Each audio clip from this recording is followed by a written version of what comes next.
Hell-crushing god mammoth, return of the king of hell. As the 11th particle within Yonkai woke up, his mind and heart were filled with the fundamental meaning of the strength of the hell-crushing god mammoth, saturating his true energy to an even further degree. The liquid-like true energy within him was now crystallizing, and snowflake-like magical symbols were swirling within his sea of energy. Each of those symbols, which were expressions of true energy, contained different properties, and yet they all seemed to be stretching out toward the heavens. Even his soul seemed to be encompassed by his true energy. The energy poured from his meridians, flowing toward his sea of energy, making it feel as though all parts of his body were linked together. This is what it feels like to be a master of energy, he thought, filled with excitement at the prospect of an imminent breakthrough.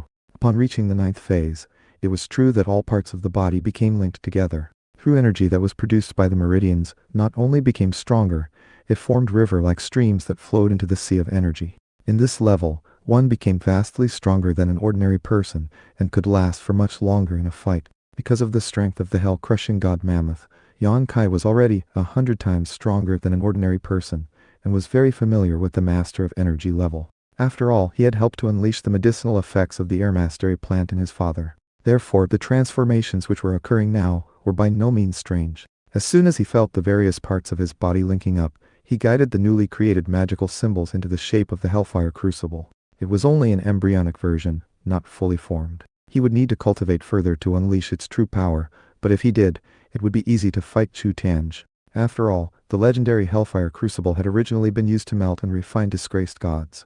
Even its embryonic form served to purify any type of true energy within him. For example, the true energy of the invincible king's fist, the golden bell rampart, the 4 seasons swordplay, or even the scrap of sea god energy. All of them became pure upon passing through the Hellfire Crucible and would not conflict with each other. As a result, he could use virtually any type of energy art that he wanted. At the moment, snow choked the sky and covered the lands, making all existence a mass of whiteness. Huayin, who looked out at Yongkai sitting there in his defensive barrier, and said, "I wonder what exactly Brother Yongkai is cultivating. He's been out there in the snow for a long time. If I tried to sit out there all night, I'm afraid my true energy would run out. He's so strong that he can already defeat masters of energy," Lai He said. "He's got so much true energy I don't think it would ever run out." However, he picked a fight with Song Haitian, an outer campus student. "That's only going to cause more and more problems down the line." "What are you scared of?" said Liang Dong, another of the students. "As long as he's strong enough, those stuck-up bullies won't dare to provoke him." The team of freshmen consisted of 5 students in total: Yang Kai, Lai He, He Jili, Hua Yinhu, and Liang Dong. Liang Dong was the most mysterious. He had been in the institute for the longest, and yet nobody knew anything about him. However, it was obvious that he wasn't a nobody. As he picked up another piece of firewood and tossed it into the fire, he heard a strange noise coming from outside. At the same time, he smelled something that made him think of lava from hell, causing him to sneeze. "What's going on? Is there a volcano in the area?" Shocked, he rose to his feet. "Look, Brother Yongkai is experiencing a transformation. Do you sense that power?" Everyone else stood up and looked over nervously at Yongkai. The barrier which surrounded Yongkai was getting bigger, and it was no longer transparent. Instead, it was as red as fire or even lava, and just as hot, causing all of the snow in the area to evaporate and rise up like steam. Even the ground began to grow soft and then melt and bubble. All coldness in the area was driven away, to be replaced by incredible heat. In fact, all the snow that had built up within the ancient city around them was turning into steam. Hot. So hot. Why, he and the others were all having trouble enduring. Rumble. Moments later, it got so hot that the shack they were in burst into flames. "Quick, get out of here." Drawing on their energy arts, the 4 students flew up to stand on the city wall. In that position, the heat was less intense, and they also had a better view of Yongkai's position, although the bright red barrier that surrounded him made it impossible to actually see him. It was as if he were in the middle of a sea of lava and flame that was transforming the entire city around him into a massive conflagration. Rumble! Suddenly, the lava barrier exploded, sending a column of flame high into the sky, piercing directly into the dark clouds. If it weren't for the fact that there was a snowstorm, the flame would have been visible for hundreds of kilometers in all directions. "Fuse one's energy with the clouds," Hua Yinhu said. "The master of energy level. This power is incredible." "Lai," he exclaimed. Yongkai was keeping his true strength concealed earlier. "With this level of strength, I bet he could easily stand up to a move from elder brother Chu Tange's cosmic sunflare sword technique. Just how strong is Brother Yongkai? And what energy art does he cultivate?" Even as the students discussed the matter amongst themselves, the column of flame shrank back down, and the heat faded away. Yang Kai was then revealed, his clothing not burned in the least bit, and the ground beneath his feet already starting to cool and solidify. Considering how cold it was, the ground soon began to ice over, and snow once again began to cover everything. Because of the rapid change in temperature, however, the city began to crack and crumble as surely as a porcelain vessel that had been dropped. After all, the heat which had just been emanating off of Yang Kai had been like that of the sun. I'm finally a master of energy, Yang Kai thought, calming his aura. Already, he could sense that the flow of true energy within him was much more stable. Furthermore, because his true energy had transformed, the life force quintessence of the lightning mammoth inside him had caused the 11th through 15th particles to awaken. As of now, the lightning mammoth's life force quintessence had been reduced so much that only a small amount was left. Based on what Yang Kai could calculate, he was fairly certain that it would only get him to the point of 20 ancient mega mammoths. When that happened, his cultivation would not proceed as smoothly as it had up to this point. He would need to find his own way to accumulate life force quintessence. Thankfully, the Hellfire Crucible would help him to refine all sorts of true energy. With the power he had now, that of 15 ancient mega mammoths, he could easily destroy all sorts of enormous beasts from primeval times. Suddenly, a stream of true energy erupted out of Yang Kai, which assumed a humanoid shape. It actually looked exactly like Yang Kai himself, down to the finest detail. Only a powerful energy arts master who looked at it closely would be able to tell that it wasn't him. Go! Yang Kai ordered via his thoughts. In response, his humanoid true energy burst into motion toward the nearby city wall. Boom! A huge explosion resulted, causing a large portion of the wall to crumble into nothing. That city wall was very sturdy, and was dozens of meters thick. It had stood strong for many years, and was impervious to even gunfire weapons. And yet, Yang Kai's humanoid true energy crushed it, sending chunks of rocks flying out everywhere. No ordinary person could possibly unleash power like that. He's a master of energy? Lai He and the others were all shocked to the core as they dodged out of the way of the rocks which rained down after the explosion. The Sage Ancestor Dynasty's 100 Grandmasters' spell formation can break through city walls as easily as a hammer crushing an ice cube, Hua Yinhu murmured. This is the same level of power. That formation was enormous, and required 100 masters of energy to pool their power together to attack the walls of a besieged city. No matter how powerful a city wall was, it wouldn't be able to stand up to that level of power. And yet, Yang Kai's humanoid true energy had unleashed exactly the same level of strength. How could one person be as powerful as a group of 100 masters of energy? You might be a life Caesar Chu Tianj, but now that I'm a master of energy, I can definitely take you on.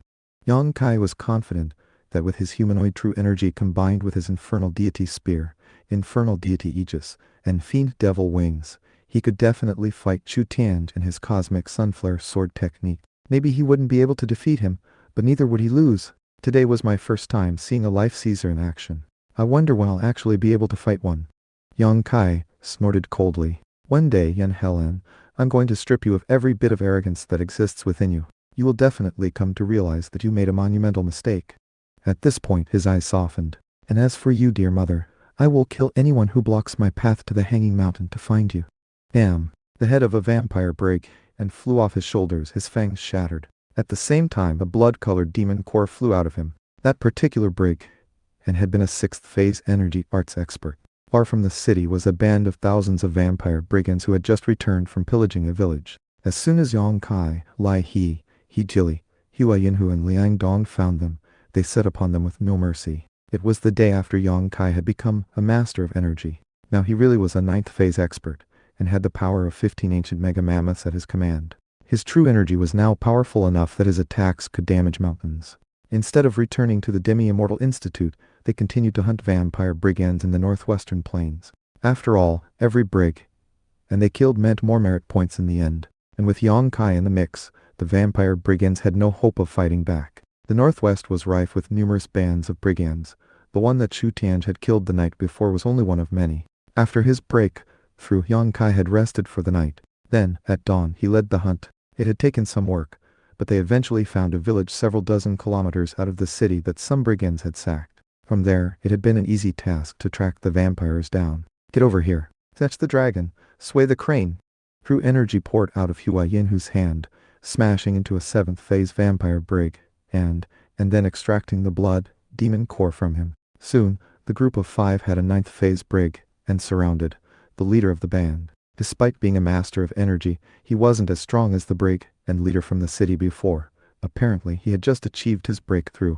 Looking around at his dead subordinates, he backed away, trying to use his true energy to defend himself against Yang Kai. Yang Kai wasn't in a hurry to kill him. Instead, he wanted information. Talk, you Hellion. How many vampire brigands are in the northwest? Who's your top leader? Is he a life Caesar? The brigand burst out into raucous laughter. Just kill me, he growled. The exalted Waksu will avenge my death. You just wait. We're subordinates of the Hanging Mountain. We were created by one of the demon kings of the 72 grottos, the Blood Demon Grotto.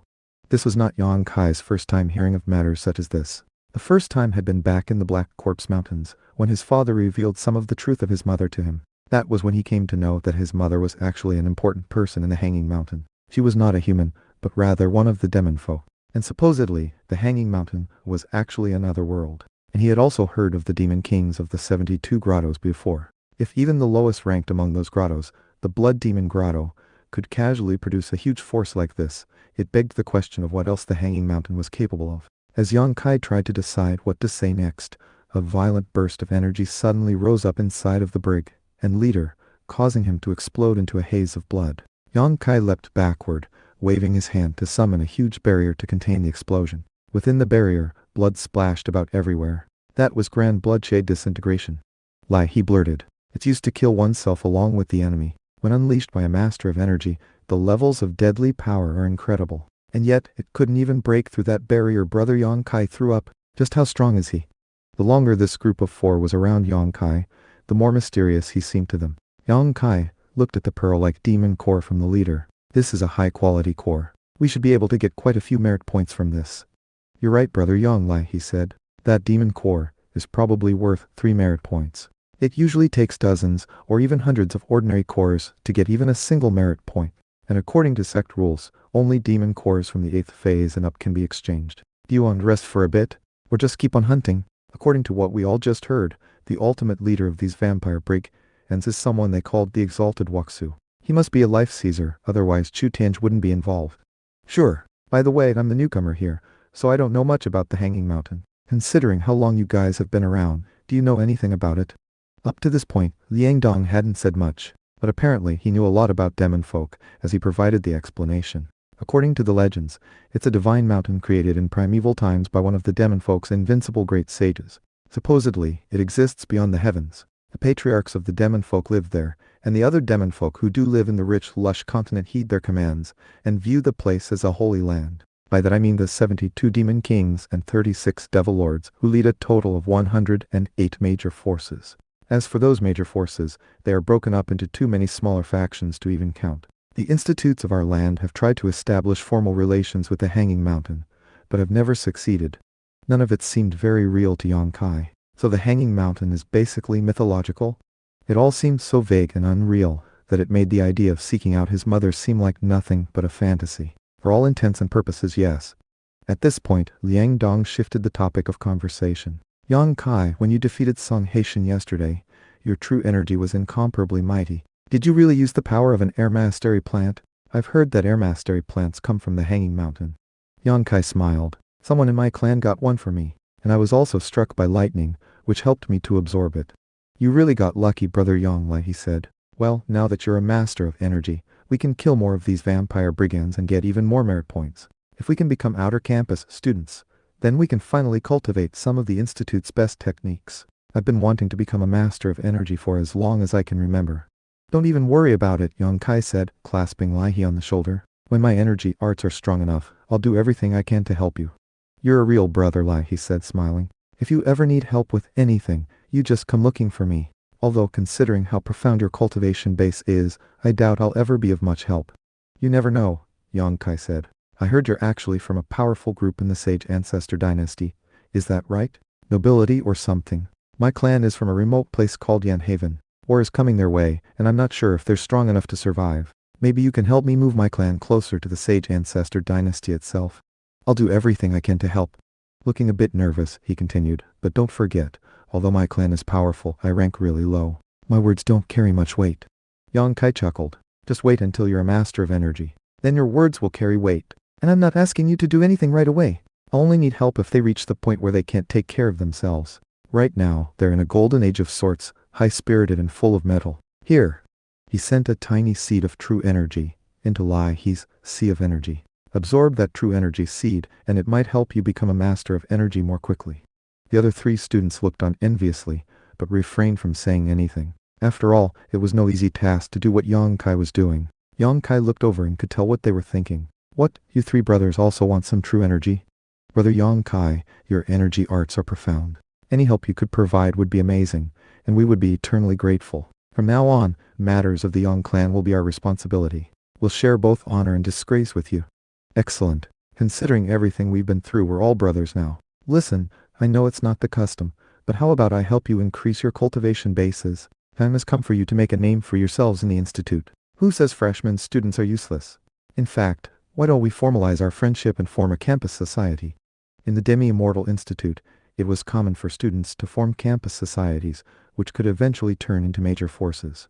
Although the official rules stated that the students of the institute were supposed to be united, the truth was that relationship networks were both complicated and very important. Anyone who wanted to succeed needed to be in a campus society. After all, that was one of the best ways to get access to precious cultivation resources. Agreed. Lang Dong said, let's form our own society, and you have to be our leader, Brother Yang Kai. Right now, the most powerful society in our institute is the Crown Prince Society. Some of the other powerful societies are the Divine Ability Society, the Truth and Reason Society, the 5 Lightnings Society, the Moonfire Society, and the Gentleman's Society. We'll start from the very bottom and work our way up, and eventually we'll rock the world and do amazing things. Oh, I didn't know there were so many groups in the institute. Although he had been in the Demi-Immortal Institute for a while now, he was still very low-ranking, and hadn't spent much time with others. Yeah, Chu Tange is from the Crown Prince Society, that's why he's so overbearing. Even some of the professors are scared of him. I heard that the leader of the Crown Prince Society, the mysterious and enigmatic Crown Prince, is actually a holy neophyte within the institution. They're so strong. Think about it, you have to be a life Caesar to become an elite student, and above them are the conclave students. Can you even imagine what a holy neophyte is like? Alright, but what should we call ourselves? Yang Kai said, turning his eyes up in thought. You know, there's a maxim in the Demi-Immortal Institute. It says sage inside, monarch outside. Powerful experts are sages, almighty beings are monarchs. Cultivate the morality of a sage on the inside, and the might of a monarch on the outside. If you're strong, you can protect the common people and the nation, and can earn the devotion of countless people. Be wise and sagacious. Appoint the best and brightest to serve you and cater to their abilities. If you do these things, you will earn the sincere respect and admiration of the masses. Why don't we call ourselves the Sage Monarch Society? Sage inside, monarch outside, Yang Kai murmured, thinking about the profound nature of the words. After a moment, he smiled. All right, the 5 of us are the Sage Monarch Society. Let's hope that we can make a name for ourselves. I accept the nomination to be the first leader, and all of you will be the first council of chief elders. Who could ever have guessed that the very Sage Monarch Society, which would eventually shake the Demi-Immortal Institute to the core, would be founded by 5 freshman students in this fashion? In truth, the puny little group was only the seat of a society. Compared to the membership and power of the numerous other societies in the institute, they were almost like children playing house. However, Yang Kai was convinced that things would only improve from this point on. Although Lai He Jili, Hua Yinhu and Liang Dong were only in the 8th phase, they all had impressive backgrounds. If they could rise within the ranks of the institute and improve their cultivation bases, then their influence in their clans would grow, and that would benefit Yang Kai. Most people who got into the Demi-Immortal Institute came from powerful clans, so the more people he could get as allies, the better he would be able to protect his own clan. Alright, let's swear a blood oath to be brothers and form our society. They all got on their knees and swore to the heavens. The 5 of us are brothers. Sages inside, monarchs outside. Share in glory, share in loss. Let any traitors be punished by heaven and earth, and abandoned by mortals and gods alike. Having uttered their oath, they exchanged glances and then burst out in laughter. Yang Kai was feeling wonderful. Now that they were all brothers, if his secret was revealed to them, he was more confident that word wouldn't spread. Alright, sit down. I'm going to use my energy arts to transform you completely. Before long, all of you will be masters of energy. With that, Yang Kai used his true energy to mark out places for them to sit, placing his friends in the east, south, west, and north positions, and himself in the center. Then, he threw his hands out, causing a true energy barrier to spring up around them. Simultaneously, 4 arms sprouted out from his back. Now that he was a master of energy, the arms that came with the invincible king's fist were extremely shocking in nature. 5 fingers sprouted out from the end of each arm, which then came to rest on the heads of his 4 friends. Almost instantly, scalding true energy began to pour through their meridians and into their muscles. The four of them gritted their teeth as the impurities within them were slowly extruded. So much heterogeneous true energy.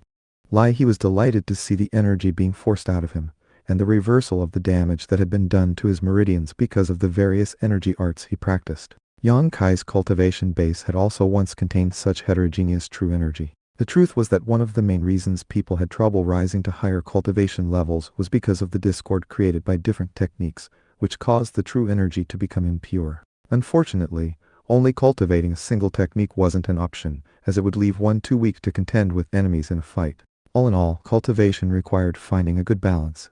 Now that he and the others were having the true energy conflicts within them smoothed out, they could tell that it would be easier to reach the 9th phase. One of the main reasons their studies in the Demi-Immortal Institute had been going so slowly was because of the heterogeneous true energy they had built up. All four of them exhaled, their true energy flowing through them as hot as magma. It was no waste for Yang Kai to be using his true energy to purify them.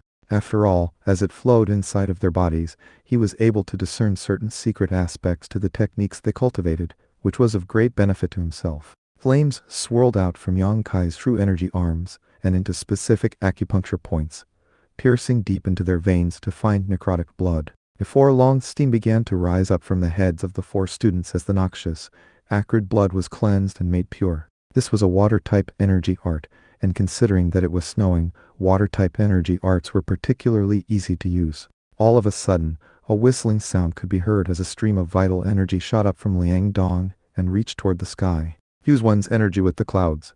Liang Dong was the first among the group to become a master of energy. He was the most mysterious of the group of 5, and kept many secrets.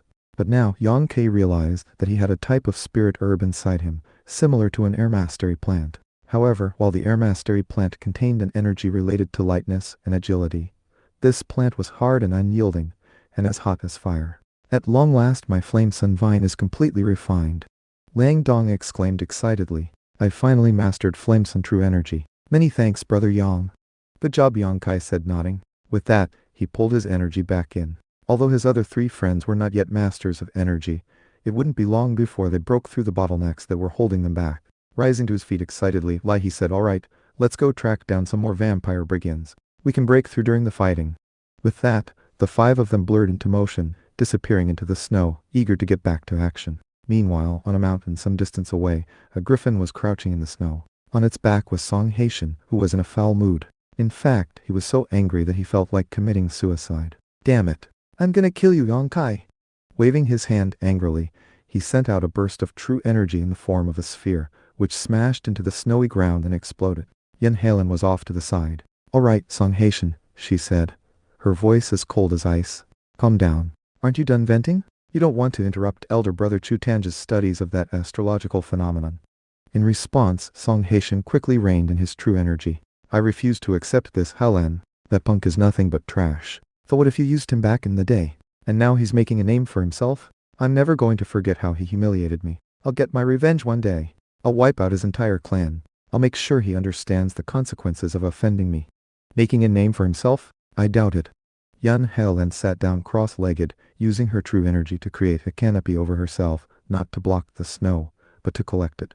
As she did, the snow began to transform into magical symbols made of water vapor, which then shrank down into dots that entered her body. Apparently, she was absorbing the quintessence of the snow itself. Yang Zhan probably saved Yang Kai using his air mastery plant, that's all. If Yang Kai absorbed that air mastery plant, it means that his cultivation base is the same as 4 or 5 masters of energy put together. It's only natural that you're not a match for him. However, not even 100 masters of energy could be a match for a single life Caesar. You just focus on your cultivation. The rewards from the Institute for this mission might be enough to awaken the blood of a sea god within you, and possibly even reach the life-seizing level. If you let the incident from yesterday erode your confidence, then you'll be worse trash than Yang Kai. Throughout the entire conversation, Yan Helen's voice didn't seem to contain even a hint of emotion. I'm gonna rip that little swine's head off and hang it on a tree right next to his father's, Song Haitian growled furiously. Helen, you had a life Caesar to help you further your cultivation. Plus, the blood of a sea god within you is very strong. Probably 100 times stronger than in me, or maybe even 1,000. You definitely have a shot at becoming a life Caesar soon, but it's going to be a lot harder for me. Don't worry. Once I'm in the life seizing level, my standing among the sea folk will rise rapidly. I'll get you some medicinal pills that have the blood of a sea god in them. That should help you out." With that, she waved her hand dismissively. "Come on, sit down and start cultivating. If Yan Kai attacks you again, then I'm going to stop treating him special because of how he gave me the latent dragon pill. I'll take him out myself if I have to. If he tries to strut around relying on the quintessence of an air mastery plant, he's nothing more than a big joke." Not too far away on the peak of the mountain was Chu Tianj, who was using a feng shui compass formed of true energy to study an astrological phenomenon. "Let me remind you again, junior sister Helen, if you don't mind doing me a favor, I can go cut that Brett down right now." "Many thanks, elder brother. The reason I want to leave Yang Kai alone is more than just his connection to Yang Suzu. He did steal a latent dragon pill for me, and we were friends, and I also swore an oath not to kill him. However, if he insists on being bullheaded and continues to talk of revenge, then our friendship will be over for good. That will be the day he dies."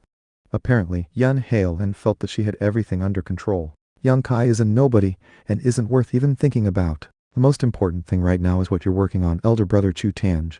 Have you been able to divine the location of the leader of the vampire brigands, Jing Wuxu? If you want me to owe you a favor, elder brother Chu Tianj, then why don't you kill Jing Wuxu and give me his blood demon core?" "All right, done deal." Chu Tianj rubbed his hands together and eyed Yan Halen's voluptuous curves. "But favors to me aren't always easy to pay back. When the time comes and I ask for something, will you agree to give it?" Yan Halen chuckled. "As long as the favor matches the debt, I won't hold anything back. That said, the Crown Prince personally told me that everyone in the Crown Prince Society is supposed to take care of me. The whole reason I entered the College of Elite Students as a Master of Energy was because of him. Elder brother Chu Tianj, aren't you worried that he might find out about the thoughts running through your head right now?" Crown Prince was a legendary figure within the Demi-Immortal Institute. He was a holy neophyte, an incredibly high position. Furthermore, his cultivation base was profound to the extreme. In fact, even Life Caesars looked up to him and were unsure of his exact cultivation level. His Crown Prince Society was the most powerful organization within the Demi-Immortal Institute and had as many experts as members as the sky had clouds. Even an insufferably arrogant person like Chu Tianj would shudder in fear at the mentioning of his name.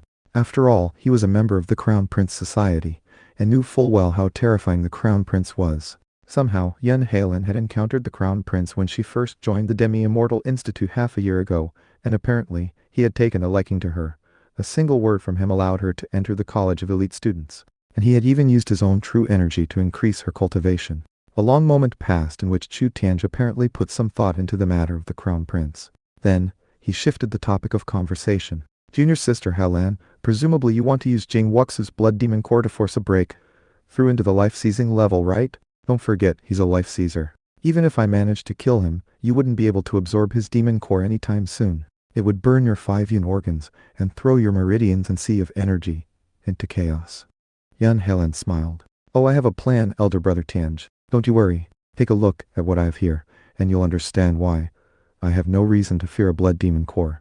Even as her energy arts continued to transform the quintessence of the snow into magical symbols that entered her body, she rose to her feet and extended her hand, within which rested a pearl. It glittered so brightly that it was difficult to look at, and was clearly filled with immense power. The holy, silvery light which shone off of it rose high into the sky, driving the snow away from it.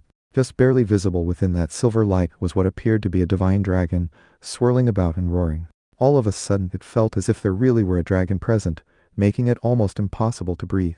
Song Haitian immediately began to back away, his eyes wide with disbelief. Clearly, he had no idea that Yan Helen possessed such an item as this. This was a legendary treasure. A dragon pearl? Chu Tianj blurted in shock. He immediately circulated his true energy as if he were about to attack her and steal it. But then, he thought of the Crown Prince, and settled his energy. Letting loose a low whistle, he said, "I can't believe you have a dragon pearl. They're so rare that I'm not sure if even the Institute has any." "Where did you get it, junior sister?" "I found it on a sightseeing trip at the ocean," Yan Halen said casually. "Dragon pearls contain the will of a divine dragon, and can suppress all types of wretched devils. Fortunately for me, I also acquired a latent dragon pill in the past, giving me some of the blood of a divine dragon. With such blood, I can link myself to the pearl, making it the perfect treasure for me. After I get Jing Wuxu's blood demon core and use the dragon pearl to suppress it, I can then use it as an ingredient to use to create an out-of-body incarnation of myself, a second nascent divinity if you will. In any case, I don't plan to absorb it. What do you think, elder brother Chu Tianj?" Truth be told, the moment the Crown Prince met me, he saw my dragon pearl, which was why he took an interest in me. In fact, he was the one who taught me how to make the second nascent divinity to begin with. The Crown Prince taught you how to make a second nascent divinity. Chu Tanj said, clearly shaken. No wonder. That's a secret legacy energy art of the Demi-Immortal Institute. Not even I know how to do it. He then looked deeply at Yun Helen. That's a royal class energy art that would normally cost over 10,000 merit points to acquire from the Institute. It's also forbidden to pass it on to another person. If they found out, they would cripple the energy arts of whoever did it. But the Crown Prince is an exception. The normal rules don't apply to him, and no one would dare to accuse him of a crime. You're extremely lucky to have attracted his attention, junior sister Helen. Very well. I'll help you to kill Jing Wuxu. I just hope that when you have a chance, you can put in a good word for me to the Crown Prince. That goes without saying. By the way, the Crown Prince mentioned that he would personally help me to break into the life-seizing level. Seeing that she had thoroughly cowed Chu Tanj, Yun Helen smiled faintly. As she did, the dragon pearl sank down into the milky white skin of her palm. Apparently, the dragon pearl wasn't corporeal, but rather existed in spirit form, which allowed her to store it in her sea of energy. All of a sudden, Song Haitian began to laugh loudly. I never could have guessed that you would have a treasure like that, Helen. No wonder you despise Yong Kai so much, that little punk. That air mastery plant doesn't even count for 1/1000th of a dragon pearl. Quiet. Yun. Helen barked. Focus on your cultivation, and on figuring out how to kill Yong Kai. You know what? Maybe you should get your own revenge on him. The whole reason he could come back for revenge is that you beat him up to begin with, giving him the drive to advance his cultivation. You could learn a thing or two from him. All right, Song Haitian said meekly. He was her older cousin, so technically, he should be the one to rebuke her if he felt like it. But right now, he couldn't even talk back to her. He knew how devious and cunning she was, and considering her connection to the Crown Prince, she was the type of person who no one could afford to offend. There were a few other students on the mountain peak who had been in the middle of feeding their griffins, and had overheard the conversation between Yun Hailan and Chu Tanj. Now, their eyes shone with both fear and veneration of her. After all, anyone who was closely connected to the Crown Prince was in a position of incredible glory. Chu Tanj said. He waved his hand, sending out some true energy to create a map, which floated in the air in front of him. There on the map was a blood-colored light, blinking brightly. Got it. Blood demon aura, coming from the northwest. There's a large group of vampire brigands there and Jing Wuxu is definitely with them. Come on, let's go. Some of the students made as if to mount their griffins. However, Chu Tanj waved his hand. The blood demon encampment is going to be very dangerous. Even though the lot of you are all masters of energy, you're still too weak. The last thing I need is for you to be getting in my way. Got it? Yes, sir. The students said, including Song Haitian. After all, when someone as powerful as Chu Tanj gave orders, who would dare to talk back? Junior sister Helen, you might as well dispense with riding a griffin. I know how much power you have at your disposal. If you use the might of that dragon pearl, your true energy will essentially never run out. Suddenly, a beam of sword light appeared beneath Chu Tanj's feet, which wrapped around him and then shot off into the snowy sky. Yun Hailan smiled faintly, sending a stream of draconic true energy out, which swirled around her and lifted her up into the clouds. A moment later, she was gone. Song Haitian stared mutely at the spot she had just occupied. It was as if he was seeing his younger cousin for the first time. My cousin played you like a musical instrument, Yong Kai. You really thought that the two of you were meant to be? How could a good-for-nothing yokel like you even dream of being with her? Growling, he unleashed a fist strike at the snowy ground, carving out a sizable crater. All right, everyone. Let's go kill some vampire brigands and get some merit points. Whatever you say, Brother Haitian. Considering that Song Haitian's cousin was so closely connected to the Crown Prince, it was no wonder that they treated him with such respect. Although his humiliating defeat at the hands of Yong Kai ensured that they actually despised him, they didn't dare to let that show. Brother Haitian, one of the students said, there's no need to feel discouraged. That punk Yong Kai is only a freshman student and can't compare at all to people like us. We're like the heavens and he's like the earth. Once we get back to the institute, we can call in some favors. Trust me, there are plenty of ways we can drive him to an early grave. Many thanks to all of you, Song Haitian said, his eyes glittering with sinister light. With that, the entire group vanished into the snow. Meanwhile, Yong Kai and his 4 friends were resting in a majestic villa they had come across, which was nearly buried in the snow by this point. The various servants, maidservants, handmaidens and soldiers were all waiting on them hand and foot. Outside of the manor were piles of vampire brigand corpses, which were slowly disappearing under the snow. By chance, Yong Kai and his friends had come across the place right when it was being attacked. They intervened, slaughtered the brigands, and saved everyone. Without them, everyone inside would have become desiccated corpses. One old man present was in the 7th phase of energy arts. When he realized that this group of 5 was from the Demi-Immortal Institute, he set out a lavish banquet for them. Villa Lord, why don't you move? Yong Kai asked. The Northwest is overrun with vampire brigands. If you stick around, you'll end up getting killed sooner or later. The villa lord looked like he wanted to cry, but had no tears to shed. Move? To where? We would be complete strangers wherever we went. And besides, how do you move such a large group of people? All my wealth is tied to this land, and the spirit herbs that grow in the nearby mountains. Without that, I would have nothing. Sir, I'd be willing to part with half of everything I own if you would be willing to help protect us. We're students from the Demi-Immortal Institute. Lie, he said. We fight for justice, so slaughtering rich devils is part of our tradition. We don't need any rewards. Besides, our entire purpose in coming up here is to clear out the vampire brigands, not for a reward from you locals. Many thanks, many thanks. You Demi-Immortal Institute students truly live up to your reputation of being wise and sagely. Villa Lord, do you happen to know of any other vampire brigands operating in the area? We'd love to clear out the entire area. At this point, a young man who was apparently the Villa Lord's son approached. Oh, holy ones, according to local rumor, the ancient city of Korn is located about 1,500 kilometers away from here. It was once the most prosperous city in the Northwest, and supposedly was about to make a big comeback. But then the vampire brigands came along and slaughtered the entire city. That's their main encampment. If that main group were to be wiped out, the vampire brigands wouldn't be a threat anymore. The ancient city of Korn? Yang Kai had heard the name before, and remembered that it was reputed to be the capital of the richest nation in the Northwest Plains. In that case, there's no time to lose, Liang Dong said. Let's go scout it out. Hold on a moment, Hue Yinhu said. That city is where the life Caesar Jing Waxu should be. He's the top expert among the subordinates of King Blood Demon, and we're definitely not a match for him in an open fight. Besides, Chu Tange is definitely going to try to kill him. Maybe we can kill some of the other brigands in the area, but there's no way we can take on Jing Waxu. A long moment passed in which Chu Tange apparently put some thought into the matter of the Crown Prince. Then, he shifted the topic of conversation. Junior sister Halan, presumably you want to use Jing Waxu's blood demon core to force a break through into the life-seizing level, right? Don't forget, he's a life-seizer. Even if I managed to kill him, you wouldn't be able to absorb his demon core anytime soon. It would burn your 5 yin organs and throw your meridians and sea of energy into chaos. Yan Helen smiled. Oh, I have a plan, elder brother Tange. Don't you worry. Take a look at what I have here, and you'll understand why. I have no reason to fear a blood demon core.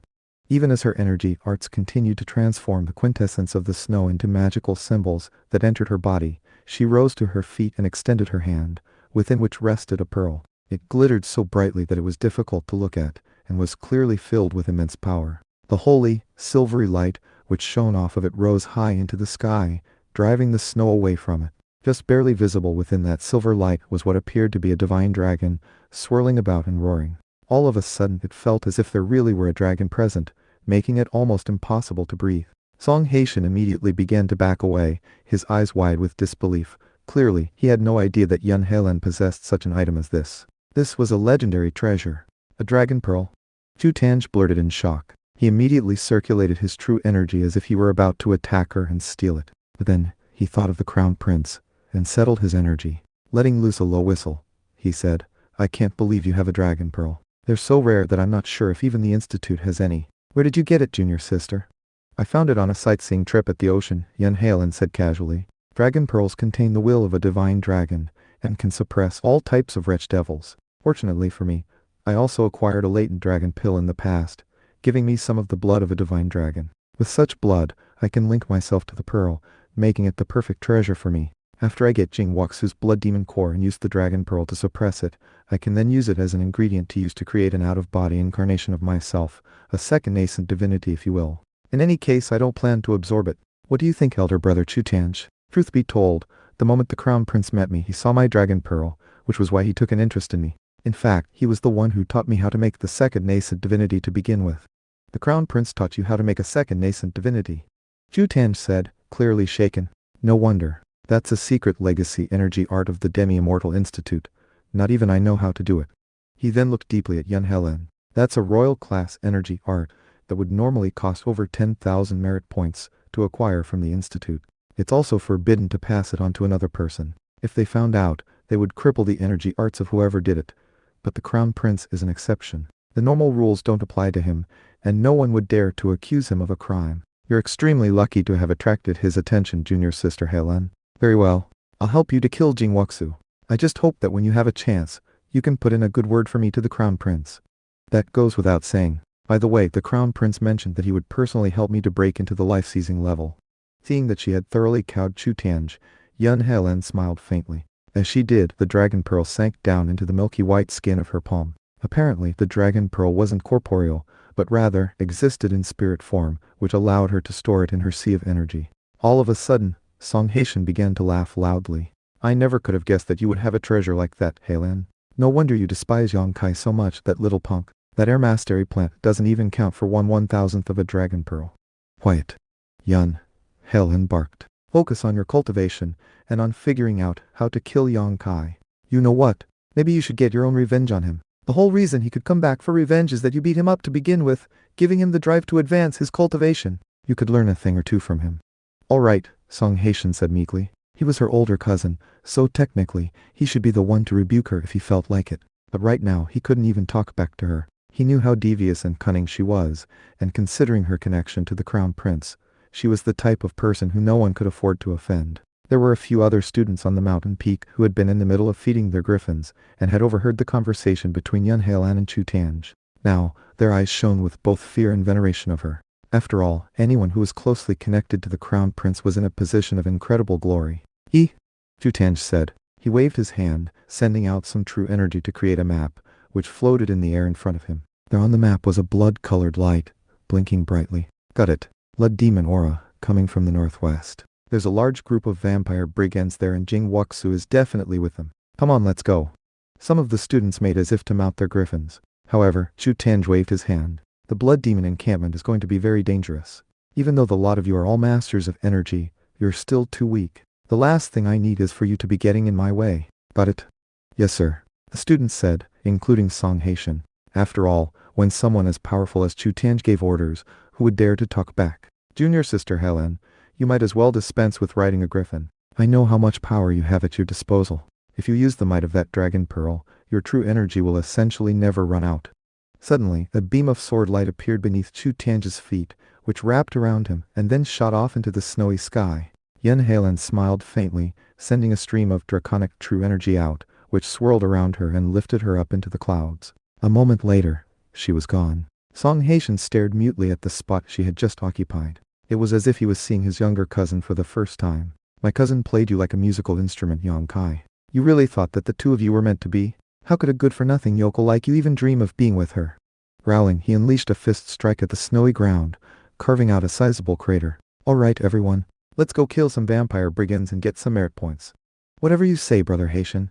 Considering that Song Haitian's cousin was so closely connected to the Crown Prince, it was no wonder that they treated him with such respect. Although his humiliating defeat at the hands of Yong Kai ensured that they actually despised him, they didn't dare to let that show. Brother Haitian, one of the students said, there's no need to feel discouraged. That punk Yong Kai is only a freshman student and can't compare at all to people like us. We're like the heavens and he's like the earth. Once we get back to the institute, we can call in some favors. Trust me, there are plenty of ways we can drive him to an early grave. Many thanks to all of you, Song Haitian said, his eyes glittering with sinister light. With that, the entire group vanished into the snow.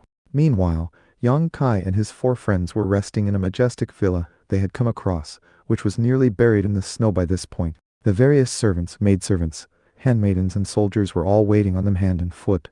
Outside of the manor were piles of vampire brigand corpses, which were slowly disappearing under the snow. By chance, Yong Kai and his friends had come across the place right when it was being attacked. They intervened, slaughtered the brigands, and saved everyone. Without them, everyone inside would have become desiccated corpses. One old man present was in the 7th phase of energy arts.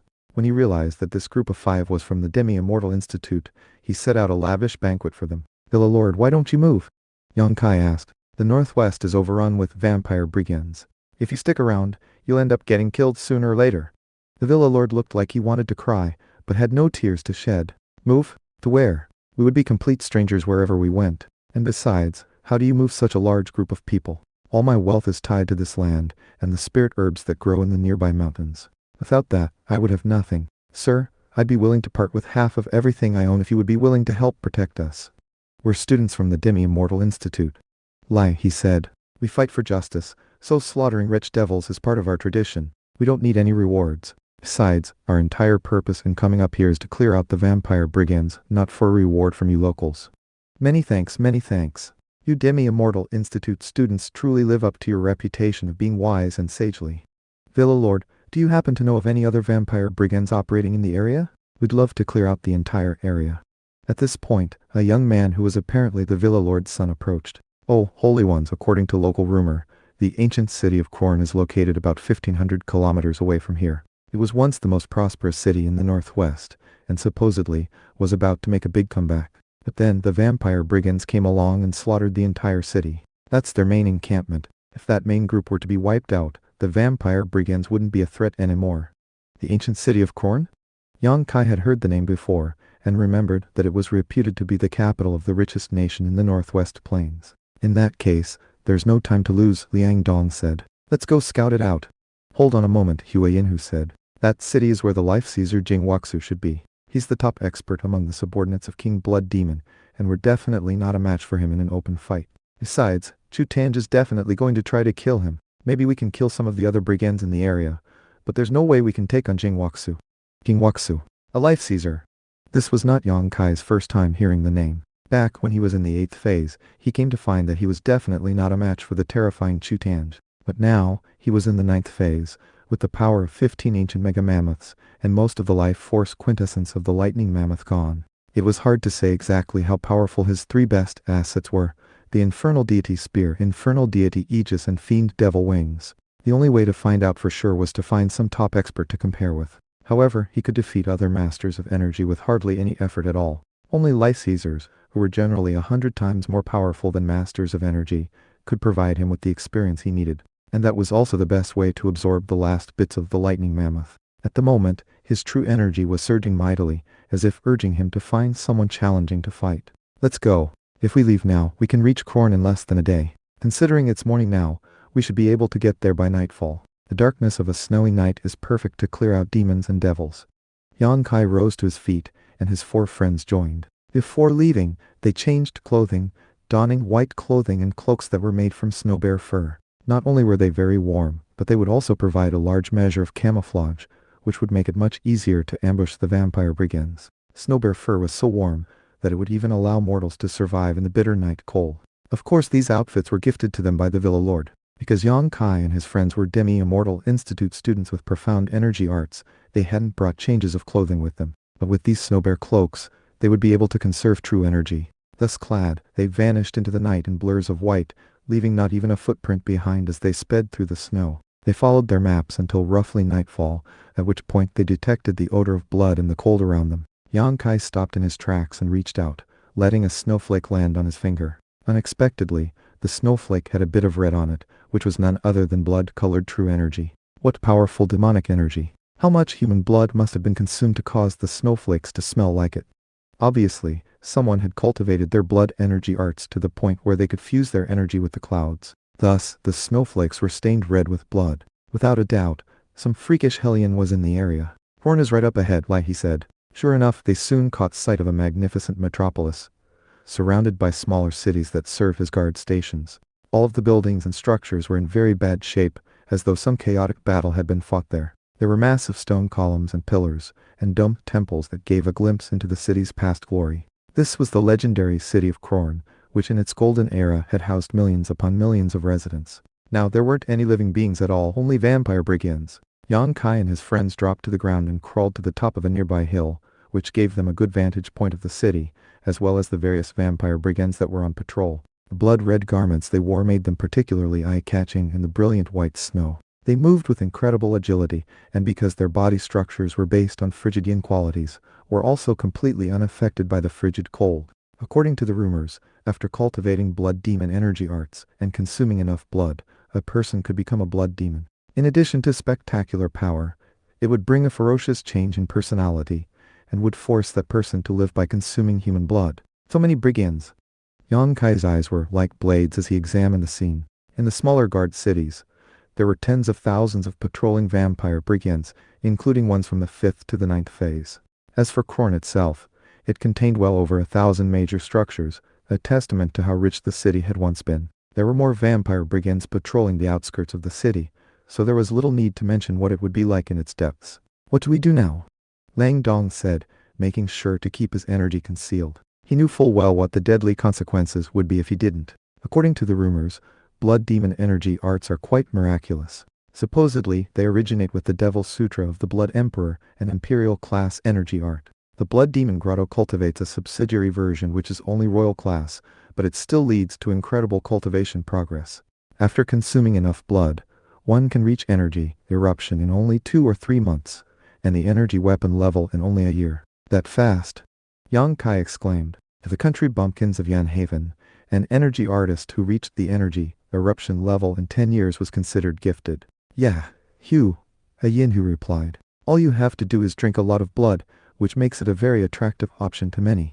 According to the legends, there was an ancient devil king who saw humankind flourishing and created the Devil's Sutra of the Blood Emperor in an attempt to seduce them to the Tao of Devils. And it worked. Some people will go crazy for power. Not me though.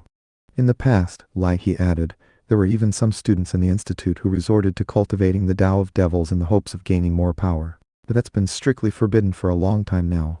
When Yangke used the strength of the hell-crushing god Mammoth to summon his infernal deity spear and fiend devil wings, it definitely resembled an energy art from the Tao of Devils. If the Demi-Immortal Institute found out about that, it would lead to problems. Of course, the truth was that the strength of the hell-crushing god Mammoth was the most orthodox energy art amongst gods and spirits. It was upright and majestic, something used by the legions of gods in heaven to crush hell. However, because of how it was touched by the aura of hell, there were certain aspects of it that seemed fiendish and devil-like. Part of that was due to the fact that Yang Kai's level was simply too low. For example, his fiend devil wings would eventually transform, becoming angel wings, and they would experience even further transformations later. At that point, the mere snap of his fingers would allow him to travel through all sorts of planes and dimensions.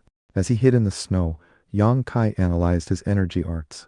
He still itched to communicate with the golden imp that resided in his forehead, but unfortunately, it remained as still as if it were asleep. That was currently the biggest mystery of all to him. His godly technique came from that golden imp. But who exactly was it? You know, Yang Kai said, the Institute sent a lot of people out here to hunt vampire brigands. If Korn is the focal point, it's safe to assume we'll run into some other students here. And considering how the brigands have been terrorizing all of the Northwest, there's no way that the other institutes didn't send people.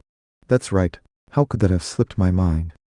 He said. There are over 1 million freshman students in the Demi-Immortal Institute, as well as plenty in the outer and inner campuses. And that's not to mention the elite students.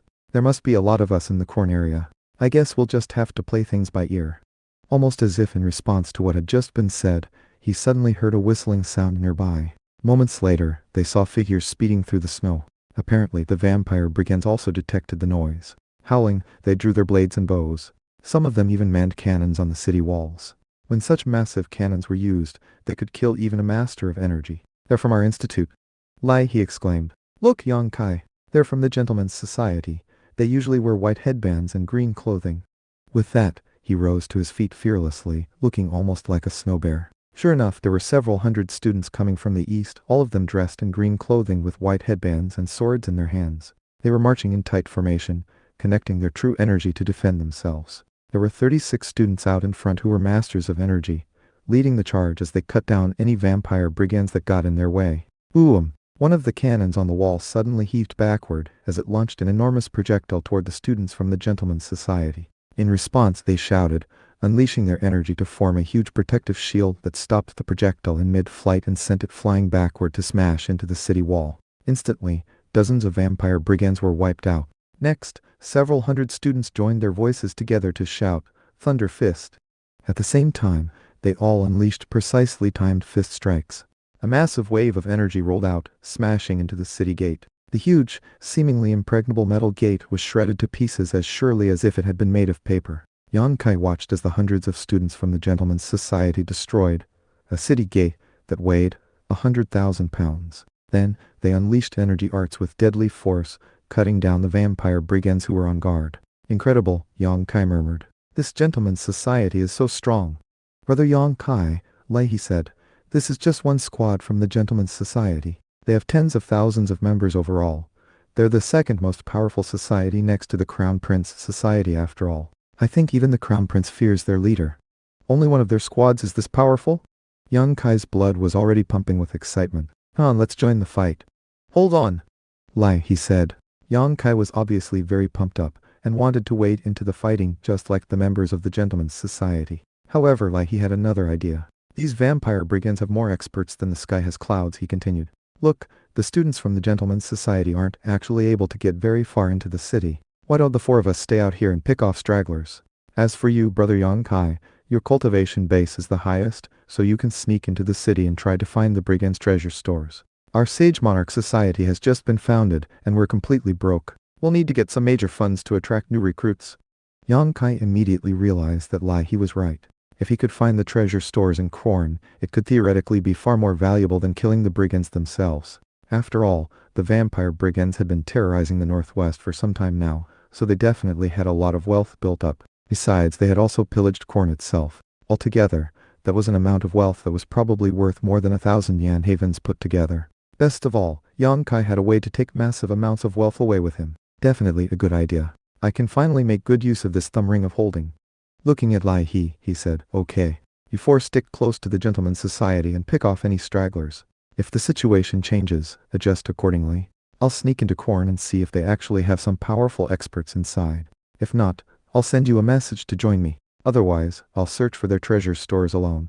Of course, his four friends had no idea that he had a thumb ring of holding. However, they did know that even if he only took away a bit of the treasure the vampire brigands had built up, it would definitely be worth it. They all knew what was going on. There was no way they could get rich right here, not with the experts from the Gentleman's Society present.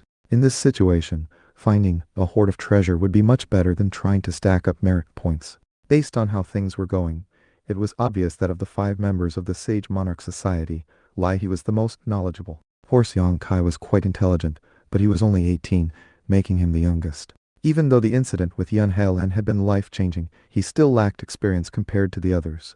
After a bit more discussion, Yang Kai blurred into motion, heading deep into Korn. In fact, he moved so quickly with his energy arts that not even a master of energy would have been able to track him visually. His friends were all stunned. So fast. In the shortest of moments, he was thousands of paces away, where he easily scaled the city wall, which was hundreds of meters tall. Before the vampire brigands atop the wall could react, they were killed, and their demon cores harvested. Meanwhile, whistling sounds could be heard from numerous directions as more students from the Demi-Immortal Institute arrived to besiege the city. Chaotic fighting was breaking out everywhere as vampire brigands rushed to defend themselves. At this point, Hua Yinhu gave voice to the question that they had all been pondering. Liang Dong, now that you're a master of energy, you're much more perceptive than before. Can you tell what level Brother Yang Kai's cultivation base is at? Liang Dong pursed his lips for a moment. Presumably you all had a chance to sense his true energy when he improved our cultivation bases. Well, even after becoming a master of energy, I'd say I'm not even 1% as powerful as him. And when he struck Song Haitian, I think he only used about 10% of his full strength. So strong, they gasped. Doesn't that mean he's as strong as a life Caesar? After all, upon first achieving a breakthrough, life Caesars are 100 times as powerful as a master of energy. Well, if Brother Yang is really that strong, then our little Sage Monarch Society might actually have a chance to get big. We're all sour at having been stuck as freshman students for nearly a decade, right? The only way to earn a name is to rely on someone important and powerful, but nobody like that has ever paid any attention to us. But Brother Yang Kai is definitely on the way to becoming such a person. It was Lai He who provided the final analysis. Our clans are just as powerful as those of students from the outer or inner campuses, or even the elite students. It's just that our cultivation bases were too low, and we have no sway in our clans. If we stick with Brother Yang Kai, our cultivation bases are definitely going to continue rising. Come on, let's focus on killing the stragglers out here. With Korn under siege, the brigands are going to retreat sooner or later. Let's earn some merit points while we can.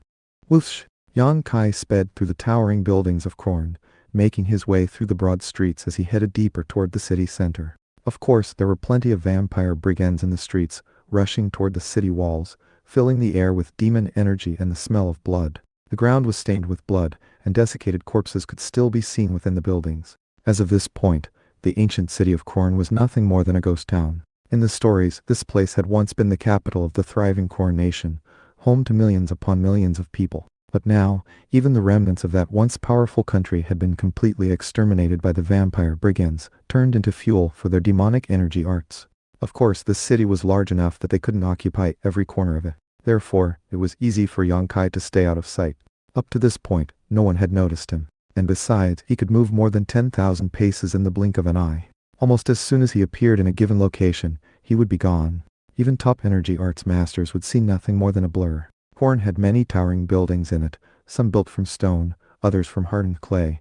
All of them were very sturdy. There were even imposing towers made from metal. At a certain point, Yang Kai resorted to his fourth-season swordplay to make it even more difficult for prying eyes to catch sight of him. He had long since come to understand the royal-class energy art, and considering that it was a snowy day, it was the perfect time to use the winter snow fills the sky aspect. He sent his true energy out, fusing it with the snow, creating an energy field filled with snowflakes. Now, anyone who looked at him would see nothing more than a mass of swirling snow. The fourth-season swordplay itself had an ability to mask one's aura by fusing with the surrounding nature. Not even a master of energy would be able to sense him as he sped like a blast of snowy wind into the depths of the ancient city. As he got further in, he saw fewer vampire brigands, and yet, each one he saw was more powerful than the last. He also noticed that in some of the most sumptuous mansions, blood pools had been set up, which were all manned by vampire brigand leaders, all of them fiendish masters of energy. And yet, not a single one noticed Yang Kai. Whoosh! He quietly landed on the roof of a 9-story building that had clearly been a restaurant in the past. It was spectacularly constructed, complete with iron columns inlaid with gold leaf. Sadly, most of it had been spattered with blood. Right in the middle, a pool had been dug out which was filled with blood. Next to the blood pool was one of the brig and leaders currently in the middle of a session of cultivation. Countless magical symbols could be seen forming within the blood that then floated into his body. This particular vampire brig and had bright red hair and spiky blood-red fur covering the rest of his body. He didn't even look human. He was a master of energy, but was 10 times more powerful than the average expert of that level. In fact, he was so strong that his aura was difficult to detect. Clearly, this person was one of the core leaders of the vampire brigands. As soon as the blast of snowy wind that was Yang Kai alighted onto the building, the red-furred expert's eyes opened. "Who's there?" he barked in a voice laced with killing intent. Even as the words left his mouth, a blood-colored whip appeared in his hands, formed of true energy. "Blood-Shadow God Whip," he growled.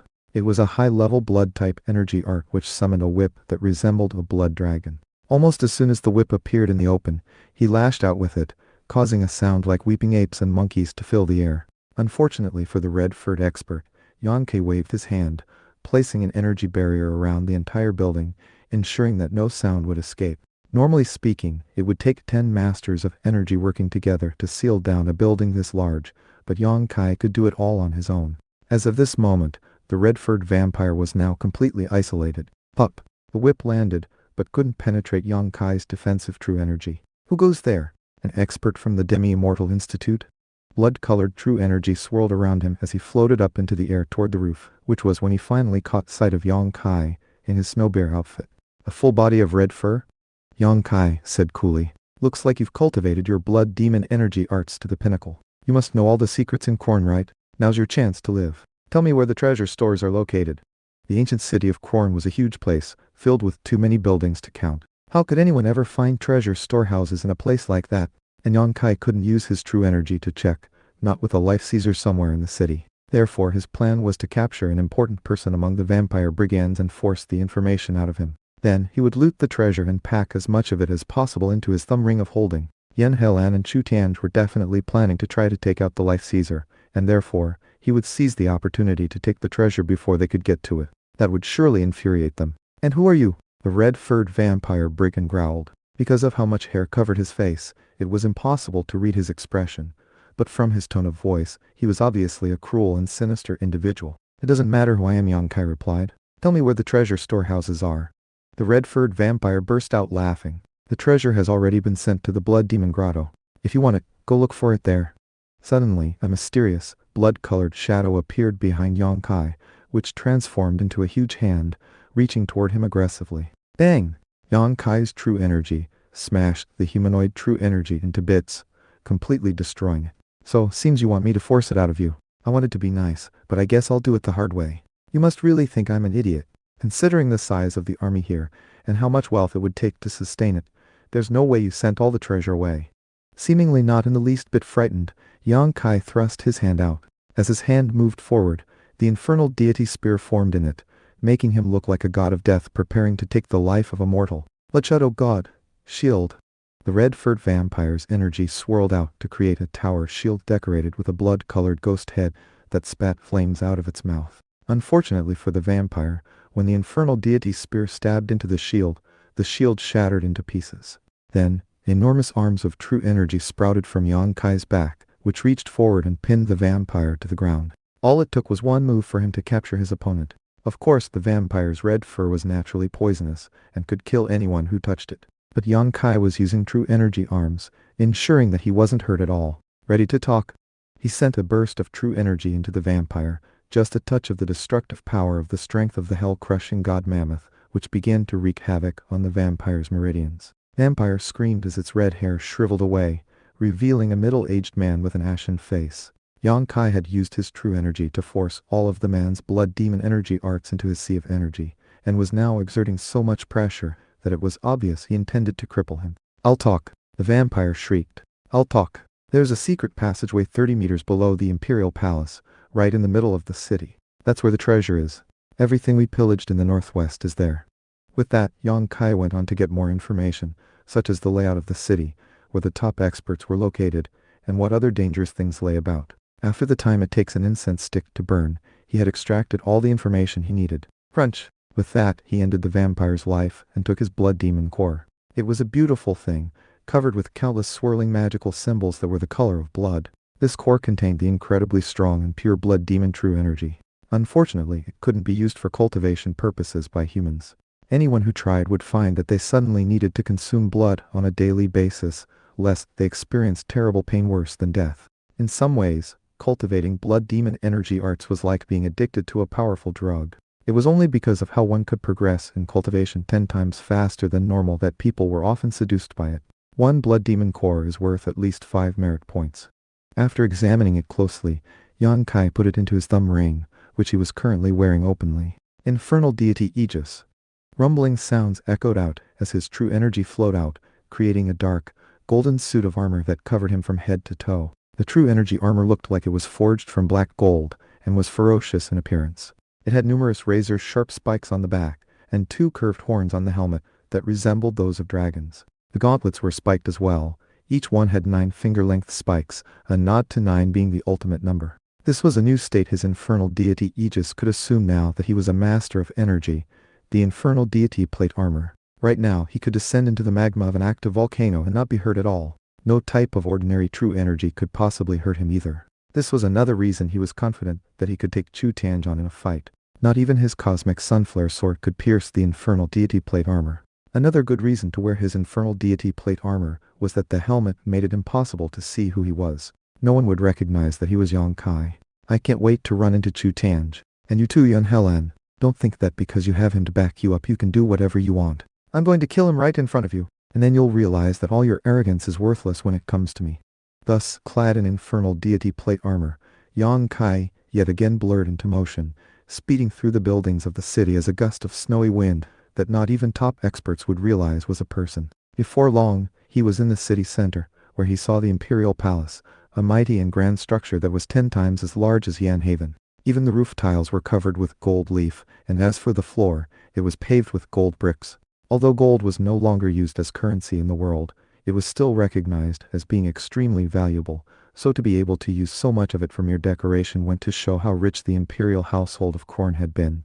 As Yang Kai neared the palace, he could sense that there was some extremely powerful entity lurking there. It was like an enormous beast from ancient times, filled with such vast power that its mere breathing would affect the weather around it. He could also just barely make out a pillar of blood-colored true energy shooting up to connect to the sky.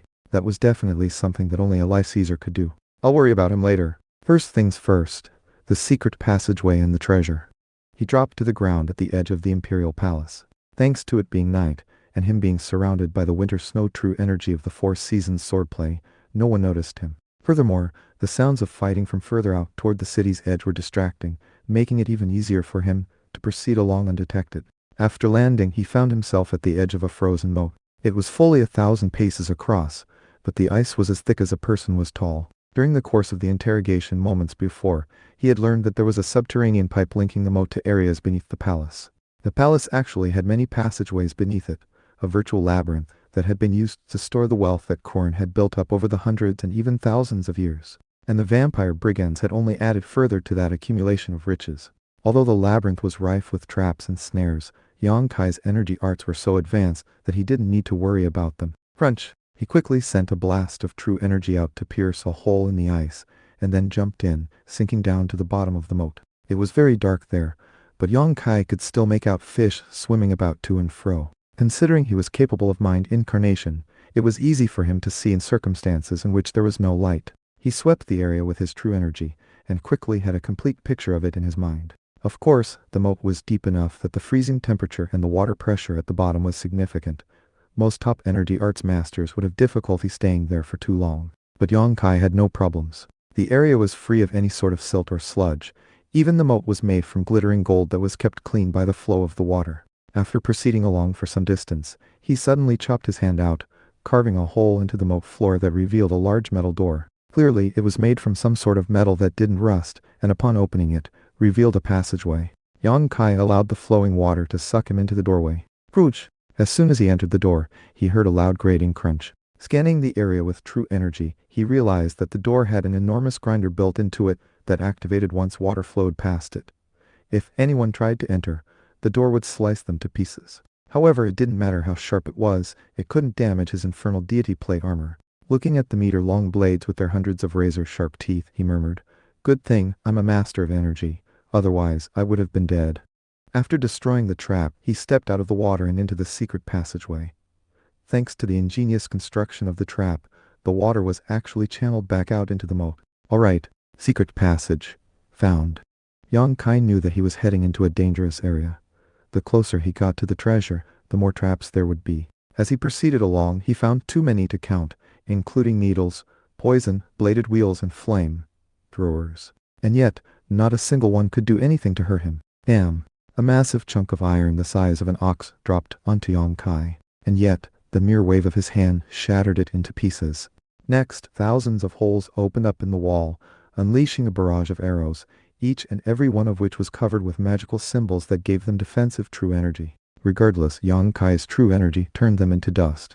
Moments later, countless razor-sharp blades shot up from the floor, and yet, instead of stabbing through his feet, they were destroyed by his armor. Not a single one of the traps could hurt him. Occasionally, iron doors would block his path, but even the thickest one was easy for him to blast through. As long as he relied on the strength of the hell-crushing god Mammoth, he was like the king of the labyrinth. Of even more note, he could tell that the Life Caesar up above was not using true energy to watch the labyrinth, but instead had it focused elsewhere. After blasting through an iron door that weighed hundreds of thousands of pounds, he found a spray of poison heading toward him that his armor easily deflected. In fact, when the poison landed back onto the ruined iron door, it sizzled and began to melt. Yong Kai stepped through the remnants of the door and found himself in an enormous chamber filled with case after case of energy convergence pills. From the look of things, there were at least 100 million pills there. So many energy convergence pills. It's too bad my thumb ring can't fit them all. The dimension inside is too small. Suddenly, his eyes lit up. Wait a second. Wasn't that trident inside the ring absorbing the energy around it? Why don't I just pull it out and let it absorb the energy convergence pills here? Then, I can move on to another storehouse. Without any hesitation, he sent some true energy into the ring, grabbed the trident, and then pulled it out. Instantly, the weapon began to vibrate in his hand. Waving the trident through the air, he broke open one of the nearby cases, causing all the energy convergence pills inside to spill out. Then, he crushed the pills with his own true energy, transforming them into a medicinal mist that began to flow toward the trident. The greedy trident instantly absorbed all the energy. This thing is going to turn into a demon pretty soon. He could see the numerous meridian passageways forming inside the trident, gradually spreading out to fill its entire structure as it got more energy convergence pills. If it eventually became a true spirit weapon, it would be even stronger than a master of energy. Humanoid true energy. The summoned humanoid wielded the trident to smash more boxes and absorb the energy convergence pills therein. At long last, it was truly being given a chance to eat its fill. I wonder how it will transform if it absorbs all of the energy convergence pills here. Filled with anticipation, he sped onward to look for more treasure storerooms, leaving the trident behind to do its work. And he did find them.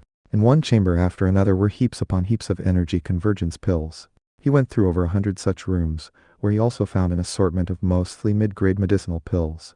None of that was particularly enticing to him. Eventually, he reached a sprawling chamber where the floor, walls, and ceiling turned into white jade, inset with gold designs and rare crystals. Amidst the kiosks and pavilions that filled the area, mist swirled, and the ground pulsed with true energy. That was when he caught sight of an enormous bottle gourd made of crystal, fully half as tall as an ordinary human. Filling the gourd were numerous golden medicinal pills, exactly the same type that he had discovered in the mansion grotto of that white ape back in the Black Corpse Mountains. Oh wow, golden 9 transformations pills. These pills could be used to break through to the master of energy level, and were incredibly valuable. From what he could tell, there were several hundred such pills there. Delighted, he sucked the gourd directly into his thumb ring. If I give golden 9 transformations pills to Lai Hua Yinhu, and he Jilly, they'll all be able to reach the master of energy level. And then there's eldest brother and second brother. They could use them too. I wonder what other treasures are around here. After looking around, he found a jade box filled with emerald green medicinal pills. Although he wasn't sure what they were made of, from the medicinal fluctuations coming off of them, he could tell they were high-grade pills that were in no way inferior to golden 9 transformations pills. He put the jade box into his thumb ring, and then continued on to find dozens of other types of pills. He was gaining so much on this adventure that he was feeling a bit numb. Considering that a single golden 9 transformations pill was worth millions of energy convergence pills, and that he had numerous other pills of equal or higher value, how much wealth did he have? After more searching, he acquired even more medicinal pills, as well as demon cores, all of them from demonlings in the master of energy level. In one location, he found a place where numerous demon cores cast scintillating light into the room. Surprisingly, the demon cores were actually part of a mural. It depicted a sage-like individual, with a shaved head and a monk's vestment, riding an enormous black tiger. The image itself radiated the aura of some ancient beast, something that would shock one to the core. As for the sage, concentric halos floated at his back, radiating light that reached the furthest corner of the chamber. There were at least 10,000 demon cores that made up the images of the halos, all of them at the master of energy level. In order to create this mural, someone had to kill more than 10,000 high-level demonlings. And yet, there was something else that was even more shocking to Yang Kai. The sage had a pearl in his hand, which he was about to feed to the tiger he was riding. That pearl was so bright and lustrous that Yang Kai could tell it was the demon core from a demonling in the life-seizing level. Dear heavens! Someone killed a life-seizing level demonling, took its demon core, and then used it to make a mural? It also seems to be imbued with true energy. Wait, this is a spell formation. This mural is actually a magical item? Too bad it's so big. Waving his hand, he sent some true energy into the mural, which to his surprise, came right off the wall. The mural was almost like a rug, roughly 5 inches thick and crafted, not from paper, but from what appeared to be the hide of some beast. The material used to paint the mural itself was apparently made from the powder of ground-up demon cores. Yang Kai had no idea what this magical item did, but he decided to take it anyway, and sent it into his thumb ring. However, the instant it entered the ring, a voice suddenly echoed out from within it. What audacious thief dares to steal my sage devil painting? It took 200 years of hard work to complete. As the voice spoke, a stream of true energy rushed down from above, piercing through the ceiling to strike at Yang Kai. It was force like that of a mountain, hundreds of times beyond the master of energy level. Life Caesar! Not only was Yang Kai not afraid of this true energy attack, but he was actually a bit excited. Now, he knew that the sage devil painting was obviously the most valuable treasure here. Hell-crushing god mammoth, hellfire crucible. Boundless true energy rushed out to block the attack, transforming into the illusory image of a crucible. Boom! A huge shock wave rolled out, destroying almost the entire room around him. Yang Kai's energy and blood were cast into chaos, and his sea of energy felt completely unstable. However, the attack stimulated the life force quintessence of the lightning mammoth, turning the pain into a relaxing, calm feeling. Trident, he shouted, summoning his humanoid true energy back to him, along with the trident, which had absorbed who knew how many energy convergence pills. All right, I got plenty of treasure. I think this is enough. Time to go fight that Life Caesar. I wonder how I'll do. If I can get the power of 20 ancient mega mammoths, I'll finally be able to form my hellfire crucible. With that, he simply shot straight upward, blasting through earth and stone until he found himself in a palace hall. This was the grand hall of Korn's imperial palace, which now looked like hell on earth, as numerous pits had been hewn out and were filled with blood and corpses. The entire room reeked of gore. However, what was most shocking wasn't the blood pools, but rather a huge sphere of blood-red true energy that was in the middle of battling a sun-like convergence of sword light. Every clash between the two of them destroyed parts of the surrounding palace. No master of energy would dare to join a fight like this. These were two Life Caesars going all out in battle. As for the sun-like sword light, Yang Kai recognized it immediately. It was Chu Tange's cosmic sunflare sword technique. While Yang Kai had been down below looting treasure, Chu Tange had come to Korn and found the ultimate leader of the hundreds of thousands of vampire brigands, the Life Caesar Jing Waksu. Where's Yen Helen? Yang Kai thought, looking around. Didn't she come? A moment later, he noticed a young woman in a blue garment standing atop a high tower nearby. Yan Haolan's blue garment seemed too thin for the coldness around her. As she stood there on the tall building, she looked impressive, and at the same time, dainty and lonely. Virtually any man who saw her would feel their heart stirring, and would instinctively offer her both worship and love. But Yang Kai just chuckled coldly in his heart. So, you're here in Corn too, Yan Haolan? He was surrounded by the swirling snow of the Four Seasons swordplay, and was clad in his infernal deity plate armor, making him look like a devil ghost Yama king. No one who saw him could possibly recognize him. However, he was still a bit nervous. Considering how close he had been with Yan Haolan, and how intelligent she was, he still worried that she might somehow be able to identify him. He was fully aware of the extent of her treachery and shrewdness. She was profoundly dangerous. Even if she does suspect it's me, what good will that do her? Where would she get proof? Besides, a battle of wits and strength is exactly what I want. You're going to see exactly how powerful I am, Yan Haolan. You think you're a powerful master of energy? Wait till you see me. In fact, I hope you suspect it's me. That would be a wonderful blow to your self-confidence. Mind spinning with ideas and plans, he burst into motion, radiating killing intent. As he moved, he unleashed a powerful attack with his right hand, releasing true energy that almost looked like lightning, which headed straight toward Yan Haolan. This was the summer lightning from the Four Seasons swordplay. According to the rumors, that element was the most powerful aspect of the sword technique. Upon cultivating it to the fullest, it was possible to create lightning in the palm of one's hand. It was like the power of gods among men, like the wrath of a lightning deity that could slaughter all types of wretched devils. Although Yang Kai hadn't cultivated the technique to that level, his true energy was completely magnificent. As the various streams of true energy interacted, they created a rumbling sound like that of thunder, causing many of the buildings in the city to shake physically. He was attacking like a thunderbolt, ready to kill his target. He was actually very curious to see how Yan Haolan would deal with this attack. Even if she blocked it, he had more moves lined up and ready to go. And his plan was actually to capture her, take her somewhere private, and then reveal his identity. That would be the ultimate humiliation for her. When it came to matters of revenge, it was important to be able to hold one's head high in the presence of ridiculers. Yan Haolan almost instantly sensed the ghastly killing intent bearing down on her, and it caused her face to fill with shock and disbelief. Looking over, she saw the swirling mass of snow heading in her direction, and could sense a terrifying aura in it, as well as rumbling like that of thunder. Although she was taken aback, a moment later, she recovered her composure. And yet, she didn't prepare to fight back. She was waiting to see what this person in the snowy wind would do. She was the type of person who could keep calm even under extreme circumstances. Yang Kai was not surprised by this.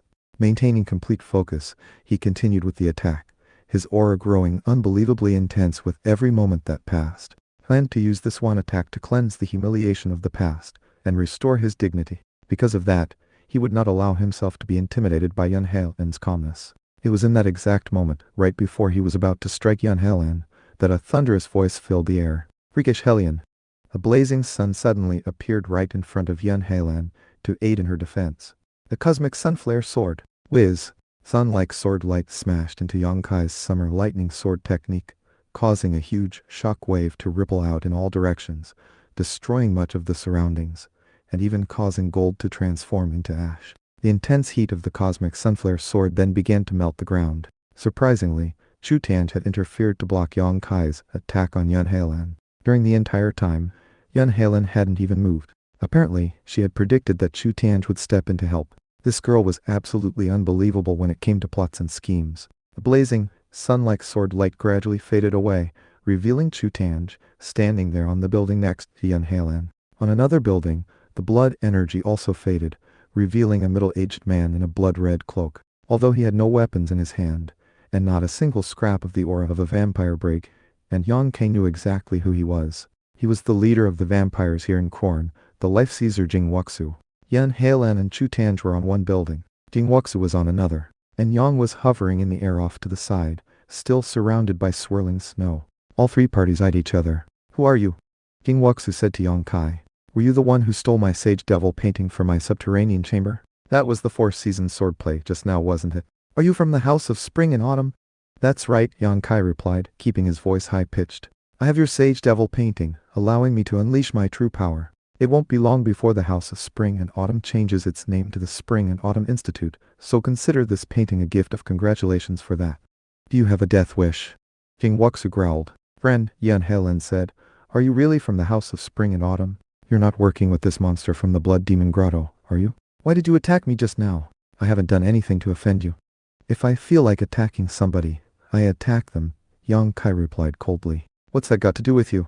It was obvious that Yun Helen was already probing for information, but he didn't care. Aren't you aware that doing such a thing could harm relations between the House of Spring and Autumn and the Demi-Immortal Institute? Or could it be that it's all an act? True, the 4 seasons swordplay is a consummate discipline from the House of Spring and Autumn, but there are plenty of experts who have gotten their hands on it through underhanded methods. Tell me who you really are, and why are you trying to stir up trouble between the Demi-Immortal Institute and the House of Spring and Autumn?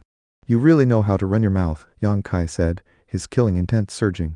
With that, he unleashed Silk Rain of the Spring Silkworm, causing masses of silk strands to fly toward Yun Hailan, accompanied by a blast of spring wind. Instantly, the bitter cold in the city turned a bit warmer as though spring were coming. On the outskirts of Korn, some of the students from the Gentlemen's Society looked up and could sense the feeling of spring. What's that? A spring wind? What incredible energy arts! Has another life Caesar appeared? When Chu Tanj saw the incoming silk rain of the spring silkworm and its masses of silk strands capable of piercing metal armor, his eyes glittered brightly with killing intent. Evil creature! Activating his defensive true energy, he drew his sword from his back and ran his finger along the flat of the blade. 10 burning suns of sword energy appeared, enigmatic to the extreme as they shot toward the silk rain of the spring silkworm. One by one, the strands of silk snapped. With one move, Chu Tanj completely vanquished Yang Kai's energy art. That brief interchange was all Chu Tanj needed to tell that Yang Kai wasn't in the life-seizing level. So you're not actually in the life-seizing level. You use some spirit medicine to power up, or perhaps you cultivate some strange devil technique. Either way, I'm warning you, no matter how strong a master of energy might be, they can never be a match for a life-seizer. After all, breaking through to the life-seizing level involved a drastic transformation of true energy. Starting at that level, attacks would contain the spirit energy of heaven and earth. Yang Kai was strong, but no matter how much power he drew on, his moves could not combine with heaven and earth. Now that Chu Tanj had a better idea of Yang Kai's level, he looked at him with a sneer. You seem to think you're pretty powerful, you little punk, but it turns out you're nothing but trash. You're no life-seizer. For that arrogance you will die.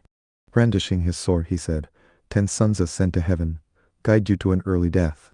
10 blazing suns of sword energy shot toward Yang, sharp and hot to the extreme, an energy arc that was virtually beyond mortal comprehension. Be broken, Yang Kai said, clearly not the least bit frightened. Suddenly, the infernal deity's spear appeared in his hand, with its infinite variations.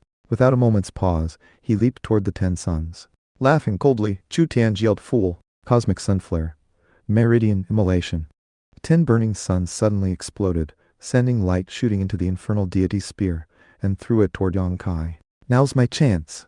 Spinning through the air, Yang Kai intentionally sucked all of the burning, golden fire into him. His infernal deity plate armor could have protected him from the attack, but he wanted to absorb the sword light of the cosmic sunflare sword. The attack of a powerful life-seizer was nothing to take lightly, but he needed something to stimulate the lightning mammoth.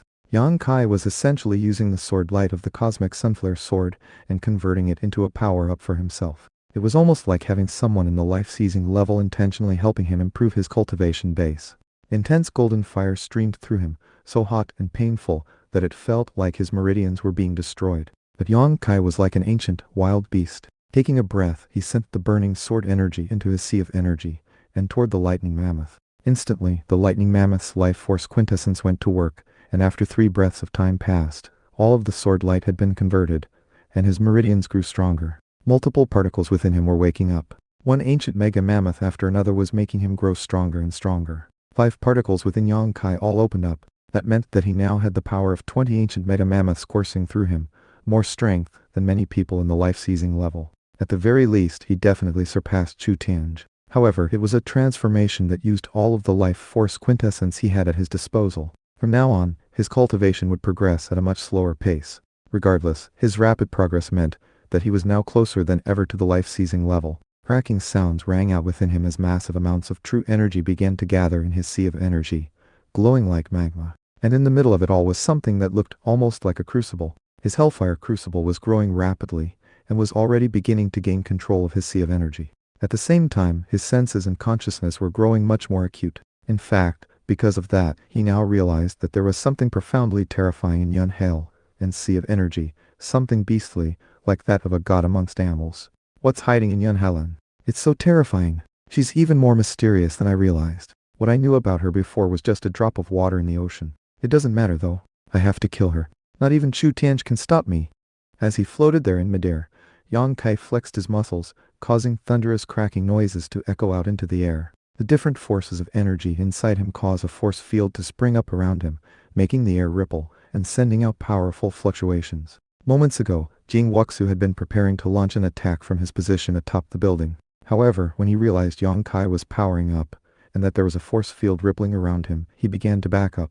What a massive aura! What is that? My blood emperor devil energy seems like it wants to explode out of me to offer obeisance. This guy's true energy seems like that of an otherworldly devil god that can dominate all creation and force all types of demon devils to heed its commands. What energy art is it? Don't tell me it's a fabled imperial class energy art. I cultivate the Devil Sutra of the Blood Emperor, which was once an imperial class art.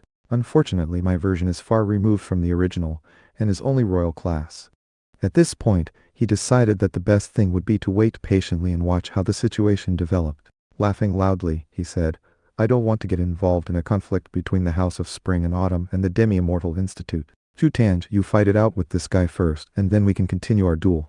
With that, he flew up into the air to avoid the fluctuations of Yang Kai's power-up. Horrid monster.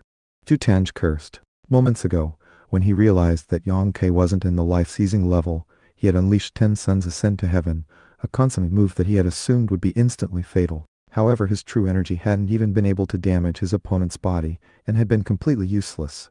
In fact, his opponent then went on to unleash shocking energy. In the blink of an eye, Yang Kai's force field had covered almost the entire imperial palace. At that point, he dispelled the swirling snow around him, ceasing to use the Force Season's swordplay, and instead fully drawing on the invincible strength of the hell-crushing god Mammoth. The aura caused Chu Tianj's face to turn very serious. Now he could see a black armored figure, tall, with long horns on his head, and vicious spikes protruding from his back. All of a sudden, he had the feeling that he might not be able to win this fight. What happened? What technique is this? It's actually intimidating me, on the level of my soul. I cultivate the cosmic sunflare sword technique, the key to which is to treat the world like a brightly shining sun. There is nothing more domineering than the burning sun shining down on the lands below. How could I possibly be intimidated by something like this? Whatever. I'll just kill him. That should solve the problem. It will probably be a big help to my cultivation too. Chu Tianj was a consummate expert, an elite student of the Demi-Immortal Institute. Therefore, he simply blurred into motion a streak of afterimages that smashed through the force field and headed straight toward Yang Kai, sword outstretched. That sword seemed as unstoppable as if it were being wielded by a god. Damn. Yang Kai's infernal deity spear shot forth with supernatural speed and focus, heading directly toward the tip of the sword. Leaping flames, burning sun, Chu Tianj said, a vicious smile playing out on his face. Keeping his grip on his sword with one hand, he stretched his other hand out in a palm, within which was a burning, sun-like flame. Suddenly, an enormous flame giant leaped up from the flames, radiating such intense heat that all the coldness in the area vanished, and the stone ground even began to melt. Wham! The palm struck the infernal deity spear with such intense heat that the spear's true energy ignited. In the blink of an eye, Yang Kai's spear transformed into nothing but fire. Back on the building, Yun Halen watched with icy calm, apparently not worried about the possibility of Jing Wuxu attacking her while Chu Tianj and Yang Kai fought. Listen, punk, my cosmic sunflare sword is designed to ignite true energy. Enjoy it while you can. I'd rather not. Frigid ice hell. Yang Kai's echoing voice was so cold it seemed capable of freezing everything for tens of thousands of miles. As it swept out, the flames in the area were extinguished one after another. Swish! The infernal deity's spear swept directly toward Chu Tianj's throat. Chu Tianj shot backward, a look of shock on his face as he switched sword stances. Suddenly, his sword erupted into flames which took the shape of a fire dragon. Fire dragon belches pearls. He was pushing his cosmic sunflare sword technique to the limits of its capabilities. His fire dragon sword clashed with the infernal deity spear over 100 times, until the sword began to hum. Then he sent a fist-sized fireball out, which exploded right in front of Yang Kai. Boom! The entire area instantly transformed into a sea of flames. However, Yang Kai was completely unaffected. The true energy of his spear was like that of the frigid ice hell, and as he swept it out in front of him, a wind rose up that sucked the fire completely away. As the sea of flames vanished, his spear suddenly extended in length. It was like a pillar that could support the heavens, or an infernal deity from the distant past. It was something capable of slaughtering devils or demons or ghosts from the deepest hells. Suddenly, a god mammoth appeared behind him, its trunk capable of absorbing stars and moons, its four limbs ready to crush hells. The boundless netherworld is filled with dancing devil gods. Summon the dismal souls into the pitch black of hell. As his true energy swirled, a sound filled the air like a song from the nine serenities underworld, summoning countless souls to it. All of a sudden, it almost seemed like the world had been turned into hell itself. The strength of the hell-crushing god mammoth almost seemed to open the gates of hell itself, unleashing millions and millions of devil gods, all of them thirsting to control the universe and eradicate the world of man. Die. Yang Kai said, thrusting his spear out in the direction of Chu Tianj. With him dead, Yun Hailhan would have no one to protect her any longer. The sunlight bathes all things, sweeping through the universe. The brightness of the boundless blazing sun can ignite heaven and earth. Chu Tianj's sword exploded, transforming into innumerable fragments that began to glow as bright as suns. At the same time, his energy surged upward, like a pillar of fire rising into the sky. Behind him, a golden yellow god spirit appeared, shining brightly, a massive sword held in its hand. It was as if Chu Tianj had actually summoned the god spirit who resided in the sun. Humanoid true energy, life-seizing nascent divinity, the quintessence of the sun, an invincible out-of-body incarnation that can slaughter everything in its path. As long-lived as heaven and earth. Letting out a shout, Chu Tianj attacked again, his movement mirrored by the flame god spirit, which its sword toward the infernal deity spear. Two divine weapons battered against each other more than 100 times, until swirling black smoke filled the area. Finally Chu Tianj shouted, "You just wait, you freakish hellion! I'll get you eventually." Whoosh! Suddenly, he transformed into a column of fire that shot up to Yun Hailhan, grabbed her, and then vanished. Meanwhile, Yang Kai tumbled out of the sky, landing hard on the ground, his true energy in chaos, his meridians twisting and distorting. He was injured but deep down was actually very happy. He had fought a life-seizer, and even forced him to retreat. Although he hadn't been able to kill him, he had injured him significantly, and he had confirmed that he himself was as strong as a life-seizer. If he actually broke through to the life-seizing level, he would definitely be able to cut down Chu Tianj with ease. At long last, Jing Wuxu saw the chance he had been waiting for. Dropping down to the ground, he pulled out a long blood-colored whip and said, "Hand over my sage devil painting, brat, and I'll let you live." This bloodshed god whip caused the reek of blood to fill the area. It was at least 100 times more powerful than the version used by the red-furred vampire Yang Kai had fought earlier. "That's pretty presumptuous of you," Jing Wuxu Yang Kai replied. "I'll take a rank check on sharing fighting tips with you. Just wait till I make another breakthrough. Then, you'll be dead." Jing Wuxu lashed out with his whip, but Yang Kai's spear shattered it.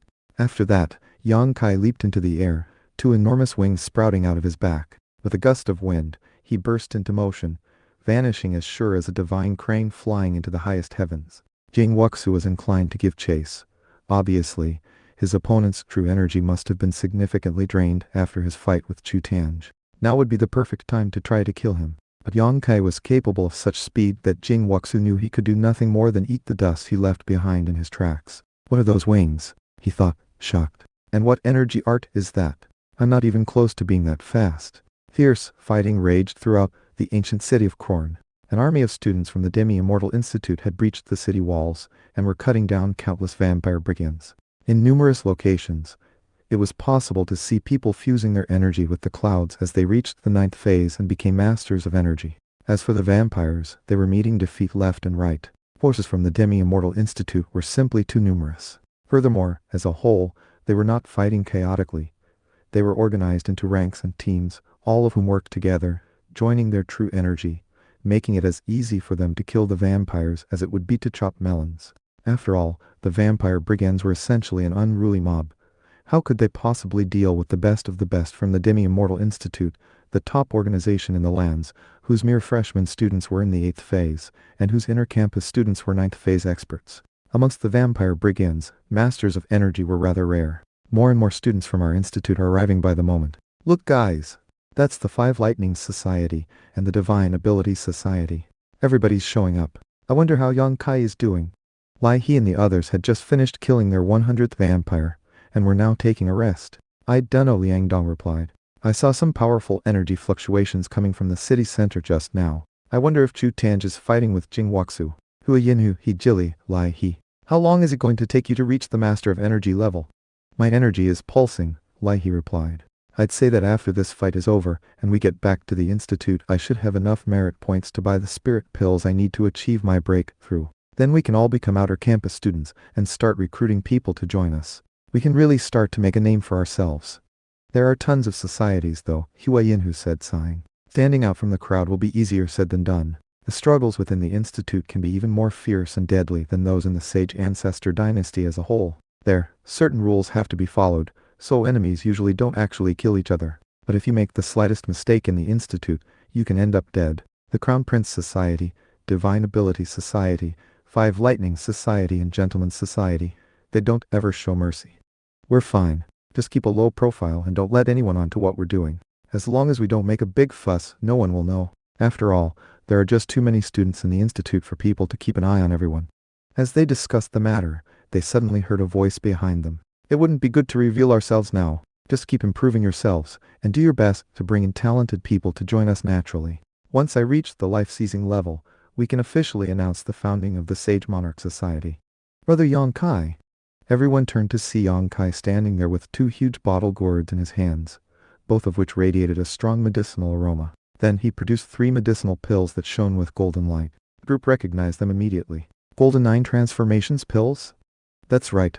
I wasn't able to bring much loot from the treasure houses with me, so I tried to choose only the best things. This gourd is full of them, plus some sort of violet pill that I'm unfamiliar with. You guys take a look. In any case, 1 golden 9 transformations pill should be all the 3 of you need to become masters of energy. Next, Yang Kai pulled out a violet gold pill the size of a longhorn fruit. Violet golden meridian strengthening pill. Lai, he exclaimed. Those are even more valuable than golden 9 transformations pills. They're made by combining 10,000-year-old violet gold with 1,000-year-old violet magical mushrooms, plus a whole bunch of other spirit medicines. It takes fully 20 years of concocting time to finish them. Even one of those pills is as valuable as an entire city. Eat it, and you can strengthen your foundation and consolidate your vitality. It will add a bit of pre-heaven essence into your sea of energy, which if you cultivate, will significantly improve the state of your meridians. That's why they're called violet golden meridian strengthening pills. If you sold them at market, they would fetch an astronomical price. Brother Yang Kai, it looks to me like there must be hundreds of pills in that bottle gourd. We're rich. Terrifyingly rich. You got that right, Yang Kai said. Of course, he didn't reveal that in his thumb ring of holding, he had dozens upon dozens of collections of other pills, just like those. Unfortunately, he didn't quite know what all the pills were. They were obviously beyond the level that mere demi-immortal Institute freshman students would know about. Let's find a quiet place where I can help you use the golden 9 transformations pills, and then the violet golden meridian strengthening pills. Let's strengthen your meridians, and get you into the Master of Energy level. Then we can all become outer campus students. With that, he handed out the pills. As for Liang Dong, he was already a Master of Energy, but Yang Kai gave him a pill anyway as a reward. Taking one last look at the flames of war flickering within Korn, they turned and left. Eventually, they found a distant mountain valley that was perfect for their needs. Sitting down cross-legged, they circulated their true energy, and then consumed the pills. The process took 6 hours. By that point, it was day again, and had stopped snowing, ensuring that bright sunlight filled the lands. Yang Kai opened his eyes, to be followed moments later by Lai He Jili, and finally, Hua Yinhu. Energy soared into the sky from the latter 3, accompanied by intense rumbling sounds. Nearby snowfowl, snow rabbits, snow foxes, snow apes, as well as powerful demonlings, all recognized the Master of Energy auras, and fled. They were now all Masters of Energy, and not ordinary ones by any means. Excellent, He Jili said. We can hold our heads high now as Masters of Energy, and our positions in our clans will now improve significantly. All 3 of them had eyes brimming with tears of excitement. They came from powerful and important clans, but up to this point, their cultivation bases had been insufficient. But now that they were Masters of Energy, they would become outer campus students of the Demi-Immortal Institute, and would have completely different positions within their clans, with access to many more resources than before. And of course, they all knew that it was because of their good brother Yang Kai. Without him, it would likely have taken another 10 years for them to get their breakthrough. And how many decades did one have to work with in life? Brother Yang Hua Yinhu said, "We won't waste time with words of thanks. You're the leader of the Sage Monarch Society, so we'll climb mountains of daggers and swim through seas of flames to follow your orders, and not even bat an eye while doing so. Our place in our clans will be different now, so if you need help for your own clan, Just say the word. Once I join the outer campus, I'll send word back to my family. Soon, I'll be able to call upon 10 masters of energy to help me with whatever I need. What? They'll send you 10 masters of energy? Although Yang Kai was shocked, he quickly smoothed out his face. Well, let's get out of this land of ice and snow. Once we're back at the institute, we can turn in our blood demon course for merit points, and then get those promotions to outer campus student. Continuing to chat, they sped away through the snow. Yang Kai was in a wonderful mood, but in sharp contrast was Chu Tange, who was in another part of the northwest, fuming with anger. Who would have thought that punk would mess up my plan to kill Jing Wuxu? Currently, he was sending sword energy out as if to connect with the winter sun itself. Gradually, the sunlight gathered together and then descended as golden rays into him. Earlier his sword had exploded, and now he was forming it back together. His cosmic sunflare sword was similar to the infernal deity's spear in that it was a manifestation of the technique he cultivated. It collected the quintessence of the sun and the spirit energy of the cosmos to fuse with true energy and create a divine weapon. Off to the side, Yan Halen said, "There's no need to be so angry, elder brother. Although, I was hoping you would kill him and reveal his identity. What energy art does he cultivate? It seems to surpass the royal class, so I'd say that at the very least, it's an imperial class art." There was something very familiar about him. With enough time in his presence, I could probably deduce his identity. What? He seemed familiar to you? Chu Tange looked over his shoulder at her. Don't tell me he's some expert from the Sea God Institute. I have no idea, she said thoughtfully. However, it won't be too long before the truth comes to light. Whoever he was, he seemed to have something against me. After all, he attacked me first, and with killing intent. Seems he hates me and wants me dead. And since he failed, he'll surely try again. Well, he's terrifying, I can tell you that, Chu Tange replied. He's definitely not a life seizer, and yet, is as powerful as one. If word got out about that, it would cause a huge stir. He smiled viciously. However, considering he picked a fight with me, he signed his own death warrant. You're right, Hale-Ann. His incredible strength must come from whatever energy art he cultivates, probably an imperial class. In fact, it could even be a fabled saintly class art. Saintly class energy art? Yan Hale-Ann was visibly shocked. That's right. An energy art that can surpass the mortal and enter the saintly, a consummate discipline passed down from a great sage of ancient times. If I could get my hands on it. Well, that shouldn't be hard, Yan Helen said, her eyes flashing. He wants to kill me, so he'll show up again eventually. How about this, elder brother Tange?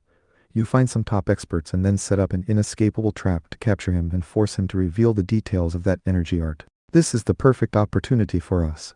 If it works, then we might have a chance to surpass the mortal and enter the saintly. The more Chu Tange thought about the plan Yun Hale and had just come up with, the more excited he got.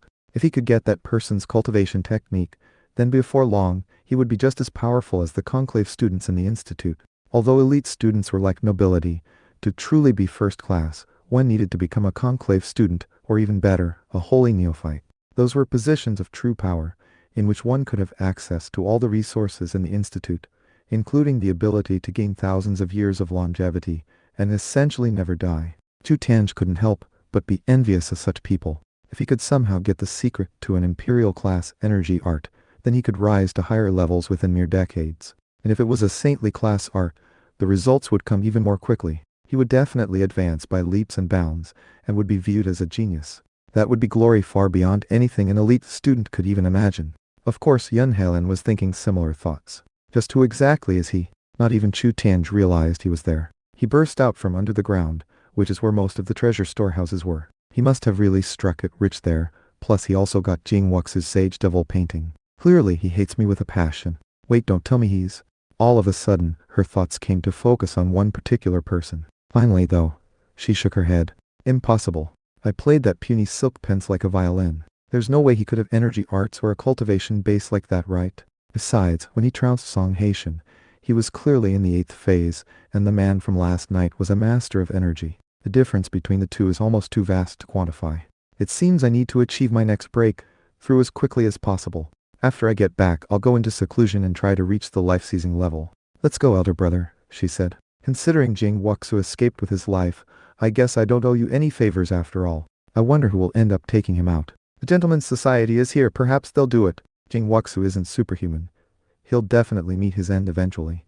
I couldn't care less, Chu Tange said, looking more than a bit irritated. Suddenly, his expression flickered, and he looked over to see several beams of light approaching from the horizon. Considering how vigorous they were, it was obvious these newcomers weren't masters of energy, but rather life seizers. More life Caesars? He murmured, shocked. However, his expression quickly calmed as he realized that the newcomers were students from the Demi-Immortal Institute. Whoosh! Whoosh! Whoosh! Beams of light approached, and soon 3 individuals touched down near them. All of them were elite students just like Chu Tange. 2 were male, and 1 was female. Long Tai, Yingling, Luo Tian, he said by way of greeting. Experts from the Gentleman's Society, the Divine Ability Society, and the 5 Lightnings Society. What are you doing working together? Infighting is best avoided when dealing with enemies of the Institute, the young woman said. Looking Yan Haolan up and down, she said, Are you the genius they say is see God blood in your veins? Yan Haolan? Yes ma'am, that's me. Yan Haolan bowed formally. Is there some matter you wish to discuss with me, elder sister, elder brothers? The 3 elite students exchanged glances, and then the young woman said, Not really. We're just following orders. Here, this is for you.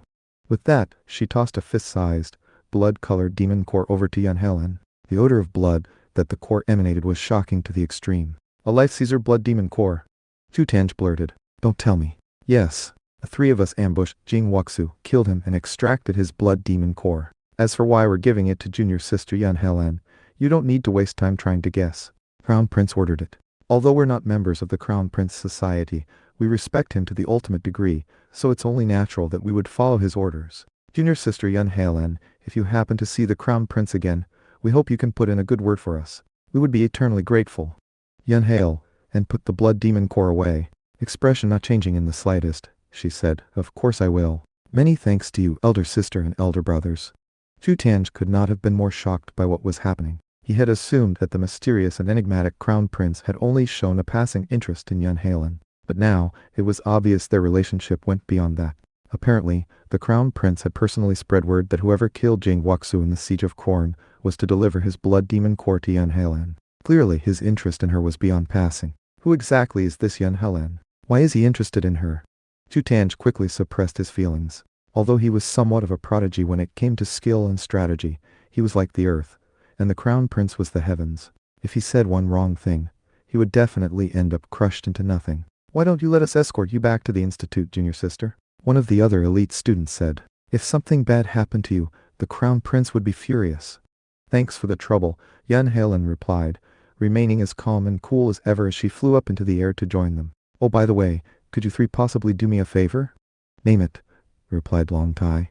There's a certain freshman student named Yang Kai. He's Yang Suzu's nephew, and just joined the Demi-Immortal Institute. Could you find out what he does on a daily basis? If so, I'll definitely put in a good word for you with the Crown Prince. A freshman student? The 3 elite students exchanged glances, then broke out into smiles. No problem. Let us handle it. You'll soon know every aspect of his schedule, even his bedtime. We can get all that information through our eyes and ears in the Demi-Immortal Institute. Very well, let's be off then, Yan Haolan said. I need to get into secluded meditation as soon as possible to break into the life-seizing level. Feeling very pleased with herself, she flew away with the group. Normally, masters of energy weren't capable of long-term sustained flight, but with the mysterious power of the Dragon Pearl she possessed, she was nearly on the same level as a life-seizer in that regard. After a day and a night of travel, Yang Kai was out of the snowy northwest, and back in the Demi-Immortal Institute. Although he had failed to kill Jing Wuxu, the society he and his friends had created profited significantly. Besides, killing Jing Wuxu would have brought too much attention.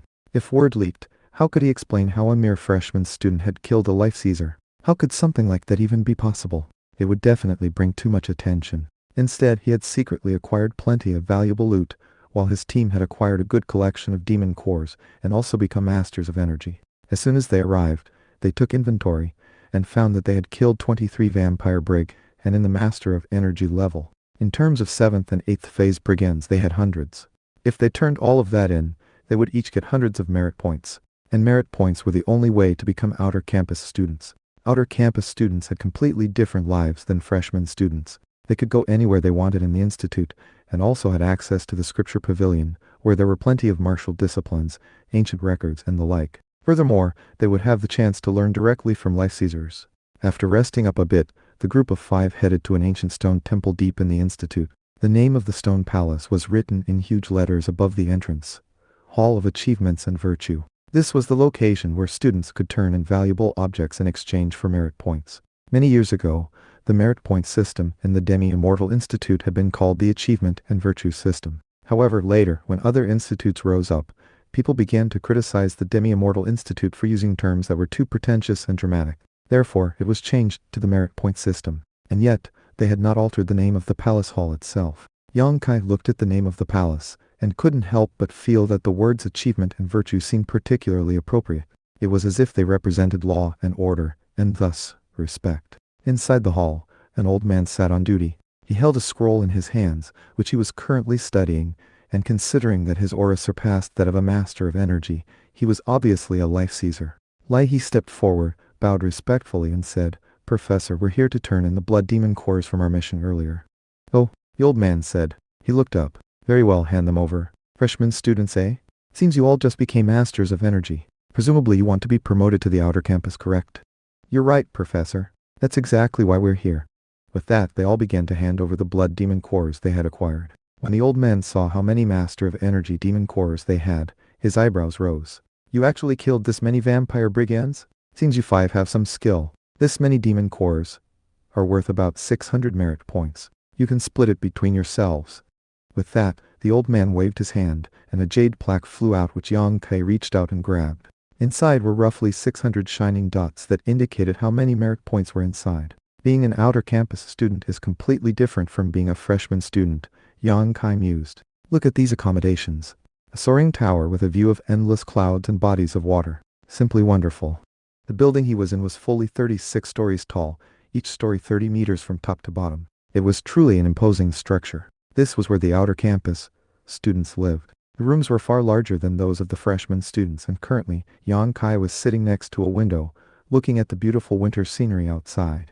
After paying his merit points and taking a test provided by the school to prove that he was a master of energy, he got his promotion. He was now an outer campus student with his own spectacular accommodations, a virtual mansion grotto. His 4 friends had similar rooms and were currently there organizing their things. The windows were made of pure crystal, with an inlaid screen that protected against the coldest of winds, but let in all of the light.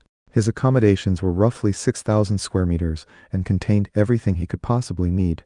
It had a pill furnace, the requisite flame to power it, a bed made of jade, and all sorts of other things that were required for cultivating energy arts. The walls were made of some unknown gold-like metal, and were decorated with millions of complex decorative patterns that actually formed a spell formation. That formation could absorb the quintessence of the sun and moon, and the spirit energy of heaven and earth, which made practicing cultivation twice as productive. This was the most important aspect to the accommodations, and was a special remuneration from the sect to outer campus students. The Demi-Immortal Institute had millions of freshman students, but when it came to the outer campus students, there was 1/10 that number. And of course, there were even fewer inner campus students. Being promoted from freshman student to the outer campus was a major upgrade. Freshman students were assigned all sorts of random tasks and jobs. Some of them even were sent to mines outside of the school to do hard labor, but not outer campus students.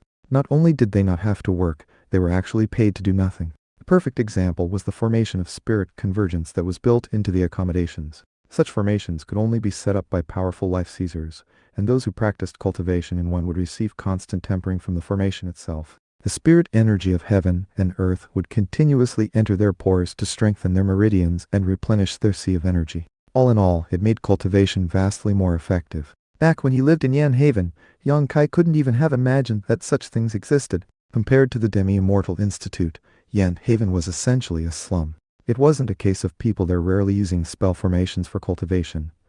No, it was a situation of no one having ever seen a spell formation before. In fact, Yang Kai was shocked to discover that when he left his room, he could sense that the air outside was heterogeneous and full of filth. In contrast, the air in his room was pure and refreshing. It made him feel like he was an immortal of sorts, and caused his true energy to flow even faster through his body. Yang Kai also spent time memorizing the decorative designs that made up the spell formation. That way, when he reached the life-seizing level, he could theoretically return to the Yang clan and set up a similar formation. That would ensure that his father and brothers would be able to advance in their cultivation much more quickly. A spell formation like that could help people reach the 5th phase of energy arts in only a few years, as opposed to the dozens of years it would normally take. Suddenly, Yang Kai heard someone knocking at the door. Waving his hand, he opened it. "Brother Yang Kai, can you believe these formations of spirit convergence?" He and the others entered, looking completely proud and elated. Yang Kai beckoned for them to enter. "I heard that inner campus students have formations of vital convergence that are supposed to accelerate your cultivation even more." I wonder what they're like. Well, I guess we have to start saving up more merit points, so that we can become inter-campus students. As of now, he truly was the leader of their little team, and they respected his word over all else. We'll need to perform a lot of meritorious service to become inter-campus students, he said. Instead of saving up merit points, why don't we focus on cultivation? If Brother Yongkai can reach the life-seizing level, then he'll become an elite student without having to pay a single merit point. Only the students who have absolutely no hope of reaching the life-seizing level will actually spend the merit points to get a promotion. That's right, Liang Dong said. Once you reach the life-seizing level, you become very important to the institute. Brother Yang, it's all thanks to you that we're masters of energy. Considering we're finally outer campus students, I think it's time for us to go home and visit our fathers. At long last we'll officially get higher positions there and access to greater resources. Before leaving, we wanted to check with you to see if you had any instructions for us while we're gone. For example, what about the situation with your clan? As far as I'm concerned, the Yang clan is family now, and your father is my father. I swear that we will live together and die together, and share both glory and misfortune.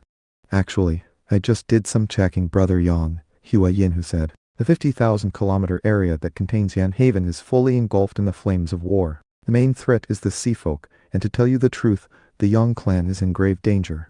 Really? Yongkai said. Do you have any suggestion about what to do, brothers? I know my clan is weak.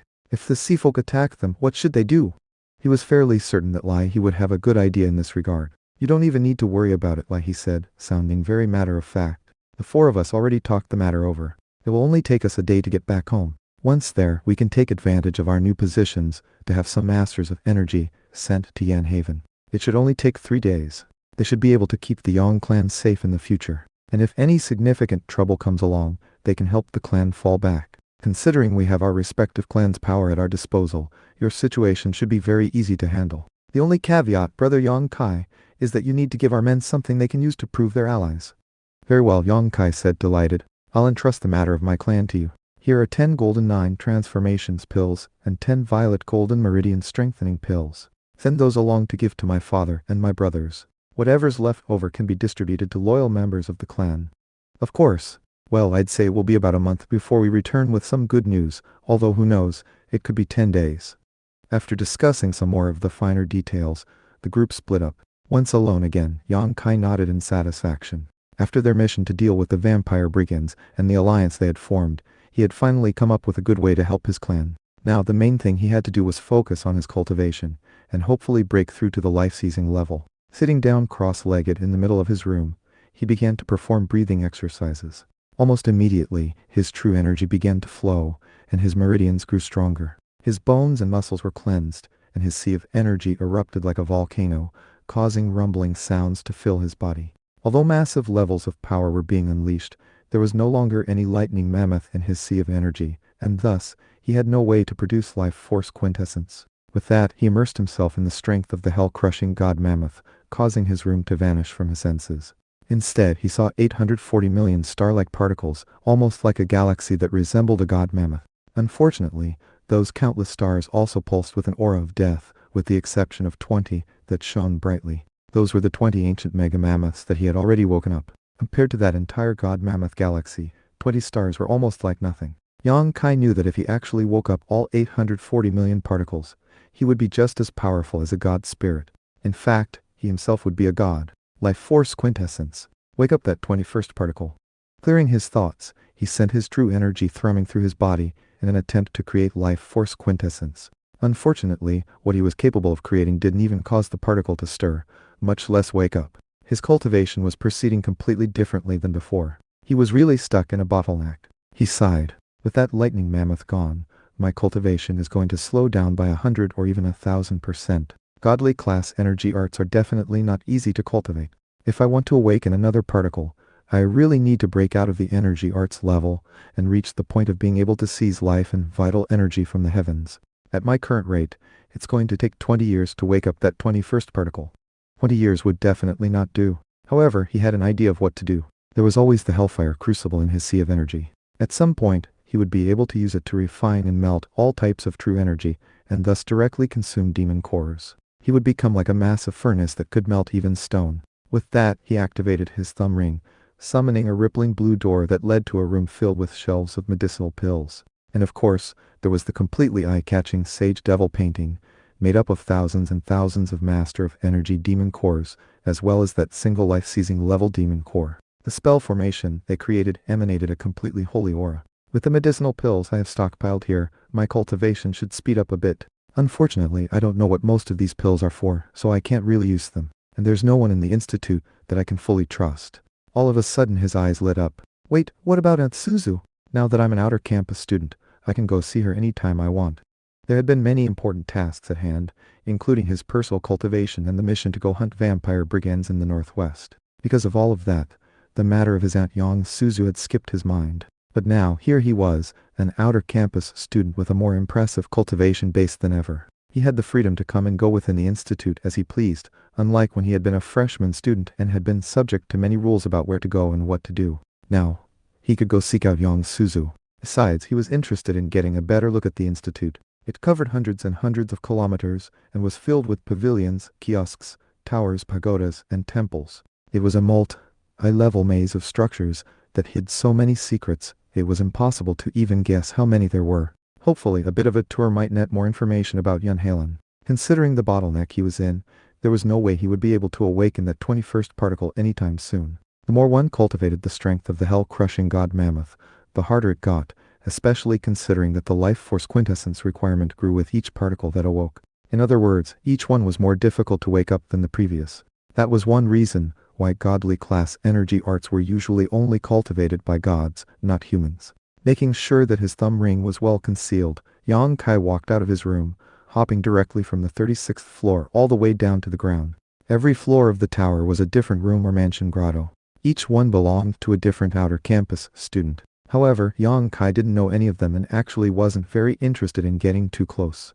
At the bottom of the building was a well-manicured park filled with towering trees, flowing streams, and little pavilions. It was a lovely place, with teams of freshman students visible cleaning up, or trimming and fertilizing the plants. Yang Kai had done such work himself in past months, but now he was exempt from such chores. As he walked along, the freshman students noticed his clothing, and the large demi-immortal words stitched on the front in bright red. The envy in their eyes was impossible to mask. Freshman students had no such marking on their garments. Theirs were pure white, which indicated that they were persons without any academic title or official rank. Yang Kai noticed the envious gazes and sighed. There was nothing he could do about how the Demi-Immortal Institute was so strictly organized by rank and title. It was hard to even imagine what the freshman students would think of him if he reached the life-seizing level and became an elite student. He strolled out of the garden, and then began to walk through the various paths that made up the institute, passing buildings, pagodas, walls, and other scenery. Before long, he was at an area filled with majestic temples. It was a glorious sight.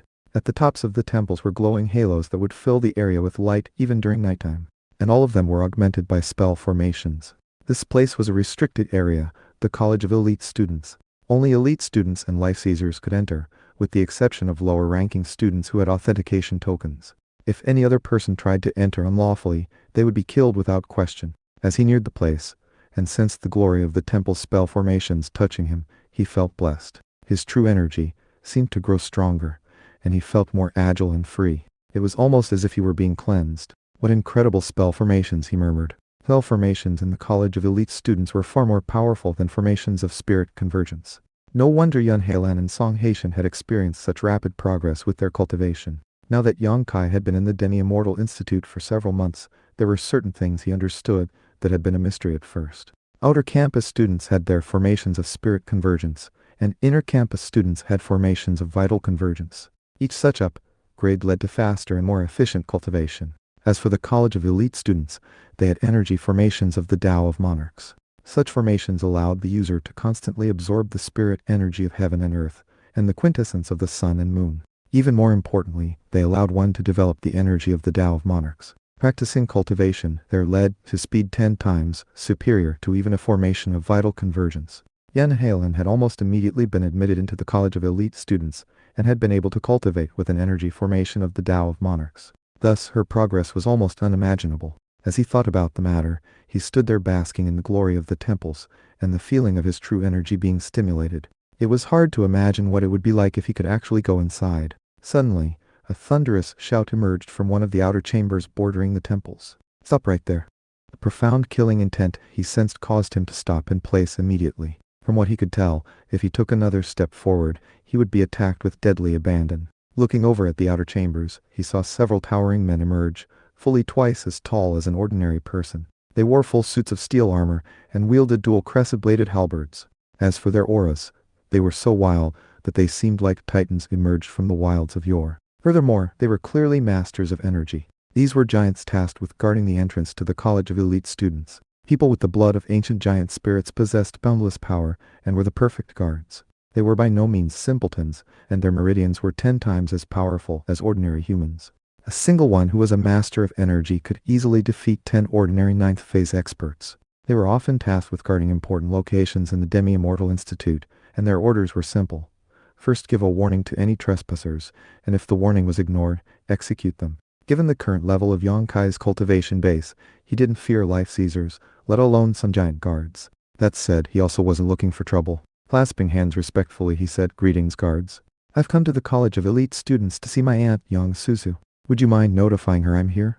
The leader of the giants looked Yongkai up and down, his eyes glinting with what seemed like greed. "Notify her? Sorry, we're busy. Come back tomorrow." "Oh."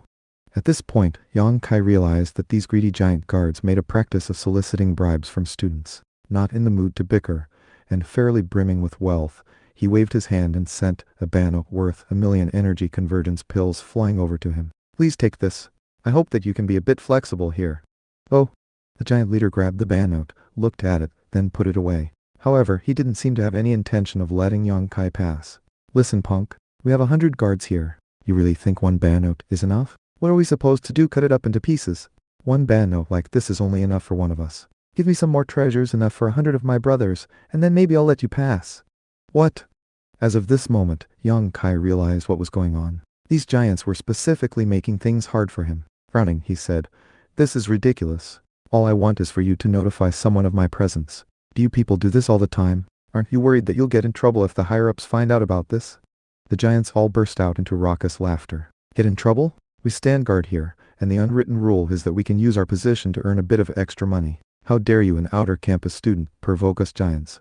You really don't know what's good for you, do you? Screw the hell off."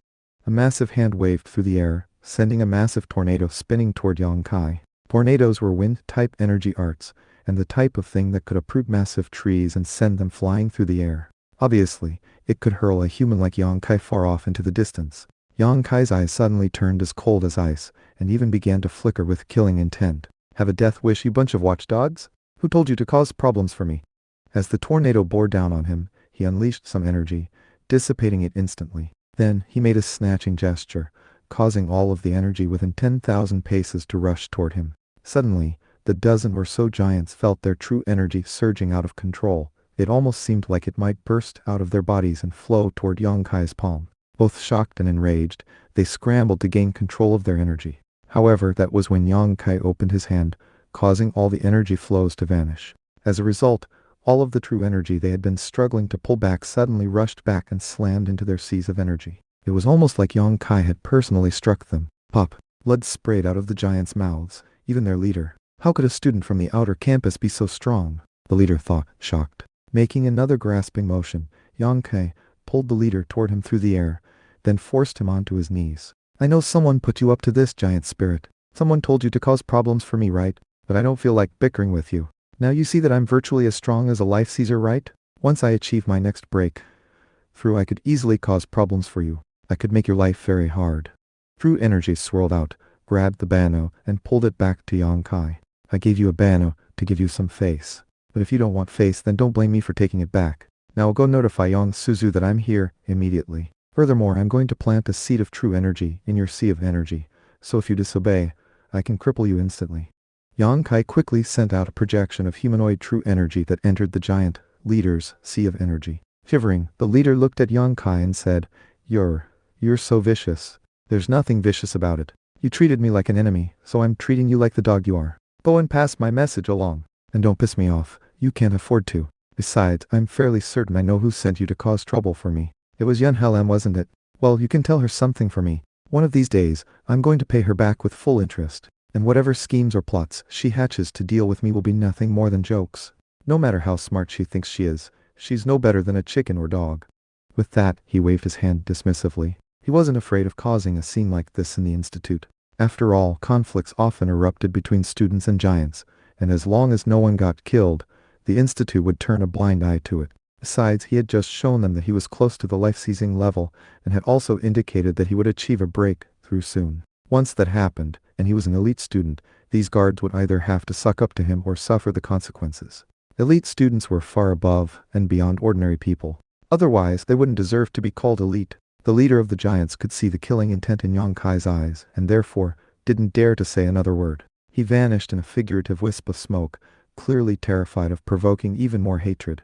As for the other giants, they simply prostrated to Yang Kai and remained there unmoving. Before long, the leader of the guards came back, followed by a young man of approximately 25 years of age. He had an imposing bearing and a very fair face. Looking Yang Kai up and down, he said, "You're Yang Suzu's nephew? She's been in seclusion cultivating a very important energy art, and cannot be disturbed. However, she told me ahead of time to entertain you if you came. Come follow me."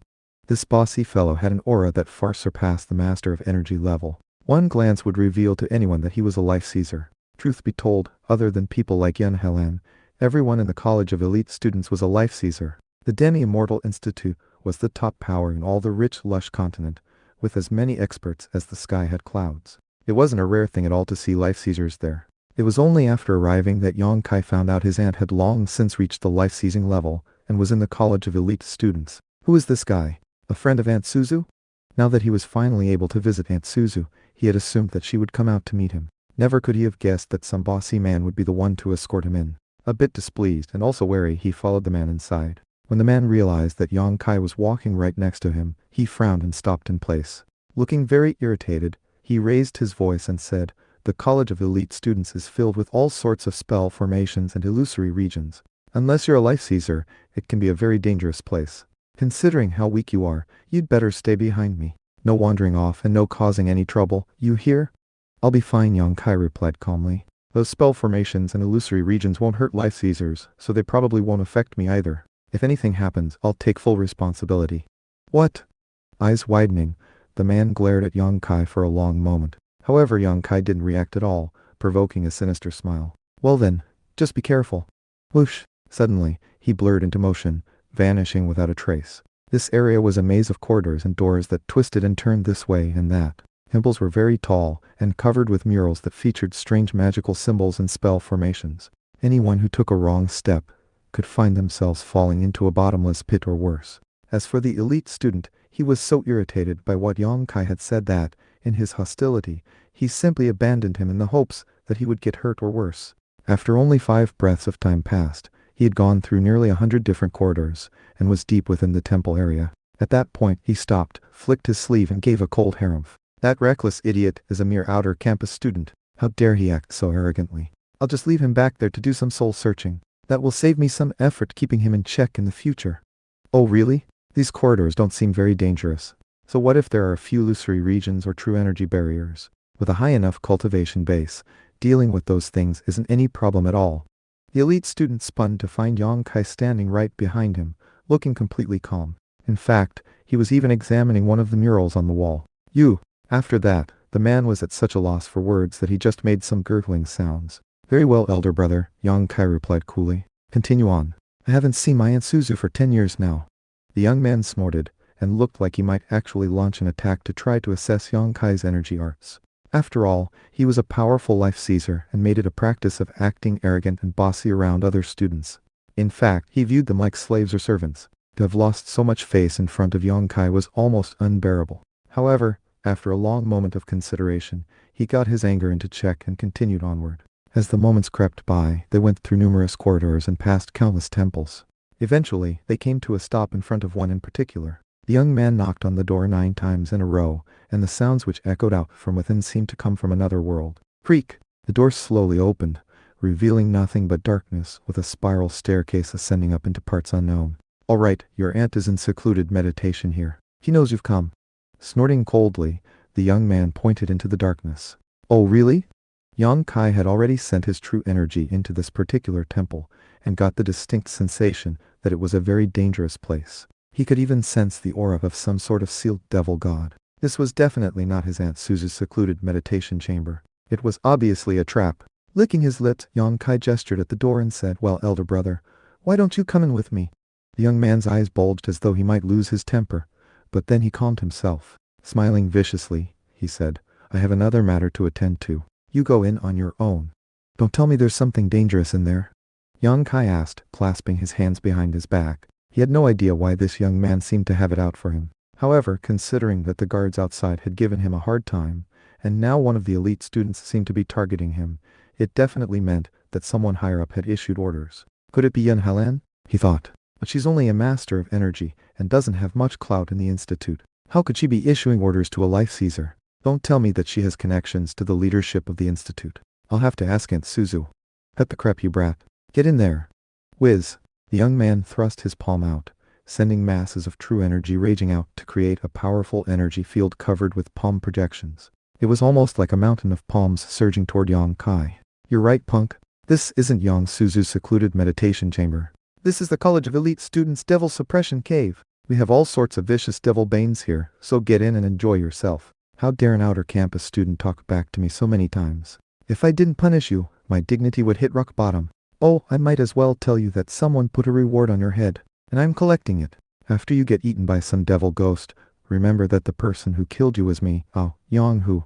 Yang Kai had been waiting for this Yang Hu to attack him, and therefore simply eyed the incoming mountain of true energy and prepared to make a move. However, it was at that point that a streak of sword light shot through the palaces, radiating a massive gravitational force and surrounded by a huge energy field. In the blink of an eye, it completely shattered the mountain of true energy. Then, the sword light transformed into a vortex that consumed the fragmented energy clusters. "You've really got some guts, Yang Hu. How dare you harm a family member of mine?" The voice belonged to that of a woman, and although it was as melodious as a flowing stream, it was also as sharp as a sword. "Yang Suzu!" "Oh," Yang Hu blurted, shivering and backing up as if to flee the scene. Even as he turned, a woman appeared at the end of the corridor. Waving her hand, she sucked the sword light back into her palm. She was tall and slender, with long legs that made her as graceful and lithe as an immortal crane. Her garb consisted of an aqua-green waistcoat, and her flowing black hair was bound with fiery red gauze. The contrast between the green and the red was like the contrast between fire and water, or between yin and yang. She looked both calm and profound, like starlight reflected on the waters of a deep well. Clearly, her cultivation base was on a far higher level than this Yang Hu's. Calming down a bit, Yang Hu, seemingly very confident in his position, said, "This doesn't have anything to do with you, Yang Suzu. Your nephew offended someone who the Crown Prince has taken a liking to, and I'm following her orders. I'm just showing respect to the Crown Prince. Don't tell me that you're going to defy him." Yang Kai recognized this young woman at first sight. Aunt Suzu is finally here. He couldn't suppress the excitement that sparked deep in his heart. Although she looked completely different from the way she had in the past, she still reminded him of that little girl who had helped him eat his meals as a child. She seemed extraordinary beyond belief, but there was still something about her that was exactly the same as before. Looking Yang Hu square in the eye, she said, "Someone the Crown Prince took a liking to. You mean that Yan Helen?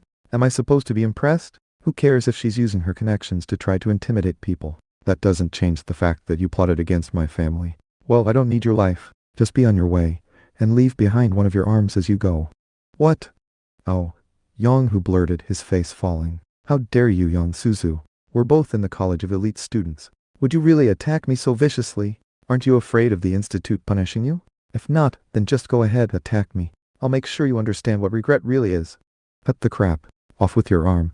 Suddenly, Yang Suzu drew her sword, and then unleashed an eerie beam of sword energy that bore down mercilessly toward his right shoulder. There was no doubt about whether or not she intended to sever his arm. Snarling with teeth bared, Yang Hu thrust out his right hand, which swirled with true energy until it looked like a tiger claw. This was a move from his Beast King energy art. Tiger roars at the heavens. More true energy rippled out as images of tigers, leopards, jackals, wolves, snakes, vultures, eagles and bears sprang into being behind him. He was using this one palm strike to try to deal with the incoming sword energy. However, Yang Suzu's sword energy contained infinite variations.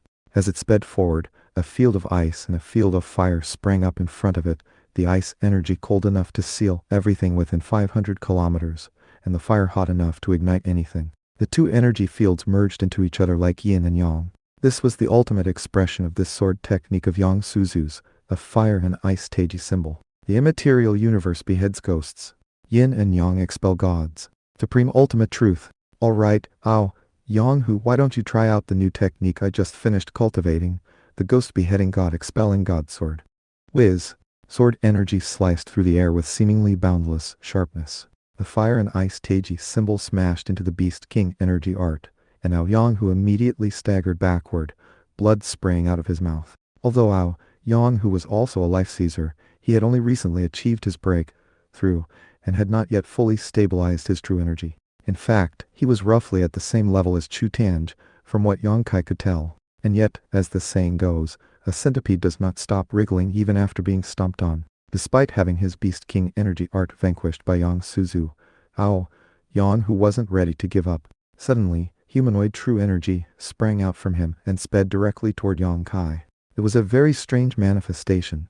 It was fully 9 meters tall, covered with fur, with a head that resembled a tiger. It was apparently some sort of beast god, and it didn't hesitate at all to rush toward Yang Kai in terrifying fashion. Smiling viciously, Yang Hu said, "Stop right there, Yang Suzu.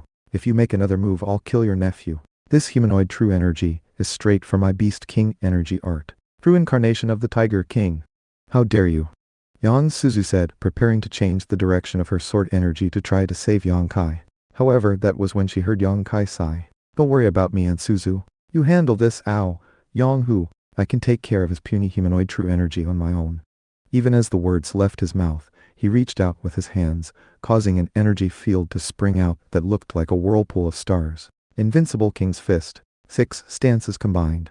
The tiger-headed humanoid true energy was sucked into the whirlpool, then let out an agonized shriek as it was torn to pieces. The resulting scraps of true energy were then absorbed into Yang Kai's meridians and sent to the embryonic hellfire crucible in his sea of energy. Usually, heterogeneous true energy would act like poison if someone absorbed it. In fact, the first thing a normal person would try to do would be to expel it lest it inflict dangerous harm. But now that Yang Kai was a master of energy, and had fully absorbed the life force quintessence of the lightning mammoth, he had his embryonic hellfire crucible. Already, it could melt and refine heterogeneous true energy, and turn it into true energy that he could use. Therefore, he had nothing to fear at the moment. Thus was the power of a godly class energy art. Yang Suzu had been worried about Yang Kai, and yet, to her utter surprise, it only took one sweep of his hand to vanquish the humanoid true energy of a beast king. She was a veteran of numerous battles, and had been in many tight spots in her life. Therefore, it was easy for her to make quick decisions. Sword energy flared and blood-red light shone. An agonized shriek rang out of Yang Hu as his right arm was cleanly severed off. The blood-soaked Yang Hu couldn't prevent the intense pain from showing on his face. However, he had profound energy arts and quickly staunched the flow of blood. Grabbing his severed arm with his other hand, he turned and fled, leaving behind the following words: "I won't rest until you're dead, Yang Suzu, and you'd better watch out for that nephew of yours. I'm not going to let this rest." Life seizers were powerful to the extreme. Even having an arm chopped off wouldn't be a big hindrance. In fact, even with all 4 limbs chopped off, a life seizer could still use their true energy to move as quickly as lightning. They could usually recover from the gravest of situations. The only way to truly put an end to one would be to sever their head, destroy their sea of energy, or perhaps detonate all of their meridians. "What a piece of trash," Yang Suzu said, shaking her head. "Well, severing his arm and damaging his meridians will make it almost impossible for him to make any progress for the time being." Turning her attention to Yang Kai, her eyes flickered with delight. "Kier, I didn't realize you've grown up so much. I got your father's message, and I'm up to date on everything that happened, including the incident with Yun Hailan and the latent dragon pill. I know your martial arts were crippled, and that you got struck by lightning leading to spectacular advancement, but I'd assumed your energy arts were the same as they were before. How could I have guessed that they would have advanced to this level?" Yang Kai nodded.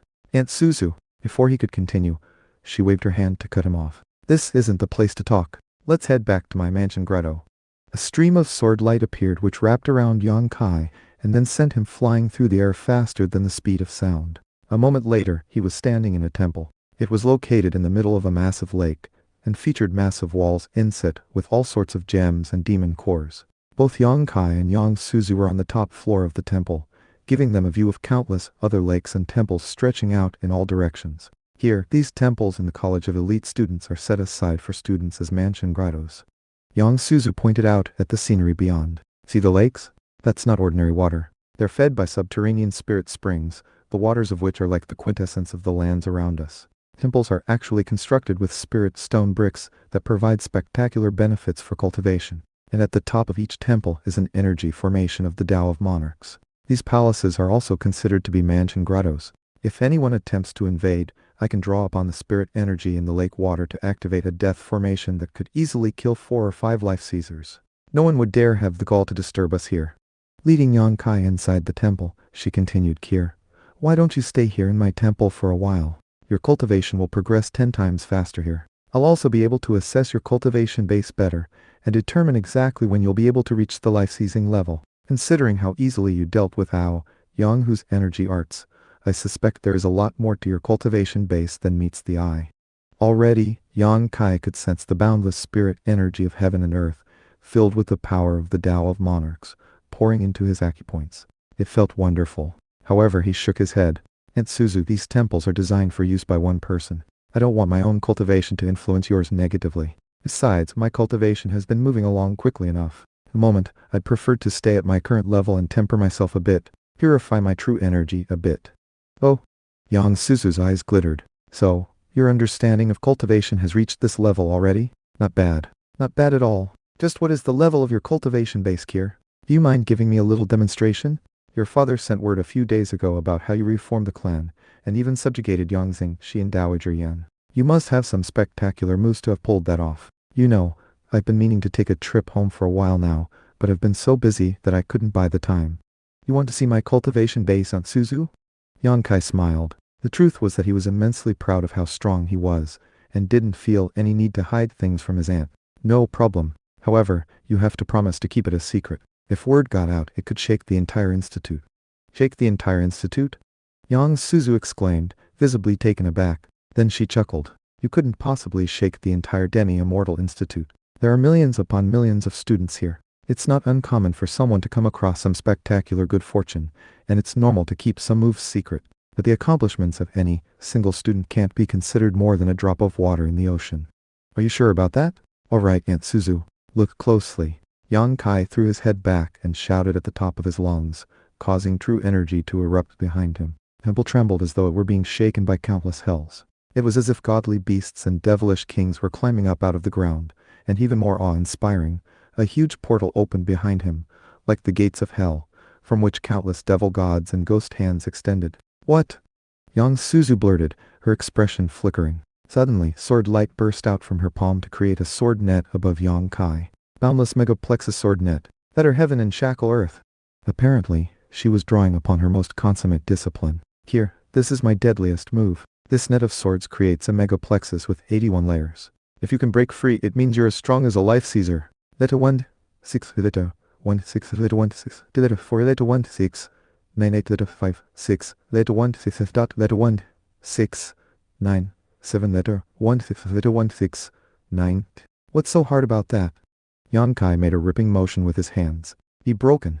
Metallic black gold spread out to cover Yang Kai's arms, densely packed magical symbols that looked like vicious devil gods from hell. As the armor covered him, the net descended, and pinging sounds rang out as the armor was scratched and damaged. Back in the ancient city of Krorn, it was during his fight with Chu Tange that his infernal deity Aegis had taken on the form of the infernal deity plate armor, which not even the cosmic sunflare sword technique could pierce. But Krorn was the past. Yang Kai's cultivation base had advanced, and he was just on the verge of being able to seize life from the heavens. His Hellfire Crucible had reached its embryonic stage, and with his infernal deity plate armor, no divine weapons of any sort could hurt him. Besides, with the power of 20 ancient mega mammoths, he could crush anything that stood in his path. He let loose a roar which shook everything in the area, and then he took a step forward, reaching out and ripping Yang Suzu's sword net apart layer by layer. The resulting destroyed sword energy then flew back to her, taking the shape of a long sword in her hand. Whiz! It only took a moment for him to reach the last layer and crush it into ash. With that, he retracted his true energy, returning him to his original form. Shivering, Yang Suzu reined in her sword energy, and then looked at her nephew with disbelieving eyes. You're not in the life-seizing level, but your cultivation base is strong enough to stand up to life-seizers. It's a miracle. You're a genius. You must be one of the most extraordinary people in the Institute. Just what good fortune did you come across, Kier? What was that energy art? Aunt Suzu, the energy art I cultivate is too extraordinary to speak aloud. If word got out, it could lead to calamity for the Demi-Immortal Institute itself. He shook his head. As for the details, let's wait until I manage to reach the life-seizing level. At that point, I think I'll be strong enough to provide a full explanation. For now, all you need to know is that I'm strong enough to trounce life-seizers. That's wonderful. Although her eyes flickered with delight, they soon turned serious. The fact that you, a master of energy, can do such things is actually completely shocking. Here, I'm confident in saying that the technique you just used is an Imperial-class energy art at the very minimum. You're right, if people found out, it could lead to a major disaster. I'll definitely keep your secret. Thank you, Aunt Suzu. By the way, how are things going for you here in the Institute? Yun Helen is here too, and she's gained the favor of the Crown Prince. And who exactly is this Crown Prince character? Is he really that powerful? If Yun Hale and keeps using her connection to him to plot against me, I'm afraid I might be in some actual danger. The Crown Prince. A look of vigilance appeared in Yang Suzu's eyes. After a moment of silence, she sighed and said, "He's extraordinary, that's for sure. He's definitely broken out of the life-seizing level already, meaning that he's currently in the legendary level. Nobody really knows anything about his cultivation base though. He's a holy neophyte, but that said, I don't think you need to worry. His ambitions are too lofty for him to be concerned about you. That Yun Helen is definitely just using his name to advance her own causes. Here, you need to break through to the life-seizing level as quickly as possible. Doing that will relieve a lot of pressure." "It shouldn't be long before I can do just that," he murmured. Suddenly, his eyes glittered. "Aunt Suzu, although I came across some good fortune, my fundamental understanding of cultivation as a whole is still relatively shallow. Would you mind explaining what this legendary level that you mentioned is? That's the level beyond the life-seizing level, right?" "Of course I can explain," she replied. Sitting down cross-legged, she said, "The so-called life-seizing level involves seizing life from the heavens and surpassing the limitations of one's own fleshly body. The goal is to be able to extend your lifespan. You seize life 9 times within the level, and every time you do, you gain longevity. Of course, each time you seize life, it's more difficult than the time before, and every time involves a tribulation of vital energy. A few years ago, I achieved primary life seizing, and now I'm preparing for secondary life seizing. If I succeed, I'll add 500 or 600 years to my lifespan. If you reach non-Ari life seizing, then your longevity will increase to 3,000 years. After you seize life 9 times, your true energy transforms completely, allowing it to connect to the substructure of the world itself. Truth be told, I don't know how many sub-levels exist within the legendary level, but I do know that even a higher level exists beyond it. You hear about it in stories from ancient times, about the great gods of antiquity. Supposedly, it's the great sage level." With that, Yang Suzu went on to give many more details about cultivation. He talked about spell formation theory, true energy usage, meridian classification, as well as all the different types of spirit energy that existed in heaven and earth, and the nature of the quintessence of the sun and moon. He had studied in the Demi-Immortal Institute for more than 10 years, had received the approval of one of the Grand Elders, and before all that, had received a very thorough education. As such, her understanding of things vastly surpassed that of Yang Kai, who was still little more than countryside yokel. Many questions and conundrums he had encountered were explained thanks to her. Yang Kai felt like he was experiencing major enlightenment. Tackling a situation with foreknowledge is always the best strategy. Now, Yang Kai's efforts to break into the life-seizing level would go even more smoothly. At a certain point, something she said caused him to remember an important thing. With a slight grin on his face, he put his thumb ring onto his palm and held it out. Yang Suzu immediately stopped talking for a moment, then said, "Kier, what's that?" "Watch, Aunt Suzu. You'll see. This is another big secret of mine." He sent some true energy into the ring, which caused the blue door to open, revealing the dimension inside the item. "A thumb ring of holding," Young Suzu said, visibly shocked. "That's a treasure among treasures. Where did you get it?" "I killed a master of energy from the Sea God Institute while traveling here. He had it on him. It took me a while, but I figured out how to use it on my own. What do you think? You absolutely positively must not let anyone know you have that. If word got out, yes, it would be a disaster for sure." Yang Suzu had been shocked over and over again by Yang Kai on this day. Heart of the Sea holding items do indeed come from the Sea God Institute. The power of the world itself is used to forge them, which means that even life seizers would have trouble to break into them. "I definitely won't tell anyone about it, Aunt Suzu. Except you, of course." Reaching into the dimension with some true energy, he pulled out a crystal box filled with medicinal pills. "Oh, I also got these from a leader of the vampire brigands in the ancient city of Korn. Unfortunately, I have no idea what they do. Can you take a look?" "Oh." Yang Suzu took the crystal box and opened it to see rows of emerald green medicinal pills. Eyes widening, she said, "These are emerald dew rejuvenation lozenges. They're made from an elixir extracted from thousand-year-old fine jade, which is then mixed with over 300 types of spirit medicines. Then, they have to sit in a pill furnace for at least 10 years. Just one pill is equivalent to over 100 pounds of thousand-year-old fine jade. It's impossible to even say how many man-hours went into making these. I can't believe you have so many. How do you use them? Yang Kai asked. Steep them in fine liquor to extract the true energy. Drink it, and it will be naturally absorbed into your meridians and bones. It will extrude all sorts of impurities from you, and make you much stronger. It's like the quintessence of jade itself, and can significantly forestall the physical signs of aging. There are plenty of people who would fight tooth and nail to get pills like this. Although people with profound energy arts could live for hundreds of years, that didn't stop the effects of aging. For example, even if young Suzu lived for 400 years, she would start to look old starting at around 50 or 60. And once that happened, she could never go back. To people who prize their good looks, that was a horrifying thought.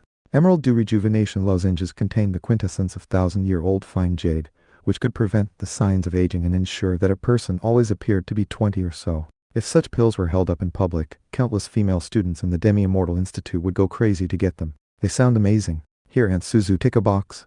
Either use them yourself, or give them out as gifts to strengthen your relationships. Young Suzu nodded eagerly. You little brat. I guess it's a good thing I always fed you the most delicious food when you were a kid. Do you remember how you always used to try to grab my things? You even broke quite a few of my treasures.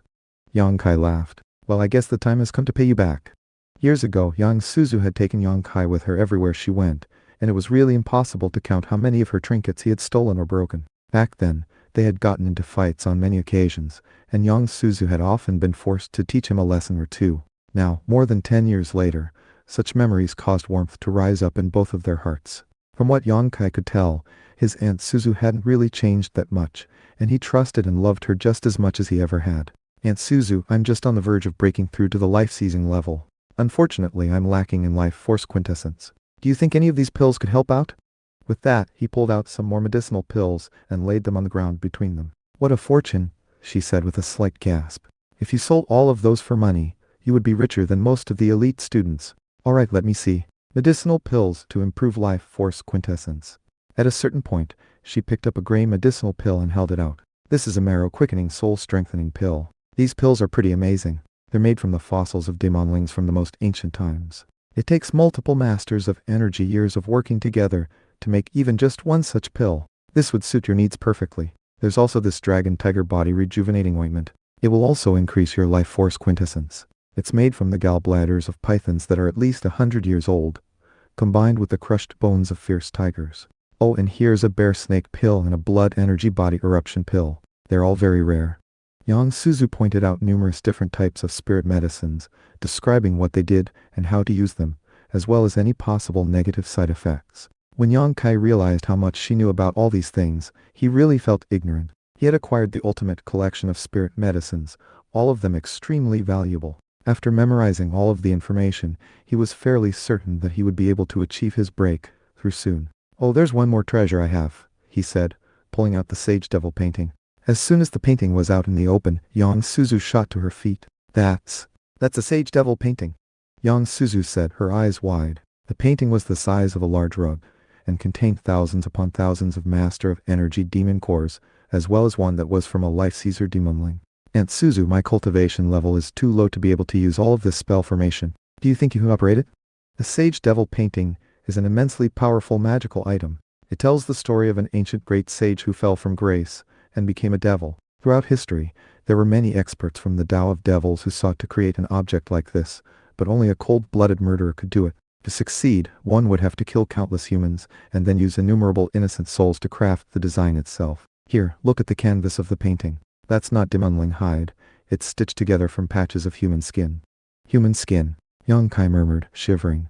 Sending his true energy into the thick canvas, he realized that there must be thousands upon thousands of unique pieces of skin inside. Yes, human skin, and two particular types. One is human skin from someone born in a yin year, yin month, yin day, and yin hour, and then became a devil. The other is human skin from someone born in a yang year, yang month, yang day, and yang hour, who became a sage. See?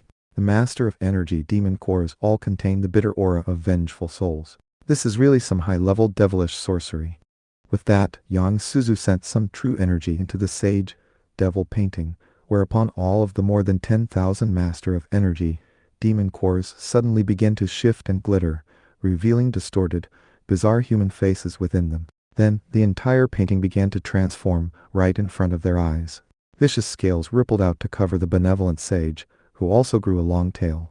At the same time, bone spikes jutted out from his back. In the blink of an eye, the sage transformed into a fiendish monster who seemed ready to send the tiger it was riding leaping out into the open. To Yang Kai's shock, the sage devil painting then floated up into the air, pulsing with so much killing energy that it seemed capable of slaughtering anyone it encountered. This painting seemed so powerful that Yang Kai was certain that Jing Wuxu could have used it to kill him effortlessly. But then, why would the man keep it in a treasure house instead of carrying it on his person? For one thing, the painting was designed to be placed on a wall. The only reason Yang Kai had thought to take it was because he knew he could put it in his ring of holding. This sage devil painting actually isn't complete, Yang Suzu said. There is one last thing that needs to be done before finishing it, and Jing Wuxu was probably waiting for his secondary life seizing before doing so. No wonder he led all of those vampire brigands on their campaign of devastation in the Northwest. Supposedly it was to cultivate their blood demon energy arts. But the truth is that they were killing people to make this sage devil painting. In only a few short years, the vampire brigands wiped out nearly all living beings within 500 kilometers of Krorn. They didn't leave anyone left alive, and it was all for this painting. I can't believe you actually stole it, Kier. Look at those Master of Energy demon cores. They have at least 1,000 vengeful souls in them. If you activated all of them at the same time, everything for dozens of kilometers, maybe even hundreds, would become a land of haunted ghosts and open gates of hell. All the lands would be cast into darkness, and anyone caught in the trap would be killed by the sage devil. Even a life seizer would be in big trouble. However, the painting still isn't complete, and the final step doesn't require souls, but rather a massive influx of true energy. So what does that mean? Aunt Suzu, if you can break through to secondary life seizing, do you think you could complete this treasure? Yang Kai clicked his tongue. If you become more powerful, your place within the academy will become even more stable. How about this? Why don't I give you the painting? Give it to me? Yang Suzu said, clearly surprised. It's a rare precious treasure from the Tao of Devils, probably the only of its kind. Jing Wuxu risked universal condemnation to make it, and sacrificed countless lives to do so. If I had that painting, I could definitely complete it. But my goal wouldn't be the painting itself, but rather, to use it as a basis to succeed with one of the Demi-Immortal Institute's most supreme energy arts, that of creating a second nascent divinity. The Sage Devil painting has the fundamental qualities of both sages and devils. If a sage can become a devil, then I can turn a devil into a sage. With the help of my master, I might even be able to achieve multiple life seizings. This thing is that powerful? Yang Kai said. Well then, take it, Aunt Suzu. Use it to make your second nascent divinity. If you power up enough, maybe you can become a conclave student. That will be a major improvement in your standing. As for my own cultivation base, treasures like this won't help it much. I just need lots of life force quintessence. Although he could use it as a magical item if he reached the life-seizing level, the truth was that once he was in that level, his strength of the hell-crushing god mammoth would be able to destroy anything in his path. Things were different for his Aunt Suzu, who would benefit much more, especially in terms of her standing in the institute. It's settled, Aunt Suzu. The Sage Devil painting is yours. Get the help you need from your master to make your second nascent divinity and break through to your secondary life seizing. Also take any of these medicinal pills that could be of help. As for me, I'll go back and work as hard as I can to break through to the life seizing level. Rising to his feet, he then added, there's no time to lose. It's just too bad I didn't do so already, otherwise I could use my unique true energy to help you.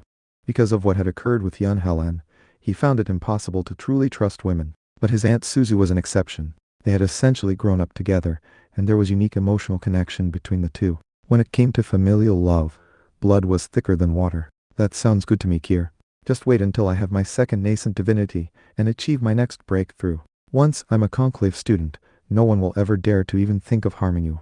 Waving her finger, she sent a stream of true energy to wrap the painting up.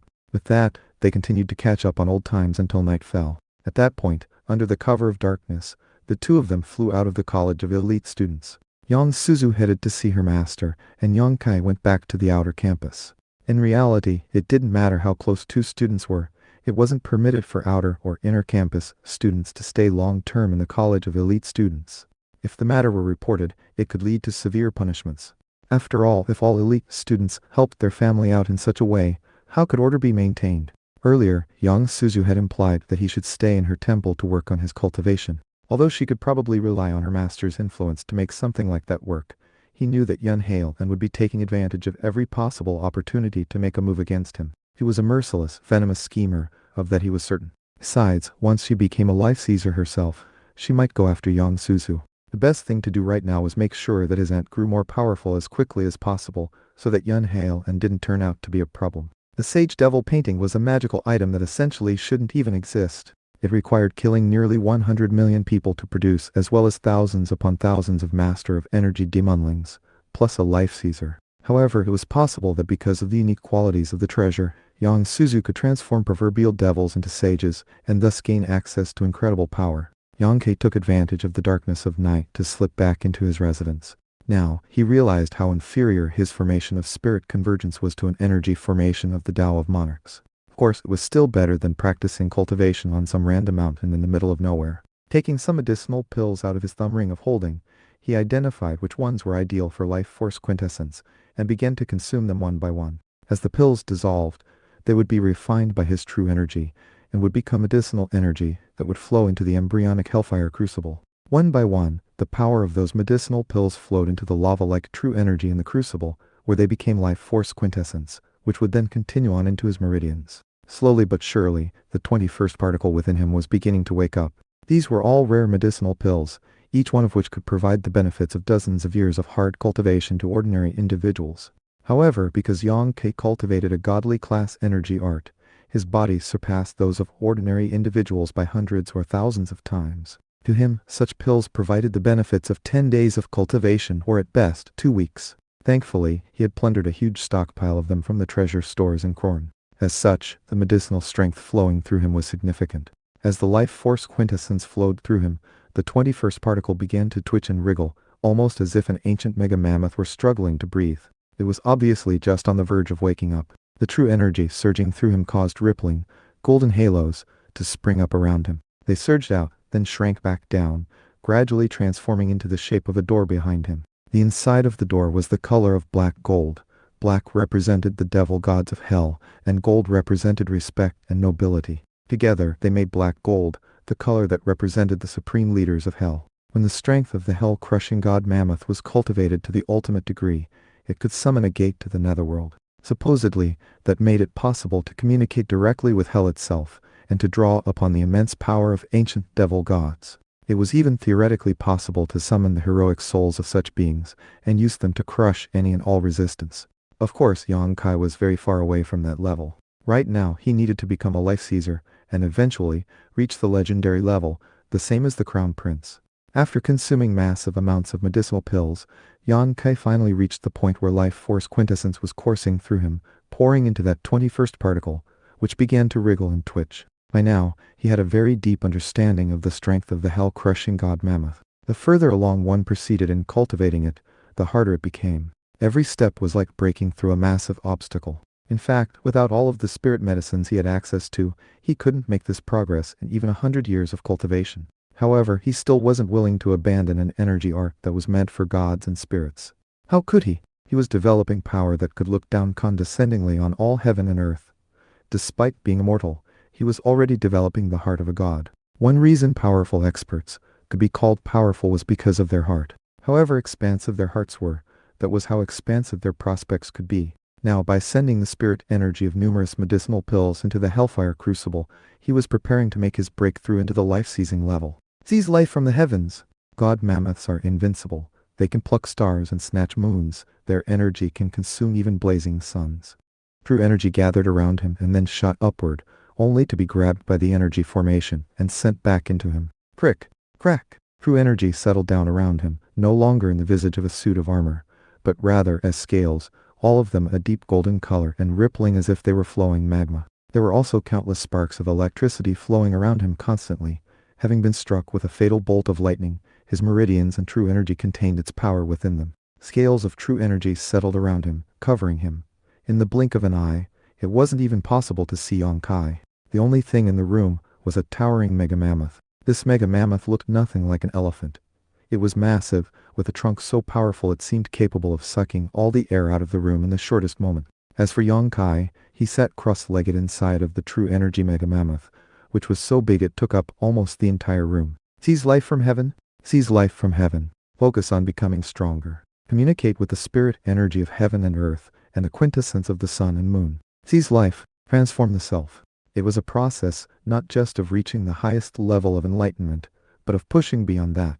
Gradually, he realized that the air around him was actually heterogeneous and impure. It was filled with elements that could help all living things to grow, could help plants to blossom, and could help humans to transcend to higher levels. It was an energy marvelous and strange, something that couldn't be forcibly taken into the body. It was the spirit energy of heaven and earth. In the life-seizing level, humans rose to the level of being able to take that energy, bring it into their bodies, and use it to create life force essence, to replenish personal true energy, to transform the fleshly body, to acquire greater strength, to add lifespan, and to purify the mind. One of the most fundamental changes was that, with the swipe of a hand, a life seizer could create a resonance with the spirit energy of heaven and earth, and use it to attack enemies, or create astrological phenomena. For example, Yang Kai cultivated the 4 seasons swordplay, so if he reached the life-seizing level, he could truly use the sword energy of winter snow to cause actual snowstorms. If he could continue to seize life,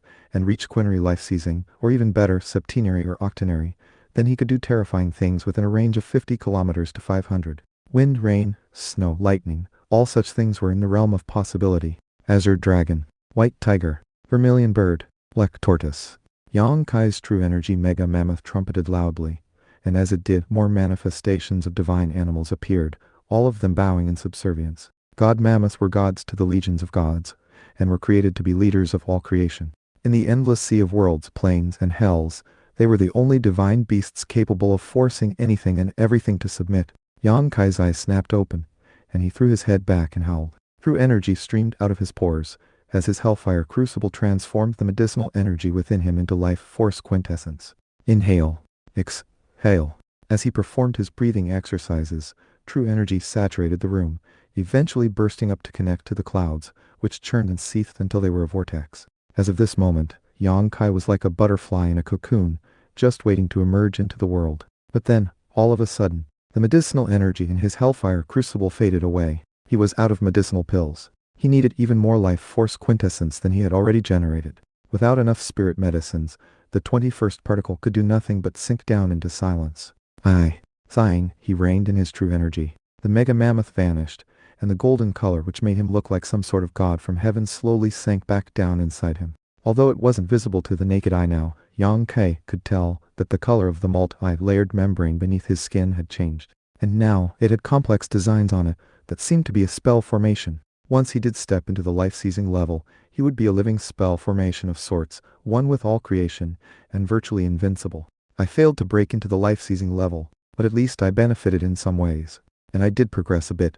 Now that his true energy was back inside of him, and was already starting to build up again, he could tell that his meridians were all thicker and stronger. The true energy flowed through them like massive, roiling rivers. Compared to his meridians, those of ordinary people would be like little more than streams. Within his various acupoints, his true energy seethed like magma ready to erupt from a volcano and destroy the world. Yang Kai had failed to reach the life-seizing level, and the only reason was that he lacked enough life force quintessence. Without that lightning mammoth to help him, his cultivation would now be far more difficult. It was a good thing he had mentally prepared for this outcome. I need to think of some other way to get the medicinal pills. Rising to his feet, he checked his thumb ring and confirmed that he had less than half of the medicinal pills left. That definitely wasn't enough to build up the life force quintessence he needed. Every time one type of medicinal pill was consumed, the second such pill that was consumed would be only half as effective. Therefore, Yang Kai planned to give the rest of his pill stockpile to his brothers and father. Another month went by, during which Yang Kai stayed in his room and practiced cultivation in peace and quiet. Thanks to the pointers given by Yang Suzu, many of his areas of confusion had been cleared up. Now, his routine cultivation went about smoothly and with no difficulty. In fact, he was reaching the point where he felt that he could probably create energy arts of his own. His 4-season swordplay were now at the ultimate peak, and he could use them without even thinking. He could bring about the transformations of spring, summer, autumn, and winter at will, although not to the level of a life seizer. And thanks to his constant work at cultivation, every square inch of his flesh and blood was filled with true energy. His blood was now a deep golden color, and when he cast his senses inward, he could sense how powerful it was. It flowed like mercury through his blood vessels. At long last, the freezing temperatures were fading away, and the lands were warming up. It was almost time for the Lunar New Year. Yang Kai circulated his true energy and then flicked his finger, causing a drop of blood to emerge from its tip, which then dropped down to the ground. When it landed, it didn't splash but instead remained there, a deep golden pearl, flickering and glittering like metal. His blood had already reached a level that even most life seizers would have a hard time comprehending. It was almost as if he wasn't even human. When one's blood became golden, and as heavy as mercury, it indicated that one's energy arts and cultivation base had reached the point of completely transforming. If one drop of blood was that heavy, then it was difficult to imagine how sturdy Yang Kai's flesh and blood were as a whole. He was more tough and durable than even some massive beasts from ancient times. Wow, I've been in seclusion for a month already. I wonder if he and the others have returned. I should go ask how things are going in my clan. Waving his hand, he pulled the dark golden drop of blood back into his body. Considering how much medicinal energy now existed in his blood, each drop was precious. In fact, if some master pill concoctor got a drop of his blood, they would be able to produce a consummate spirit medicine. With that, Yang Kai sent his true energy out of his room and into the rest of the tower. It was at that point that he realized he and the others were already back. Without any hesitation, he summoned them, and they immediately flew over to his room. Brother Yang, we've been back for 10 days. Why were you in secluded meditation for so long? You were cultivating for an entire month? When they entered, it was clear that they were in very high spirits. Did your trips home go well? How is your clan standing now? And how is my clan doing? At a single glance, Yang Kai could tell that all 4 of them had advanced significantly and were already far beyond the level they had been at when first becoming masters of energy. Obviously, they had benefited greatly from their trips home. Between the 4 of us, we managed to muster over 30 masters of energy and 108th phase experts. With their help, your father has already driven the previous city magistrate out and taken control of Yan Haven. What? Yang Kai exclaimed. They actually took over Yan Haven? Did my father send any messages? Of course, brother Yang Kai. Check this out. With that, he handed over a sealed letter. Yang Kai took it and immediately tore it open. At first glance, he could tell that it was his father's handwriting. The letter from Yang Zhan went into detail regarding everything that had happened in Yan Haven over the past several months. It said that for unknown reasons, the previously overbearing state of Yan had retreated. Then, more than 30 masters of energy had arrived from 4 aristocratic clans, as well as hundreds of 8th phase experts. Because of that, it had been easy to capture Yan Gufeng and seize the city magistrate's mansion. All of the other clans in Yan Haven had immediately acknowledged allegiance to the Yang clan and had agreed to serve as counselors. The letter went on to say that Yang Zhan intended to found the nation and that he was interested in Yang Kai's opinion on what to call it. Furthermore, Yang Zhan's cultivation base had significantly improved thanks to the medicinal pills Yang Kai had sent him. And because of the Golden 9 transformations pills, his eldest and second brothers had both reached the Master of Energy level. There were other messages that were more vaguely written. First, the clan was growing both in numbers and in power. Second, Yang Zhan reminded Yang Kai that it was important to make a name for himself in the Demi-Immortal Institute. That was the clan's best chance to remain stable and avoid disasters. Third, Yang Zhan yet again mentioned Yang Kai's mother, and that he should try to get as much information about the Hanging Mountain as he could. Wonderful, Yang Kai thought. Truly wonderful. The clan is finally reaching new heights of glory. The message from Yang Zhan also explained that, after capturing Yan Gufeng, he realized that he had powerful backers, and thus agreed to his pleas to be freed. He even let him take all of his counselors and guards with him. Of course, he had confiscated all of the Yan clan's wealth. Who would have thought that Yan Gufeng would eventually flee Yan Haven? However, considering that father let him go, I wonder if that means he'll try to come back for revenge one day. Yang Kai was fairly certain that problems were on the horizon. There was no way that Yan Gufeng would let the matter drop. That said, Yan Gufeng's daughter Yan Feixia was a student at the True Dragon Institute, so killing him would still have resulted in major repercussions. At least this way there was still a possibility to resolve things later on. For now, I probably don't need to go home. I should focus on reaching the life-seizing level first. Once that happens, word will spread far and wide that the Yang clan has a life-seizer on their side, which will make us untouchable. His hands clenched into fists. Mother, I'm definitely going to get to the Hanging Mountain one day, and finally ask you why you disappeared and never returned. He really was itching to get into the life-seizing level. At this point, Yang Kai finally put the letter away. Sighing, he said, so my clan is finally in a stable situation. Now, I can really focus on building my power base here in the Demi-Immortal Institute. Looks like the 4 of you have improved recently.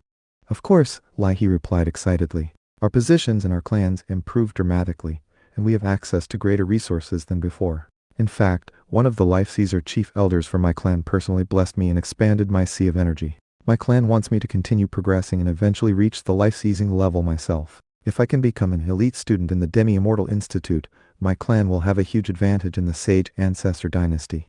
Brother Yang Kai, Yang Dong said, "You're the leader of our Sage Monarch Society. Do you think you have a shot at reaching the life-seizing level? I know you're already capable of dominating Life Caesars in combat, but it seems you're currently stuck. Is it because of the energy art you cultivate?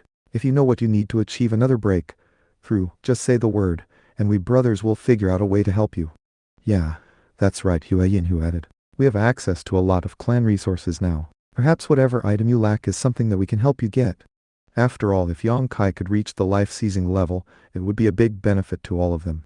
Eyes glittering, Yang Kai said, "Well, what I really need are spirit medicines that increase life force quintessence. With enough pills like that, I could rise to the next level. Can you guys think of a solution to the problem?" "Spirit pills that increase life force quintessence?" The four friends exchanged glances and none of them seemed very confident. Medicines like the Golden 9 Transformations pill and the Violet Golden Meridian Strengthening pill are extremely rare and valuable. Even if you found a place to buy them in bulk, our clans would probably go bankrupt trying to do so. "I see," Yang Kai said, his eyes turning slightly downcast. After a moment of thought, Lai He's eyes brightened, and he said, "But that doesn't mean we have no other options. What if we went on missions for the Institute?" "What do you mean?" Yang Kai asked. "I remember seeing a mission that involved going into one of the most dangerous locations in the rich lush continent, the Heaven Corpse Dimension. There are fragments of holy relics there that belong to the Demi-Immortal Institute by right. If you collect enough fragments, you can get a hefty reward. Besides, there's a type of spirit water there called life force spring water. According to the rumors, a single drop of it contains a huge amount of life force quintessence, far more than any golden pill or spirit medicine. A few decades ago, some students went there and found some. Afterward, all of them rose to the life-seizing level almost immediately. With that water, advancing your cultivation is like turning over your hand. In fact, life seizers can use it to achieve multiple life seizings. Even the Crown Prince used it. That's how he broke out of non-Ari life seizing into the level beyond. Life force spring water? Just the name alone made it sound like some sort of heaven-shaking, earth-shattering spirit medicine. The Heaven Corpse Dimension must be a place full of incredible dangers. All of a sudden, he found himself thinking about the Black Corpse Mountains. Deep in those mountains was a land of endless tombs, filled with countless zombies. According to the rumors, there were 1,000-year-old corpse kings there, making it one of the top danger zones in the rich lush continent. Little did he know that the Heaven Corpse Dimension was even more extraordinary. "I'm not very good when it comes to the geography of the rich lush continent. What kind of place is this Heaven Corpse Dimension?" Yang Kai had only been in the Demi-Immortal Institute for a short time, and was fairly ignorant when it came to core studies such as medicine, pill concocting, astronomy, geography, history, and the like. Back in Yan Haven, he had spent all his time on energy arts and cultivation, and had never paid much attention to other random things. Only by attending numerous classes in the Institute could one gain an abundance of knowledge. The Heaven Corpse Dimension is one of the top danger zones in the rich lush continent. A Japarta's place to say the least. It is surrounded by the Black Corpse Mountains, Fiend Corpse Mountains, Primal Corpse Mountains, Dragon Corpse Mountains, Dire Corpse Mountains, and the Devil Corpse Mountains. Only by passing through such locations can you actually reach the Heaven Corpse Dimension, which is filled with such intense corpse auras that time and space are distorted. It's almost like a different world, a place filled with endless corpses. The energy from there actually seeps out into the Graveyard Mountains in the rich lush continent. Such locations are where numerous ancient battles were fought, and are the home of ancient corpses, corpse kings, devil banes, demon ghosts, and the like. Those mountains are filled with numerous tombs and graves that contain precious treasures, such as divine weapons.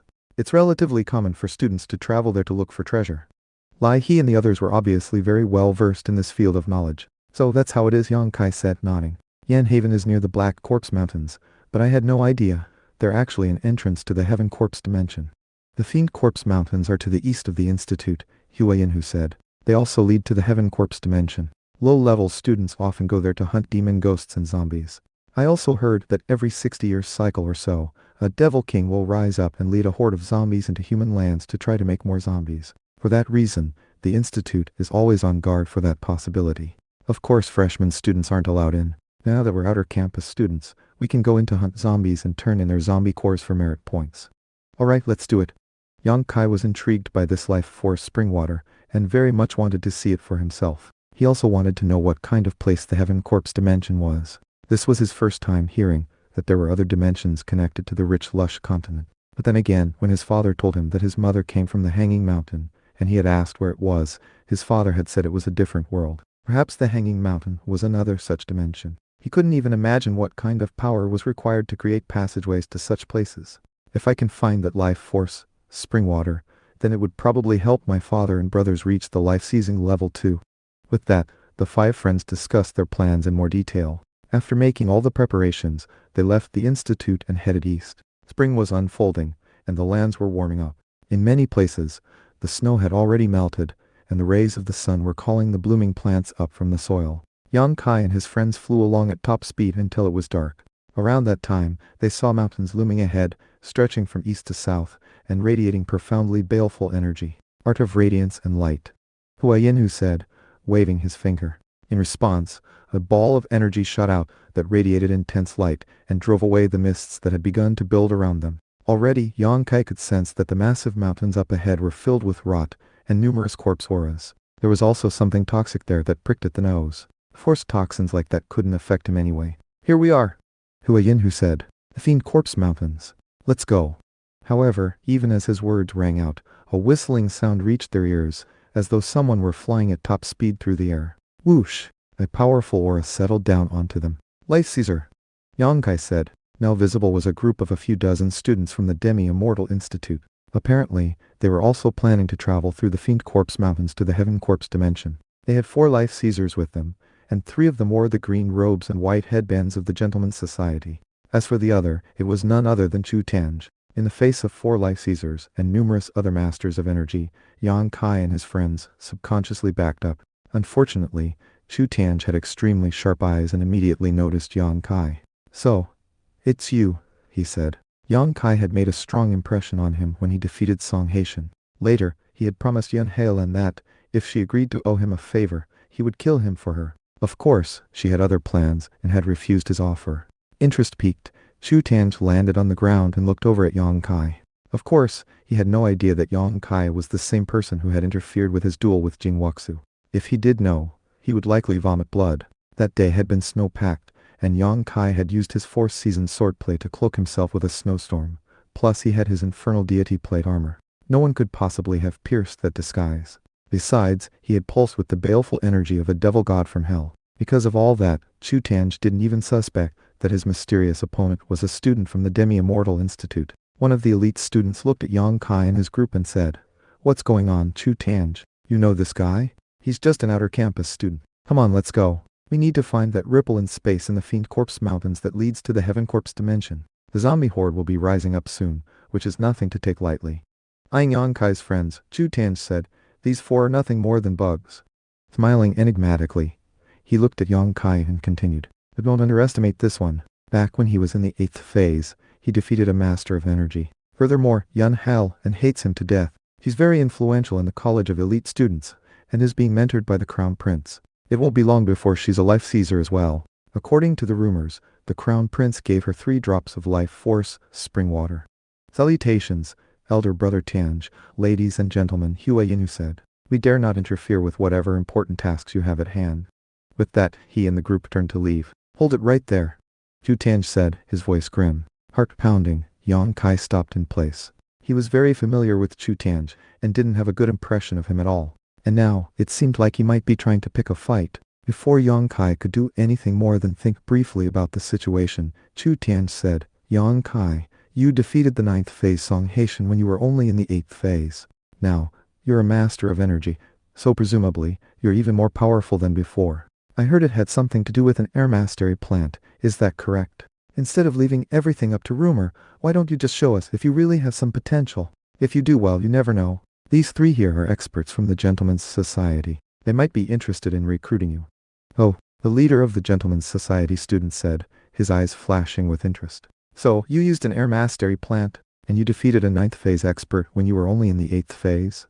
That seems to indicate you have potential. How about this? Give us a demonstration of your energy arts, and if we're impressed, we'll give you an official test. If you pass and you can prove your loyalties, you can join the Gentleman's Society." "A test? Prove my loyalties? Join their society?" It took only a moment for Yang Kai to realize what Chu Tange was up to. In the Demi-Immortal Institute, The Gentleman's Society was second in place only to the Crown Prince Society. Joining them would definitely bring benefits. However, they would obviously have very stringent requirements to join, and it would definitely involve indoctrination into their society. Yang Kai wasn't interested in being held back in that way. Besides, it would also force him to take a very brutal test, and Chu Tange hoped that he would be killed during the process. Chu Tange wasn't from the Gentleman's Society, but his words still carried a lot of weight. And obviously, he was indicating to the leaders that they should allow the so-called test to take place in the Fiend Corpse Mountains. If Yang Kai refused to join, it would be an open insult to the Gentleman's Society. And if he did that, who knew if he would make it back to the Institute alive? Chu Tange was killing two birds with one stone. He had spoken only a few words, and yet forced Yang Kai into a very difficult position. Furthermore, from the sinister glint in Chu Tange's eyes, it was obvious to everyone what his true goal was. Come on, Yang Kai, Chu Tange said coolly. Let's see if you have enough potential to join them. What do you say? Do you know how many students in the Institute are dying to get into the Gentleman's Society? Chuckling coldly in his heart, Yang Kai said, sorry, I'm not interested in joining the Gentleman's Society. I'm used to my freedom and independence. Almost immediately, the atmosphere grew tense. One of the inner campus students in the other group stepped forward. You've really got a lot of guts, don't you, punk? We're giving you face and you're refusing to take it. Do you know how powerful these three elder brothers of ours are? They're life seizers, elite students. They stoop to honoring you, and you throw it back in their face. The three life seizers from the Gentleman's Society all looked visibly irritated. One of them, a middle-aged man, stepped forward and said, fine. We won't force you. If you want to refuse a favor from us, so be it. Come on, everyone, let's go. There's no need to waste time on a nobody like this. The three life seizers flew up into the air, letting out cold snorts that slammed into Yang Kai and his friends, sending them stumbling backwards before losing their feet and thumping down onto their rear ends. Yang Kai's face turned ashen, and his four friends all coughed up blood. Of course, Yang Kai's reaction was an act, but not his friends. They had been deeply shaken by the sound wave. You're on your own now, punk, Chu Tange said. I gave you a chance and you threw it away. Pretty soon, you'll know how stupid that was of you. With that, he flew deeper into the pitch-black Fiend Corpse Mountains.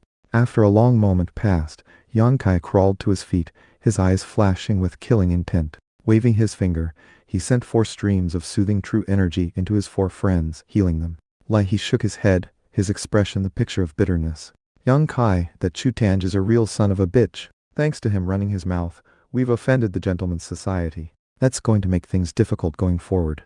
Don't worry, Yang Kai replied. Chu Tange is going to eat his own words sooner or later. With that, he sent some vibrations out to clean all of the mud and filth off of his clothing.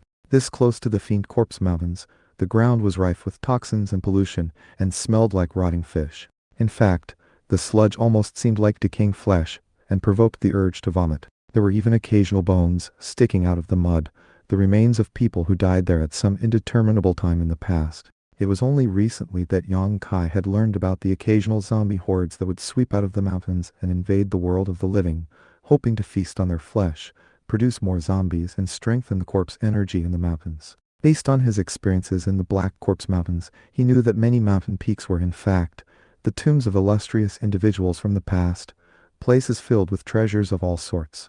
Of course, also buried out in these mountains were students from the Demi-Immortal Institute who had ventured into the wrong place and never left. Wavelight Shield.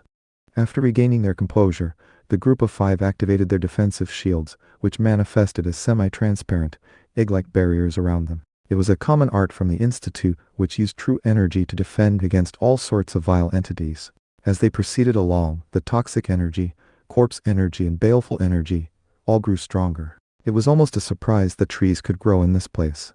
Of course, they were completely strange and bizarre, with no leaves and a color that resembled bone. It was almost like they were actually made from bones. Bone trees are native to the Fiend Corpse Mountains, Hue Yinhu explained. Be careful of them and definitely don't get too close. They can shoot out bone spikes that pierce most types of defensive true energy. Many students have died because of them.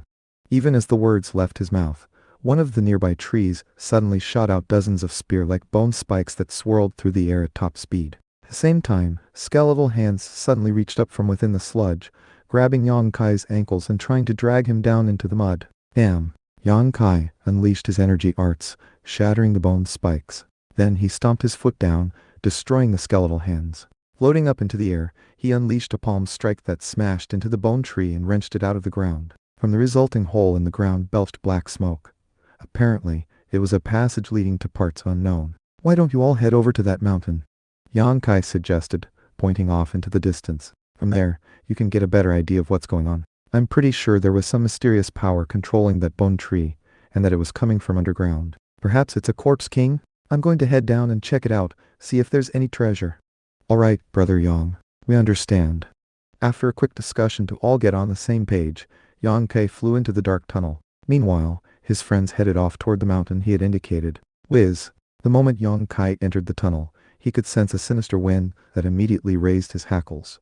The tunnel went down and down, bending, twisting and turning like a maze. It really did seem like the passageway to a tomb. Eventually, the rotting smell faded away, and the walls turned into stone.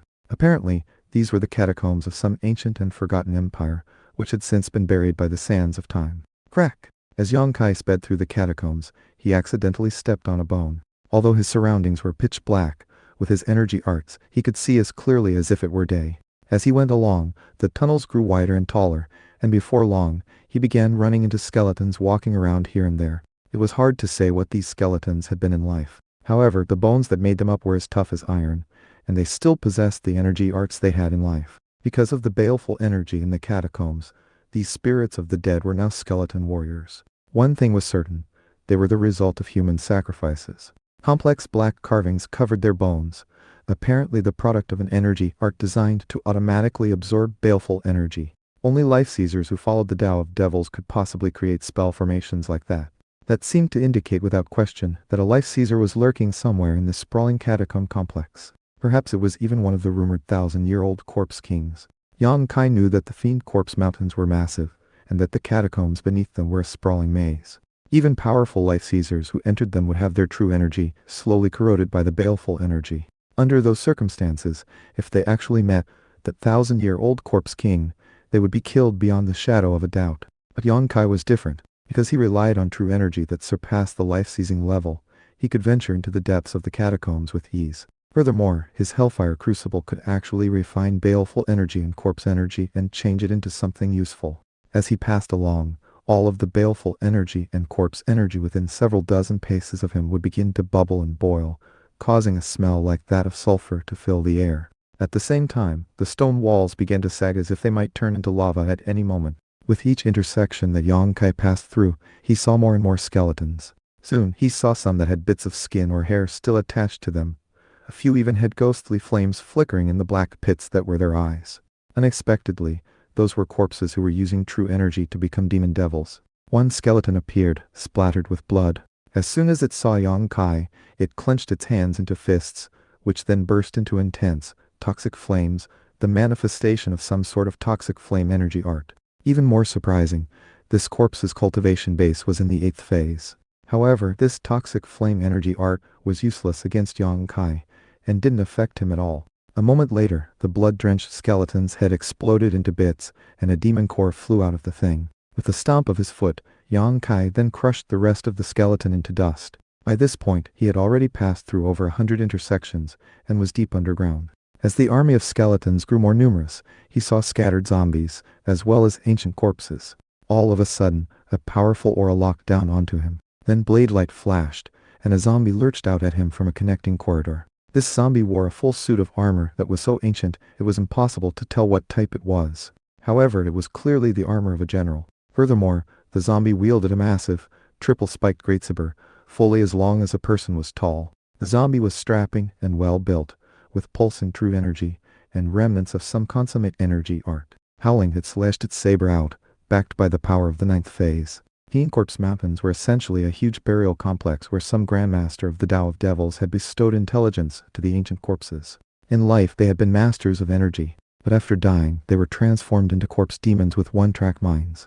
Now they could advance in their cultivation even faster than before, and because they were zombies, were even tougher than in life. The ancient corpse shouted in an incomprehensible tongue as it sent its blade flying toward Yang Kai. In response, Yang Kai waved his hand casually, shattering the greatsaber. Then, he flicked his finger, sending out silk rain of the spring silkworm. Numerous strands of sword energy pierced into the head of the ancient corpse, ripping a jade pellet out of its mouth. The pellet, roughly the size of a longan fruit, was covered with veins, making it look very much like an eyeball. Yang Kai could sense an immense, true energy in the jade, something akin to the entire sea of energy inside a master of energy. This was definitely a rare piece of spirit jade designed to hoard true energy. Yang Kai remembered hearing that Yan Gufeng had possessed a thumb ring that had a similar function, which was considered priceless. Although it didn't quite measure up to the heart of the sea ring that he possessed, it was still something that students in the Demi-Immortal Institute would drool over. Apparently, the jade eyeball in the mouth of the corpse general was what had prevented it from rotting away into nothing. Without it, the ancient corpse toppled over and exploded, taking out several nearby zombies with it. What a treasure. I don't really need something like this, but perhaps Father could. Having a device that stores true energy can make you much more powerful in battle. Combine that with his air mastery plant, and he could probably come out alive in a fight with a life Caesar. Putting the eyeball away, Yang Kai eagerly continued on his way. Whenever he encountered skeletons, zombies, or even corpse demons with energy arts, he destroyed them and harvested their demon cores. He found other ancient corpses with funerary objects, all of which he collected. Unfortunately, he didn't find any other extremely precious treasures like the eyeball. Everything was ordinary in nature. Despite fighting constantly, his true energy wasn't draining away. At one point, he suddenly heard a shrill cry from further ahead in the catacombs. In response, the nearby zombies and skeletons retreated in other directions, vacating the area. What's that? It was so loud. Eyes flickering, he continued through intersection after intersection, heading deeper and deeper until he found himself at the entrance of a tomb. It was very large, fully 30 meters tall, with walls covered in carvings of dragons, phoenixes and the like. The floor was engraved with images of mountains and rivers, and the ceiling was inlaid with pearls designed to look like heavenly bodies. Right in the middle of the tomb was an enormous coffin, atop which lay a giant. The coffin itself was crafted from bronze, and featured carvings of vicious beasts from primeval times. One look at this tomb and coffin made it obvious that the person interred here had been very important. Yang Kai stepped into the tomb, and instantly, the gigantic corpse flew off of the coffin. He was male, with a golden face, his body festooned with jewelry of gold and jade. He wielded a pitch-black scepter forged from unknown materials, capped with an enormous gem that was as bright red as the quintessence of fire itself, and pulsed with such power that Yang Kai felt like it contained a small sun inside. What kind of jewel is that? He thought, shocked. From what he could tell, this jewel was probably of higher quality than the jade eyeball. It was with profoundly evil eyes that this ancient corpse stared at Yang Kai, his aura rippling out with such power that it seemed capable of causing numerous masters of energy to collapse into unconsciousness. This was a 1,000-year-old corpse king in the life-seizing level, and yet Yang Kai wasn't fazed in the least. A student from the Demi-Immortal Institute? The corpse said in a grating voice. A puny master of energy from the outer campus, here in the Fiend Corpse Mountains. How dare you come here? I am King Huiyan, and this is my tomb. I guess you must be looking to die, right? In life, this ancient corpse had apparently been a king of some sort. Well, since you're here, I'll make you into a corpse slave of mine. Go to hell. King Huiyan's scepter erupted with a violent aura as he waved it through the air, causing a beam of burning red light to shoot out from the gem at its top. Considering this was a 1,000-year-old corpse king and life Caesar, Yang Kai didn't dare to react slowly. And since he was in the depths of a catacomb, he wasn't worried about people seeing him. Without hesitation, he drew on the strength of the hell-crushing god Mammoth, summoning his infernal deity spear, fiend devil wings, and infernal deity plate armor. Black armor rippled out over him, a long spear appeared in his hand, and massive wings flapped, causing a gale force wind to pop up. When the spear encountered the burning red light, it ate it up, and then innumerable spear projections appeared, bearing down on King Huiyan. Yang Kai was attacking like a thunderstorm, hoping to destroy this life Caesar as quickly as possible. No life Caesar would have been able to escape, especially considering that as a master of energy, Yang Kai now understood more about the spirit energy of heaven and earth than most life Caesars did. Right now, he hoped to use this corpse king to prove to himself how strong he was, to temper himself, and to gain more enlightenment of heaven and earth, all in the hopes of achieving his next break through as quickly as possible. Besides, if he could get the demon core of a life Caesar to study, that would be of immense help. A ferocious infernal deity spear stabbed through the air, piercing the defensive true energy of the 1,000-year-old corpse king and stabbing into his raiment of gold and jade. However, that was when intense light shone out from the gold and jade garment, and a sound like a booming bell could be heard. The spear was blocked. Unexpectedly, the garment itself was a precious treasure that the infernal deity spear couldn't stab through. Of course, it was mostly because of Yang Kai's low level, not the strength of the corpse king. In the sprawling catacombs beneath the Fiend Corpse Mountains, Yang Kai found a 1,000-year-old corpse king, King Huiyan, and attacked him immediately. If the leadership back in the Demi-Immortal Institute learned of the matter, they would have been shocked. After all, the Fiend Corpse Mountain's catacombs were nothing short of a labyrinth. Even life seizers who ended up trapped by an army of zombies there might end up running out of true energy and dying. And even if they managed to wipe out all the skeletons and zombies, only to be faced with a 1,000-year-old corpse king, then the result would be the same. And yet, the freakish Yang Kai had mowed down everything in his path down to this point, and was still brimming with true energy. Damn. The two opponents slammed into each other and then backed away. Eyes flickering with vile light, King Huiyin glared at Yang Kai and said, "What kung fu is that? You're no ordinary master of energy. You're actually as strong as a life seizer. Who are you? Don't tell me a true consummate genius has risen up in the Demi-Immortal Institute." Yang Kai snorted coldly and eyed the garment of gold and jade worn by King Huiyin. It was so tough it could actually block his infernal deity's spear, which meant that it was no ordinary treasure. It was obviously incredibly valuable. Not waiting for any response, King Huiyin continued, "Well, you might be a genius, but you're going to perish here anyway. By now, you're an arrow that's reached the end of its flight. Well, am I right? You wasted a lot of true energy dealing with the army of skeletons and zombies on the way here, so how are you feeling now?" A horrifying smile spread out across his face, revealing two razor-sharp fangs. "I'm going to enjoy draining your life force. After I suck you dry, I'll turn you into a zombie general under my command. Don't worry, you'll soon find that being a zombie isn't as bad as you might think." "Is that so?" Yang Kai's grip tightened on his infernal deity spear, which vibrated, causing densely packed magical symbols to appear on its surface. Then, an aura appeared like that belonging to devil gods from the deepest depths of hell. Clearly, Yang Kai was ready to fight to his heart's content. Not once since he acquired his new energy art did he ever have a chance to do that. But now, with no one around to observe him, and with a 1,000-year-old corpse king standing right in front of him, that was exactly what he was going to do. "Time for you to die," he shouted audaciously. Suddenly, his infernal deity spear became 10 times as solid as before, revealing countless dark golden designs that pulsed as though liquid flowed within them. Shockingly, that liquid was actually blood. Yang Kai's blood. By combining his blood with the true energy in the weapon, it was no longer a manifestation of the energy weapon level. Instead, it was a real weapon, the type that would belong to a devil god who ruled over the netherworld and be used to execute disgraced gods.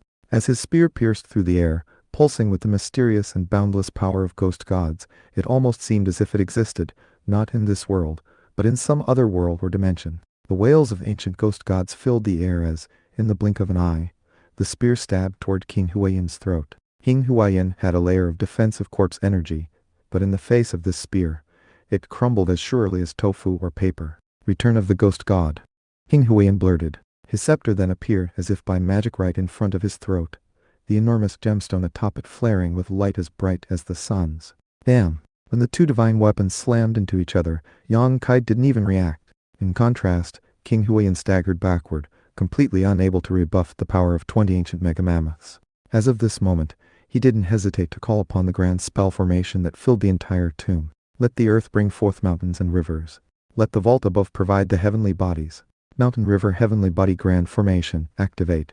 Dots of light blazed into being above, starlight that came from the pearls that were laid out like heavenly bodies.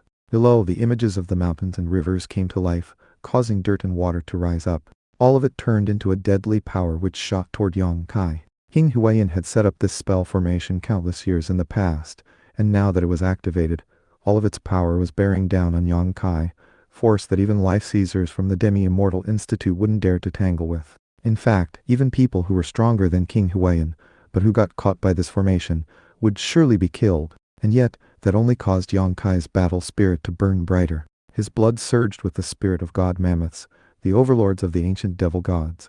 As of this moment, he was actually filled with a strange excitement. According to the myths and fairy tales, god mammoths never ceased their war with the devil gods of the hell plains. In primeval times, they slaughtered countless devil emperors, devil kings and devil dictators. They pulsed with power that even the legion of gods in heaven trembled at. Whiz! Explosive true energy rushed out that resembled lava from hell, transforming everything around Yang Kai into burning liquid. And within the bubbling lava, the hellfire crucible appeared. Although it was only in its embryonic form, it could still melt the aura of fallen gods, and shake the hearts of billions and billions of devil gods.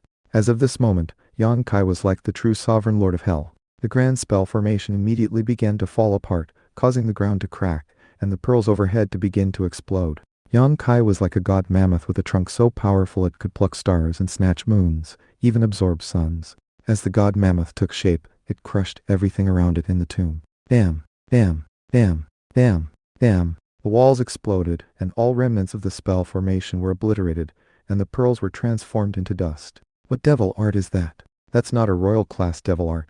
Don't tell me it's a fabled imperial class art? Or even a saintly class art. How could you possibly be this strong? You're specifically targeting my type of true energy. In the face of a god mammoth, this 1,000-year-old corpse king could do nothing but gasp for breath. His grand spell formation was destroyed before he even had a chance to do anything. This god mammoth was like the bane of his existence, and in fact, the bane of existence for all demons, devils, ghosts, and monsters. Just about anything possible could be found in hell, and god mammoths could dominate anything and everything, so it was only natural that they could be considered the bane of existence to devil gods. And the source of this 1,000-year-old corpse king's devil arts and true energy was none other than the legion of devils in hell. Therefore, he didn't count for much more than an ant. However, even as the spell formation fell apart, Yang Kai frowned as he saw a demon core suddenly flying up from the rubble, surrounded by flaming true energy. Before he could do anything, it turned into a beam of corpse light that shot directly toward him in an attack. Heaven Corpse Assault. Destroy the cosmos, growled King Huiyin as intense corpse energy sped rapidly toward Yang Kai's chest. Yang Kai's infernal deity plate armor was already fully powered up by his blood, making it the sturdiest defense possible. Therefore, when the corpse energy hit him, it was the same as hitting an immovable mountain. Wham! Yang Kai's spear couldn't pierce the gold and jade garment, but the backlash force from the failed corpse energy attack did. Aye! King Huiyin let out an agonized shriek as he stumbled backward, and then fell into the bronze coffin. Of course, there was no way Yang Kai was going to let matters end there. True energy exploded out as he unleashed a palm strike, completely destroying the coffin, revealing King Huiyin, battered and damaged, black corpse blood oozing out of him everywhere. He seemed barely capable of keeping his body in one piece. You, he murmured, shivering, completely shocked that a master of energy could do something like this. I bet you never would have thought I would end up putting you to death. Although, I do have to thank you for the service you've provided. I finally got to fight to my heart's content, and at the same time, confirmed how strong I really am. I'd say it won't be very long now before I reach the life-seizing level. Well, time to say goodbye. Leaping up into the air, he struck downward, smashing King Huiyin's head into bits, and destroying the rest of his body. At that point, a bone demon core shot out, roughly the size of a fist. Unexpectedly, the core had 7 apertures on it, almost as if it were on the verge of gaining intelligence. Yang Kai could sense massive quantities of true energy stored inside it. This was the demon core of a 1,000-year-old corpse king, and was valuable beyond imagination. However, even better was the gold and jade garment, and the scepter, which were definitely treasures in their own right. After searching the rubble of the tomb, he found a few other things of value, which he put into his thumb ring of holding. He even took the remains of King Huiyin. With that, he donned the garment, and gripped the scepter, blurring into motion as he left the tomb. Back outside, Lai He and the others were on top of a mountain, fighting against the skeletons and rotting zombies that climbed up out of the mud. They had already killed several hundred. Brother Yang Kai won't be in any real danger down there, right? Don't worry. We all know what he's capable of. Suddenly, the ground off in the distance exploded, sending sludge flying everywhere as Yang Kai flew up into the open. With the wave of his hand, he sent a flood of flames flying out over the sludge. Instantly, all of the zombies and skeletons near him were transformed into ash. In the sprawling catacombs beneath the Fiend Corpse Mountains, Yang Kai found a 1,000-year-old corpse king, King Huiyin, and attacked him immediately. If the leadership back in the Demi-Immortal Institute learned of the matter, they would have been shocked. After all, the Fiend Corpse Mountains catacombs were nothing short of a labyrinth. Even life-seizers who ended up trapped by an army of zombies there might end up running out of true energy and dying. And even if they managed to wipe out all the skeletons and zombies, only to be faced with a 1,000-year-old corpse king, then the result would be the same. And yet, the freakish Yang Kai had mowed down everything in his path down to this point, and was still brimming with true energy. Damn! The two opponents slammed into each other and then backed away. Eyes flickering with vile light, King Huiyin glared at Yang Kai and said, "What kung fu is that? You're no ordinary master of energy. You're actually as strong as a life-seizer. Who are you? Don't tell me a true consummate genius has risen up in the Demi-Immortal Institute." Yang Kai snorted coldly and eyed the garment of gold and jade worn by King Huiyin. It was so tough it could actually block his infernal deity's spear, which meant that it was no ordinary treasure. It was obviously incredibly valuable. Not waiting for any response, King Huiyin continued, "Well, you might be a genius, but you're going to perish here anyway. By now, you're an arrow that's reached the end of its flight. Well, am I right?"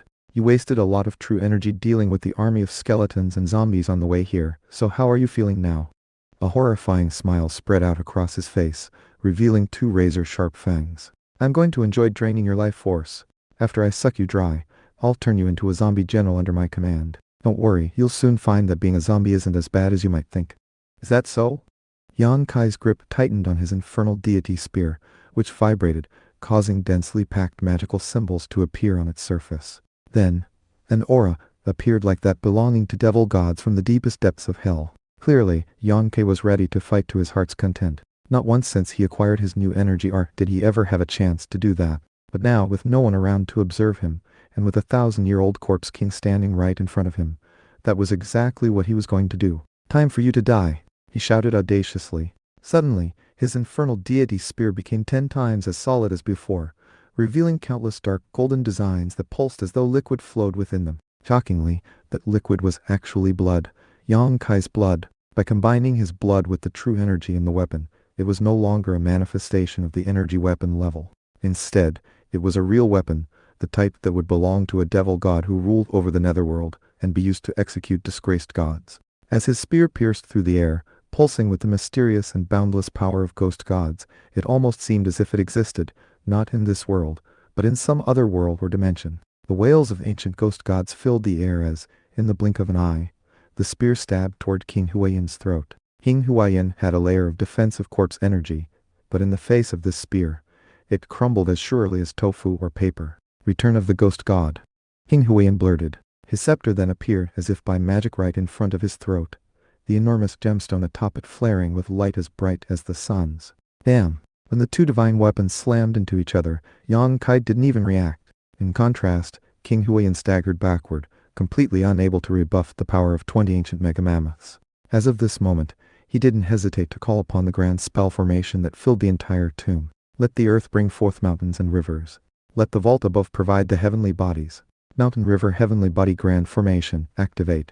Dots of light blazed into being above, starlight that came from the pearls that were laid out like heavenly bodies. Below, the images of the mountains and rivers came to life, causing dirt and water to rise up. All of it turned into a deadly power which shot toward Yang Kai. King Huayan had set up this spell formation countless years in the past, and now that it was activated, all of its power was bearing down on Yang Kai, force that even life seizers from the Demi-Immortal Institute wouldn't dare to tangle with. In fact, even people who were stronger than King Huayan, but who got caught by this formation, would surely be killed, and yet, that only caused Yang Kai's battle spirit to burn brighter. His blood surged with the spirit of god mammoths, the overlords of the ancient devil gods. As of this moment, he was actually filled with a strange excitement. According to the myths and fairy tales, god mammoths never ceased their war with the devil gods of the hell plains. In primeval times, they slaughtered countless devil emperors, devil kings and devil dictators. They pulsed with power that even the legion of gods in heaven trembled at. Whiz! Explosive true energy rushed out that resembled lava from hell, transforming everything around Yang Kai into burning liquid. And within the bubbling lava, the hellfire crucible appeared. Although it was only in its embryonic form, it could still melt the aura of fallen gods, and shake the hearts of billions and billions of devil gods. As of this moment, Yang Kai was like the true sovereign lord of hell. The grand spell formation immediately began to fall apart, causing the ground to crack, and the pearls overhead to begin to explode. Yang Kai was like a god mammoth with a trunk so powerful it could pluck stars and snatch moons, even absorb suns. As the god mammoth took shape, it crushed everything around it in the tomb. Damn, damn, damn, damn, damn. The walls exploded, and all remnants of the spell formation were obliterated, and the pearls were transformed into dust. What devil art is that? That's not a royal class devil art. Don't tell me it's a fabled imperial class art, or even a saintly class art. How could you possibly be this strong? You're specifically targeting my type of true energy. In the face of a god mammoth, this 1,000-year-old corpse king could do nothing but gasp for breath. His grand spell formation was destroyed before he even had a chance to do anything. This god mammoth was like the bane of his existence and in fact, the bane of existence for all demons, devils, ghosts and monsters. Just about anything possible could be found in hell, and god mammoths could dominate anything and everything, so it was only natural that they could be considered the bane of existence to devil gods. And the source of this 1,000-year-old corpse king's devil arts and true energy was none other than the legion of devils in hell. Therefore, he didn't count for much more than an ant. However, even as the spell formation fell apart, Yang Kai frowned as he saw a demon core suddenly flying up from the rubble, surrounded by flaming true energy. Before he could do anything, it turned into a beam of corpse light that shot directly toward him in an attack. Heaven Corpse Assault. Destroy the cosmos, growled King Huiyin as intense corpse energy sped rapidly toward Yang Kai's chest. Yang Kai's infernal deity plate armor was already fully powered up by his blood, making it the sturdiest defense possible. Therefore, when the corpse energy hit him, it was the same as hitting an immovable mountain. Wham! Yang Kai's spear couldn't pierce the gold and jade garment, but the backlash force from the failed corpse energy attack did. Aye! King Huiyin let out an agonized shriek as he stumbled backward, and then fell into the bronze coffin. Of course, there was no way Yang Kai was going to let matters end there. True energy exploded out as he unleashed a palm strike, completely destroying the coffin, revealing King Huiyin, battered and damaged, black corpse blood oozing out of him everywhere. He seemed barely capable of keeping his body in one piece. You, he murmured, shivering, completely shocked that a master of energy could do something like this. I bet you never would have thought I would end up putting you to death. Although, I do have to thank you for the service you've provided. I finally got to fight to my heart's content, and at the same time, confirmed how strong I really am. I'd say it won't be very long now before I reach the life-seizing level. Well, time to say goodbye. Leaping up into the air, he struck downward, smashing King Huiyin's head into bits, and destroying the rest of his body. At that point, a bone demon core shot out, roughly the size of a fist. Unexpectedly, the core had 7 apertures on it, almost as if it were on the verge of gaining intelligence. Yang Kai could sense massive quantities of true energy stored inside it. This was the demon core of a 1,000-year-old corpse king, and was valuable beyond imagination. However, even better was the gold and jade garment, and the scepter, which were definitely treasures in their own right. After searching the rubble of the tomb, he found a few other things of value, which he put into his thumb ring of holding. He even took the remains of King Huiyin. With that, he donned the garment, and gripped the scepter, blurring into motion as he left the tomb. Back outside, he and the others were on top of a mountain, fighting against the skeletons and rotting zombies that climbed up out of the mud. They had already killed several hundred. Brother Yang Kai won't be in any real danger down there, right? Don't worry. We all know what he's capable of. Suddenly, the ground off in the distance exploded, sending sludge flying everywhere as Yang Kai flew up into the open. With the wave of his hand, he sent a flood of flames flying out over the sludge. Instantly, all of the zombies and skeletons near him were transformed into ash. You're really back already, Brother Yang Kai? He and the others excitedly unleashed their energy arts onto the remaining skeletons and zombies, and then harvested the demon cores from them. Although the quality of the cores was very low, at least something was better than nothing. Yeah, I'm back. Beckoning, he continued, guys, look at the stuff. They hurried over, whereupon Yang Kai showed them the gold and jade garment, the scepter, and the remains of King Huiyin. After examining them closely, Liang Dong couldn't help but exclaim, that's a 1,000-year-old corpse king, and that gold and jade garment is a suite of pre-heaven armor. And that scepter has a sun gem in it. Huiyin said loudly. I can't believe it's a sun gem. He exclaimed. A suit of pre-heaven armor? A sun gem? Since Yang Kai wasn't familiar with them, he needed an explanation. Brother Yang Kai, Liang Dong said, as you know, there are all sorts of fields of study taught at our institute. For example, magical items, pill concocting, spirit medicine, equipment forging, crafting, astronomy, geography, and more. We recommend you take the time to attend some classes as soon as you can. Being able to identify items like this will be of great help to your cultivation. This pre-heaven armor is made from something called pre-heaven gold jade, which is essentially impenetrable, and yet as soft as cotton. It also prevents dead bodies from decomposing.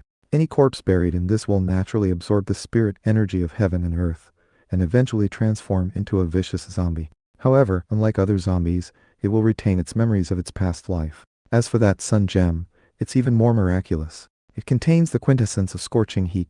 It actually started out as a fireball descended from the sun itself, which eventually turned into a gemstone. Power it contains can be used for all sorts of things, and anyone who cultivates fire-type energy arts and got a sun gem would be able to advance by leaps and bounds. Brother Yang Kai, don't tell me you found a 1,000-year-old corpse king in that tomb, and then defeated him. How did you possibly beat a life Caesar? Nah, I just got lucky. I happened to come across a 1,000-year-old corpse king practicing cultivation. By chance, he experienced cultivation deviation, and very nearly exploded. I attacked him right then and managed to kill him. Yang Kai made up a bit of a story. Word got out that he had casually killed countless zombies and skeletons, and then slaughtered a 1,000-year-old corpse king. It would become increasingly difficult for him to hide the truth about himself. It made more sense to slowly make a name for himself in the school, rather than do something to shock all creation. Although he was on the same team as these other four, that didn't mean that it was wise to reveal secrets about his cultivation technique. You really did get lucky. You just happened to run into a 1,000-year-old corpse king who then experienced cultivation deviation. The entire group was taken aback, and yet, they believed him. It seemed obvious that it was impossible for him to have single-handedly charged into the depths of the tombs and killed a 1,000-year-old corpse king. You know, Lai, he said, I'd say it's highly likely this 1,000-year-old corpse king was actually King Huayin. He was a ruler of old who was buried in a geomantic tomb. Later, he became a zombie and wreaked havoc on the world for hundreds of years. Eventually, he came to rest deep in the Fiend Corpse Mountains. Throughout the years, plenty of students from the Demi-Immortal Institute have tried to fight their way to him, and even some of the Life-Caesar elite students. But he always eluded them. If word got out about this, it wouldn't be good. If people found out we have a sun gem and a suit of pre-heaven armor, even elite students would get greedy and would demand we hand them over. And if we didn't, it could cause some deadly grudges. That's right, Huayin who said. This pre-heaven armor and this sun gem should be considered precious treasures of the Sage Monarch Society, especially that sun gem. If Chu Tange found out about it, it would probably mean doom for all of us. He cultivates the cosmic sunflare sword, which gathers the quintessence of the sun and the will of the cosmos to create a divine sword that can slaughter anything within 500 kilometers. If he got this sun gem, he could instantly add 100 or even 200 years of cultivation to his technique. He would instantly go through multiple life seasons and would probably become a conclave student. I bet he would even take the risk to violate the rules of the Institute and kill us just to get it. It was at this point that a voice suddenly drifted into their ears. You're right. In fact, you couldn't be more right. If I didn't kill you to take something amazing like that, then I wouldn't be Chu Tange. Yang Kai, Lai He, Yang Dong and Huayin who all looked visibly shocked as they turned to find Chu Tange, floating in the air, nearby, his energy already weighing down on the mountain. Yang Kai's four friends suddenly went pale in the face, and their knees began to tremble as they stared at Chu Tange. Already, they had sinking feelings about what was to come. As the saying goes, an innocent man with treasure in hand is courting disaster. Now that Chu Tange knew they had a sun gem and a suit of pre-heaven armor, there was no way he would simply let them go. Only Yang Kai was as calm as could be, as if he was privy to some secret that no one else could guess at. Rising to his feet, he looked over coldly at Chu Tange. Chu Tange looked back at him as if he were already dead. Then his eyes dropped to the sun gem, and they burned with passion. A sun gem, something I have yearned for even in my dreams. And today I'll finally get one. With that gemstone, I can push my cosmic sunflare sword to the ultimate peak. I will be like an emperor of the sun, a tyrant of the cosmos. But there's one point in which you are incorrect. It won't just let me bypass 100 or 200 years of cultivation and become a conclave student. No, it will likely allow me to become a holy neophyte. Th Chu Tange, Lai He stammered, her elder brother Tange, what are you planning to do? What am I planning to do? You really don't know? As he talked, Chu Tange began to stroll in their direction. Thankfully, I'm quite the clever individual. I knew there was something fishy about you, so I secretly had some humanoid true energy follow you. Who would have guessed that the brat Yang Kai would sneak underground and find King Huayin in the middle of cultivation deviation, then end up with a sun gem and a suit of pre-heaven armor? That's some bullshit luck if you ask me. Well, it seems that today is the day that Chu Tange will finally rise to prominence. Please, let us go, elder brother Tange, Liang Dong said. Take the sun gem and the suit of pre-heaven armor as a gift. We won't tell anyone what happened. Chu Tange chuckled coldly.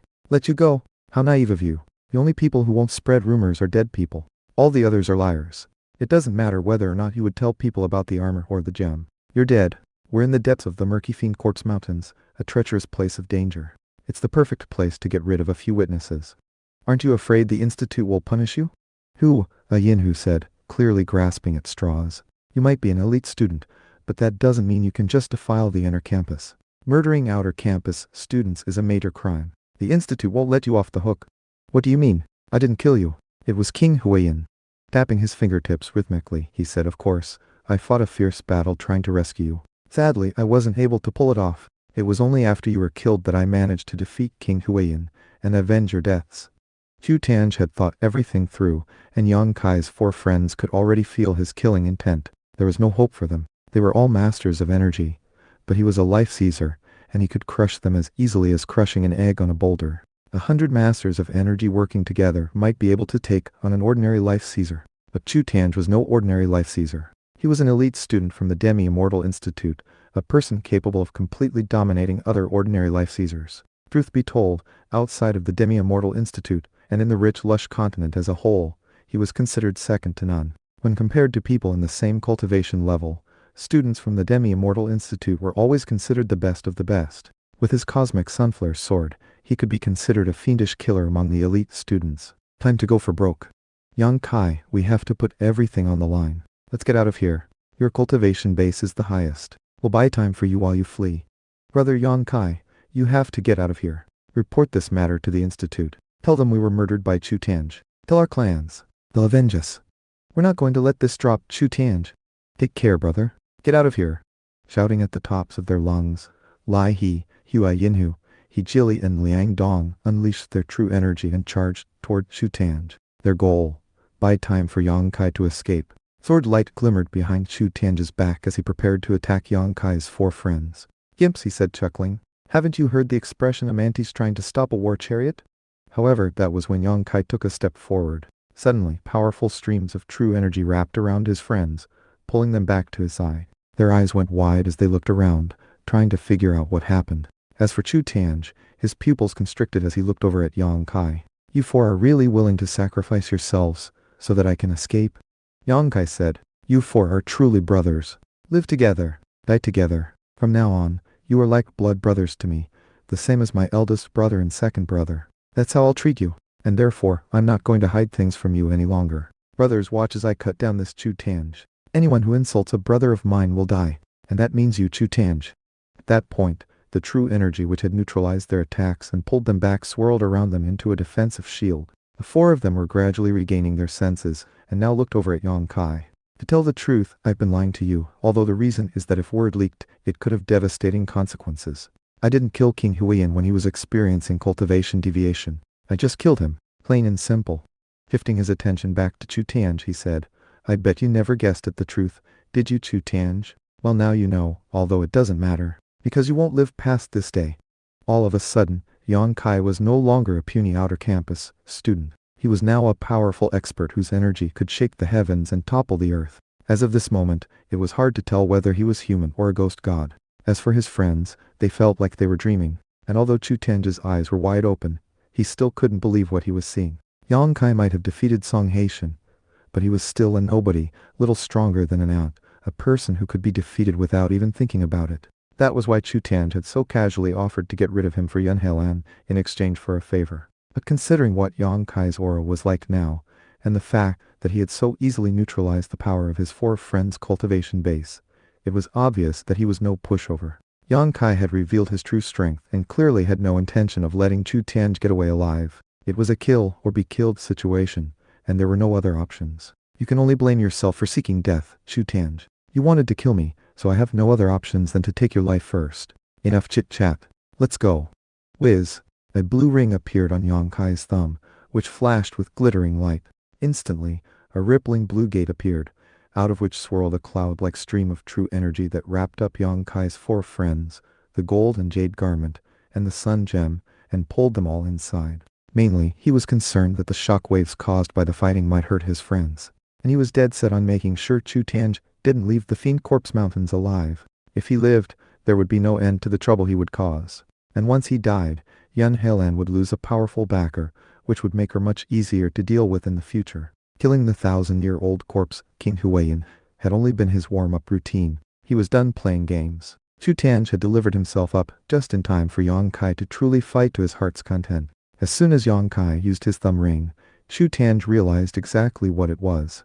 Startled, he said, "That's a Heart of the Sea thumb ring of holding, a consummate treasure which can store vast quantities of items inside of it." Then he suddenly let loose a long string of laughter that caused the mists of the Fiend Corpse Mountains to ripple and churn. "I underestimated you, Yang Kai. It turns out you've been keeping a lot of secrets. No wonder Yun Helan takes you so seriously. And here I thought she was just concerned with giving face to young Suzu. I would never have guessed that you're so shrewd. Sadly, you have too many valuable things to just let you go free. Before I'd planned to just cripple you, but now I guess I really will have to kill you. You think you have what it takes to kill me? What a joke." As Yang Kai's power levels continued to climb, black energy swirled around him, and in the blink of an eye, he was covered with a suit of dark golden armor. "What's this?" Chu Tange had been just about to attack, hoping to strike Yang Kai down before he could finish getting ready to fight. But the sight of this dark golden armor was so shocking that he stopped in his tracks. "Is that?" "Yes, it is," Yang Kai replied. "You've seen this armor before, because I'm the same person who fought you back in the ancient city of Korn. And I also took the Sage Devil painting, as well as plenty of treasure that the vampire brigands had hoarded up. By the way, I already gave that Sage Devil painting to my aunt Yang Suzu, which she'll use to cultivate an out-of-body incarnation, a second nascent divinity. That will get her to secondary life seizing or possibly even tertiary life seizing. Either way, she'll be well on her way to becoming a conclave student. What? Did you really think I would let you take advantage of me that easily? You'll never become a conclave student, Chu Tange. You won't live that long. Don't tell me you're so stupid that you think that you're a match for me. Yang Kai had just openly described Chu Tange's worst defeat ever up to this point in his life. Not only had his attempts to fight back been completely useless, he had also hurt himself in the process. Afterward, he had spent months wondering who that armored man had been, in the hopes of tracking him down and taking back the face which had been lost. Unfortunately, he had never been able to turn up even a single clue. And now he found that the person he had been looking for was the same one he had always taken to be trash. It was easy to imagine how displeased, irritated, and impotent he felt. Die! He shouted. Sun-like radiance erupted from his hand, streams of sword energy that rapidly became his cosmic sunflare sword. One sweep of that sword turned everything for 10,000 paces in all directions into a world of swords. No, a cosmos of swords. So punk, you're that monster with the dark golden armor, and you've been hiding in the Demi-Immortal Institute this entire time. What exactly is your plan? You're obviously a devil, which means that Yang Suzu must also be a monstrous. Fine. I guess I need to take you into custody and bring you back to the Institute for questioning. You and Yang Suzu will both be imprisoned, and will suffer a grisly end. You just wait! Chu Tianj exhaled sharply, sending streams of sound waves out to combine with the sword energy of the formation he had created. Cosmic blast. Ionic invincibility. Swish. Millions of streams of sword energy swept toward Yang Kai with seemingly invincible strength. At this point, the infernal deity spear appeared in Yang Kai's hand, with vein-like streams of dark golden blood that looked like they came straight from the underworld. The spear began to thrum, emanating a sound like a symphony from hell, describing the death of sovereign gods. Yang Kai leapt into motion like an eagle taking to flight, easily dodging the sword energy. All of a sudden, Chu Tianj had the distinct sensation that his life wasn't under his own control. Instead, it felt like Yang Kai was preparing to end it, a sensation that any life seizer would find completely inauspicious and even terrifying. Repulsive! Chu Tianj shouted. Flashing out with his cosmic sunflare sword, he said, "Sword shakes all creation. Engulf the true origin."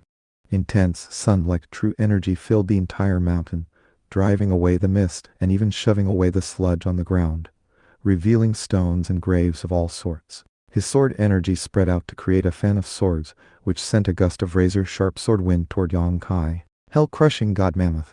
Yang Kai barked. His spear vibrated, causing millions of spear projections to spring up in all directions, which linked together to make the outline of a door that emanated the aura of hell. It was almost like the gates of hell. The radiating light from the fan of swords was then sucked into the gates of hell and neutralized, crushed into nothing more than dust. All of the sword energy of the attack was sucked through his spear into his sea of energy, and the hellfire crucible therein. The more Yang Kai fought, the stronger he got, and the more impressive his infernal deity spear became. It was now surrounded by a massive vortex of dark golden energy, like the power of hell itself, which was capable of absorbing the enemy's true energy and turning it into Yang Kai's. The fact that his hellfire crucible could do such a thing, to use the enemy's energy against them, made him virtually impossible to defeat. Although the crucible wasn't actually complete, it was more than enough to deal with Chu Tianj. He had actually been in the position to defeat Chu Tianj back in Korn. Now months had passed, and although he hadn't yet reached the life-seizing level, his understanding of his current level far surpassed that of before. When it came to energy, life force, meridians, and cultivation, he was more knowledgeable than ever. And the dark golden god blood that coursed through his veins made his infernal deity spear, infernal deity plate armor, and fiend devil wings anything but simple manifestations of energy. They were almost completely corporeal, and corporeal objects were on a completely different level than illusory objects. Whoosh! His spear tore through all of the defensive sword energy, ignoring the burning power of the sun to stab directly toward Chu Tianj's forehead. Shaken, Chu Tianj shouted, "How dare you, brat!"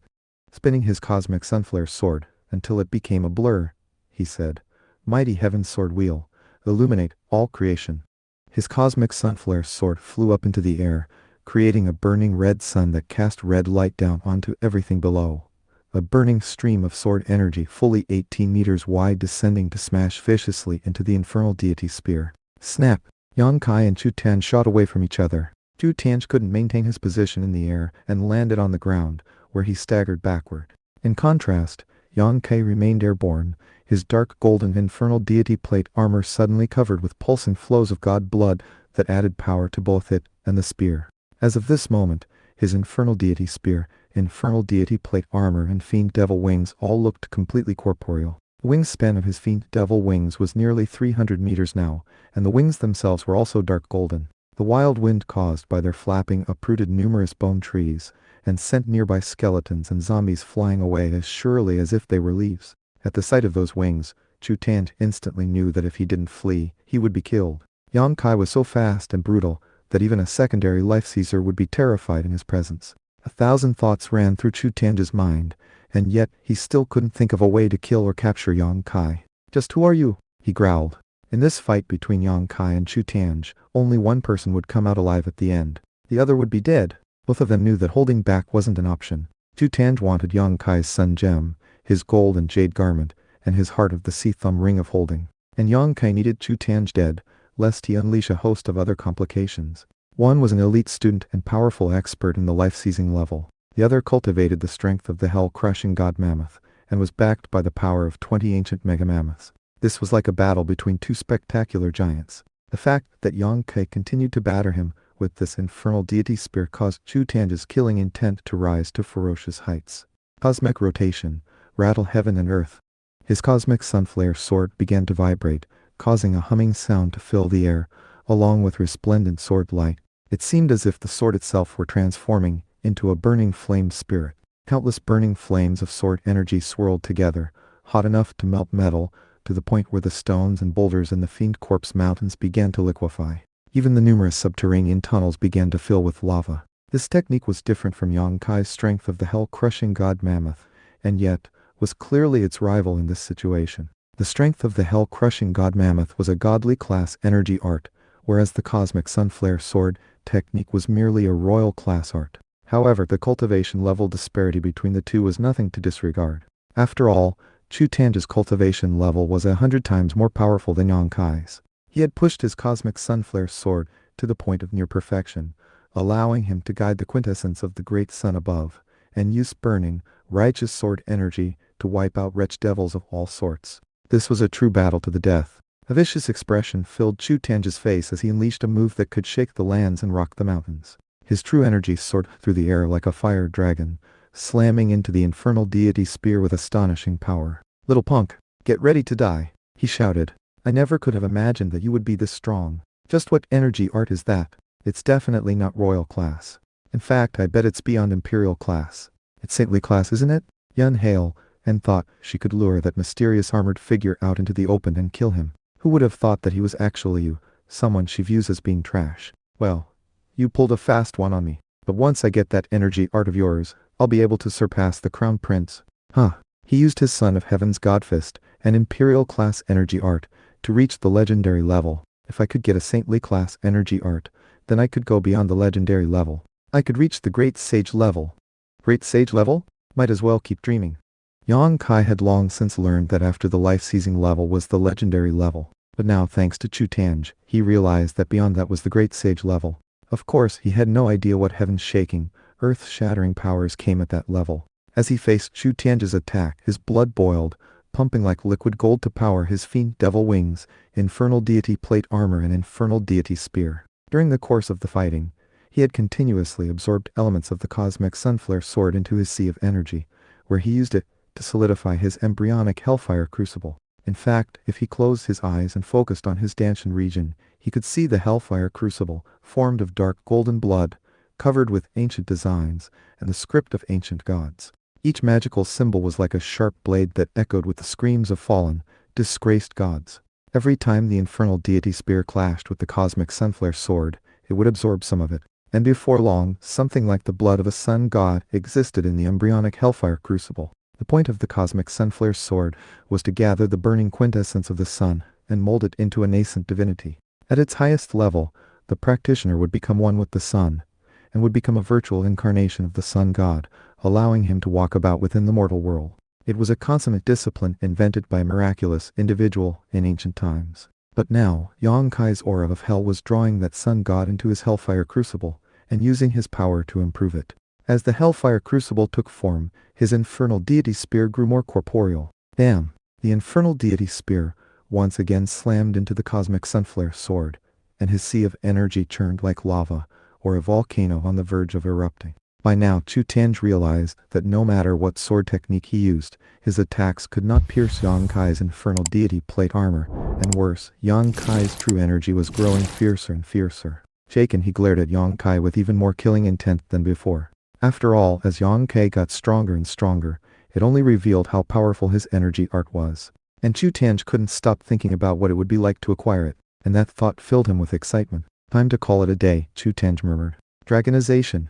His energy surged like the ocean, causing true energy flames to erupt behind his head, making it look like a shining sun hanging behind him. Behold a flame god from the distant reaches, fire dragon of the great sun, nascent divinity quintessence. True spirit of mine, emerge, slay this wretch devil for me. The halo of burning light behind him looked almost like a divine dragon made of shining true energy. It reared its enormous head, its red eyes blazing, a sun's sigil on its forehead, its draconic whiskers swirling about it, its horns as sharp as iron, its scales burning as if with fire. Yang Kai, you brat, I didn't want to use this move, but sadly, you've given me no choice. You should feel proud that you've made me try out this secret magic that I have worked so hard to cultivate. Fire dragon of the great sun, nascent divinity quintessence. I forged this fire dragon with the quintessence of my soul, and you will be destroyed by its might. Chu Tianj's voice was as cold as a cruel god's, with no compassion whatsoever for mortal men. As for the fire dragon, it swirled out from the halo behind him, becoming a streak of flame that shot toward Yang Kai. Yang Kai felt massive pressure weighing down on him, almost as if a real divine dragon from the sun were approaching him. Even the power of 20 mega mammoths could do nothing but retreat in the face of such power. This was Chu Tianj's ultimate trump card, his most deadly secret magic. Obviously, he would only use something like this if he had no other choice. He hadn't even resorted to using it back in their fight in Korn. Die. Yang Kai howled, his fiend devil wings flitting to propel him toward the fire dragon. And yet, how could he have anticipated that, in that very moment, the fire dragon's power would spread out, locking down the air in the entire area, holding him in place as surely as if with iron fetters. Then, it began to crush down on him as if to destroy him. Not even his fiend devil wings were capable of moving him. This shocking level of power was nothing to look down upon. Infernal deity spear. Yang Kai poured all of the strength he could muster into the infernal deity spear, causing it to glow brightly with an aura of death, piercing through the fetter-like energy bonds holding him in place, and heading directly toward the fire dragon of the great sun. The dragon, dozens of meters long, and lithe as a snake, reached out with its dragon claws and grabbed onto the infernal deity spear as if to crush it out of existence. Nascent divinity quintessence. Fire dragon Armageddon. Let the burning sun fall to immolate gods and massacre immortals.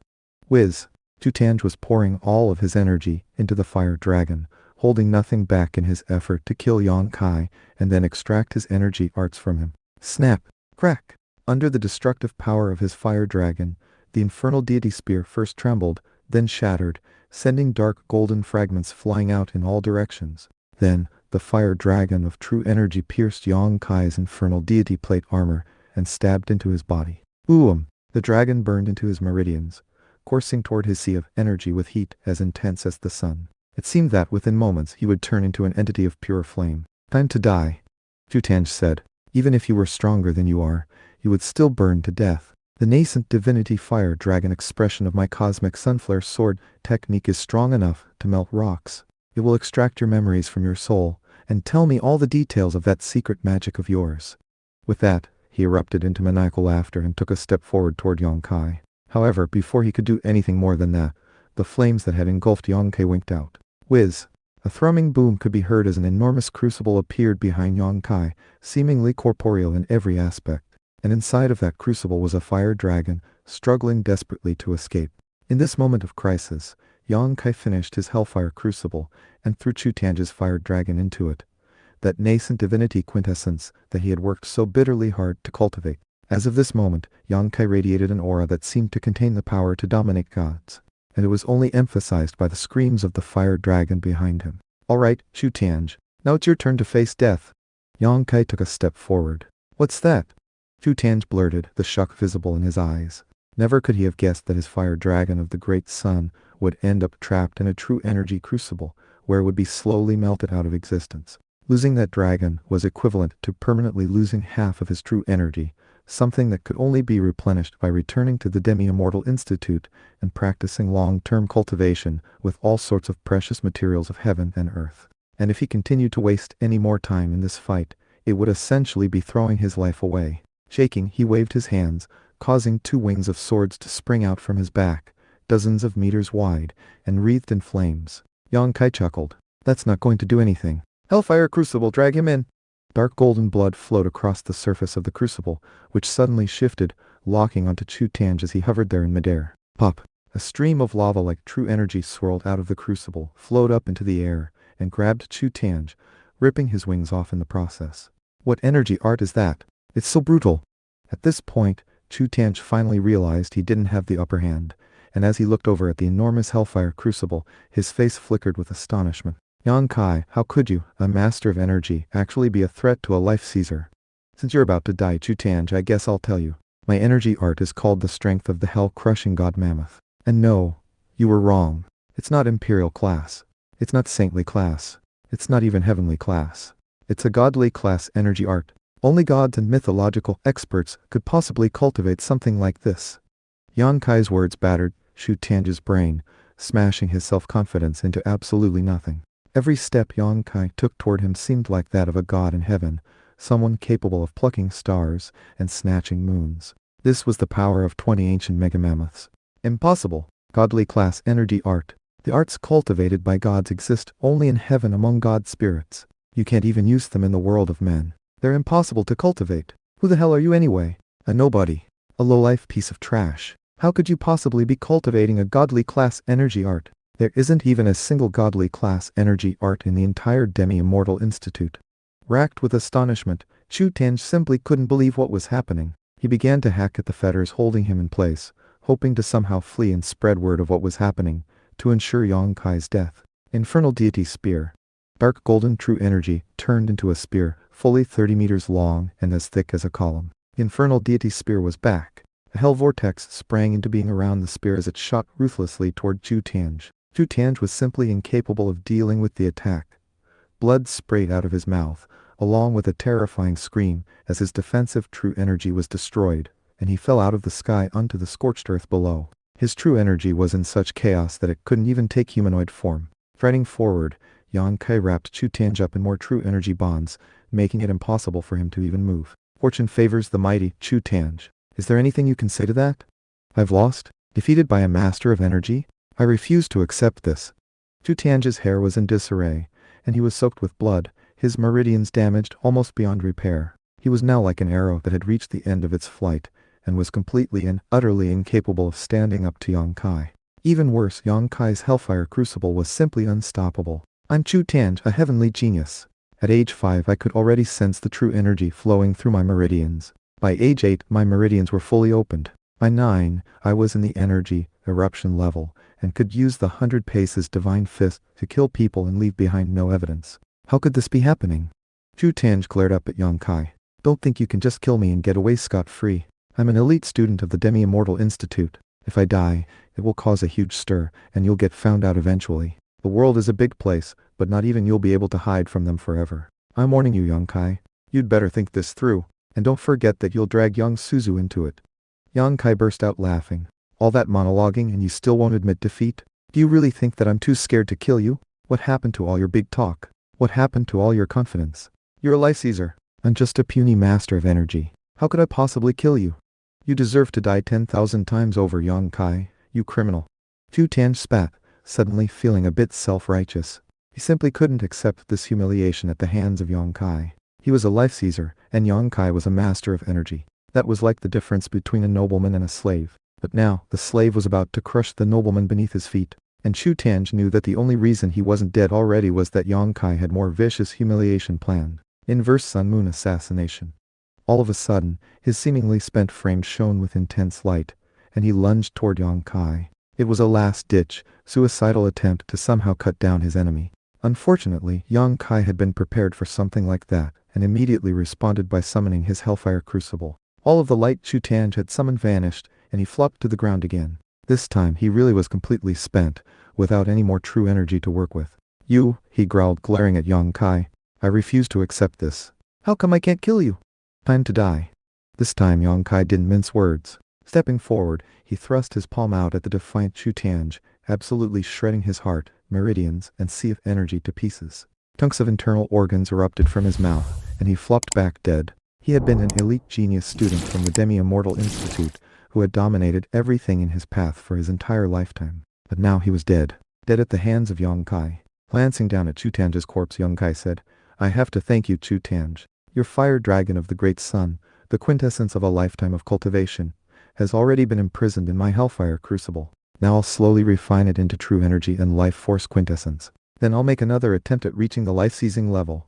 Already he could sense the life that was Chu Tianj slowly fading away into nothing. Supposedly, upon reaching a certain extremely high level of cultivation, a powerful expert could see fading life auras and manipulate them so that the dying person was temporarily spared. But there was no one present to do such a thing for Chu Tianj, and thus his death came quickly and cleanly. Yang Kai pulled the hellfire crucible back into his sea of energy, and then summoned the rippling blue door of his thumb ring of holding.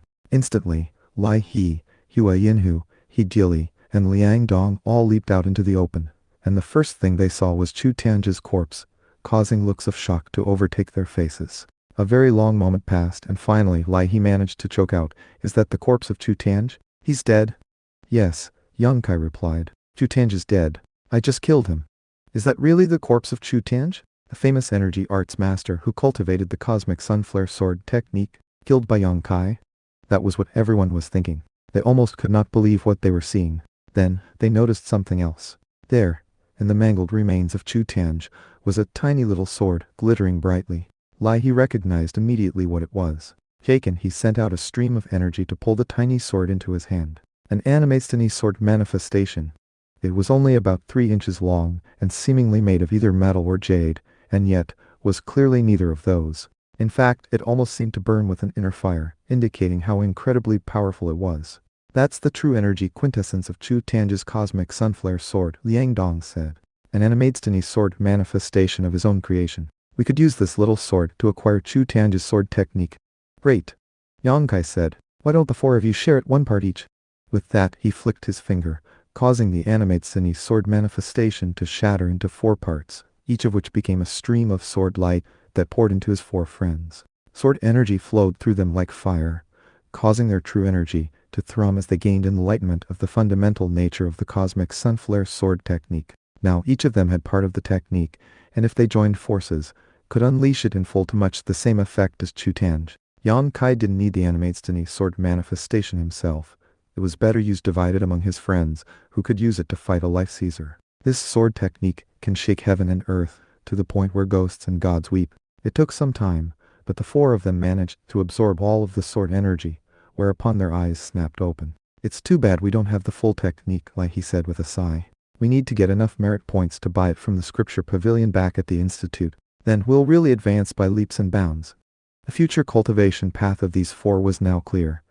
They would work on the cosmic sunflare sword, a royal class technique that was considered top-rate even among life-seizers. Cultivating it would save the 4 of them years of hard cultivation, and would also give them a much better chance of reaching the life-seizing level. As for Yang Kai, once he cultivated the strength of the hell-crushing god mammoth to the proper level, he could extract memories and thoughts from the soul of someone he had killed. Devil ghosts in hell were adept at controlling the souls of humans, and considering that he cultivated the boundless power to crush hells, it was only natural that he would have an ability like this. Unfortunately, he wasn't quite powerful enough to do it yet. You're exactly right, Yang Kai said. With enough merit points, we can acquire the secret cultivation method to the cosmic sunflare sword technique. Before long, the 4 of you will have surpassed Chu Tianj.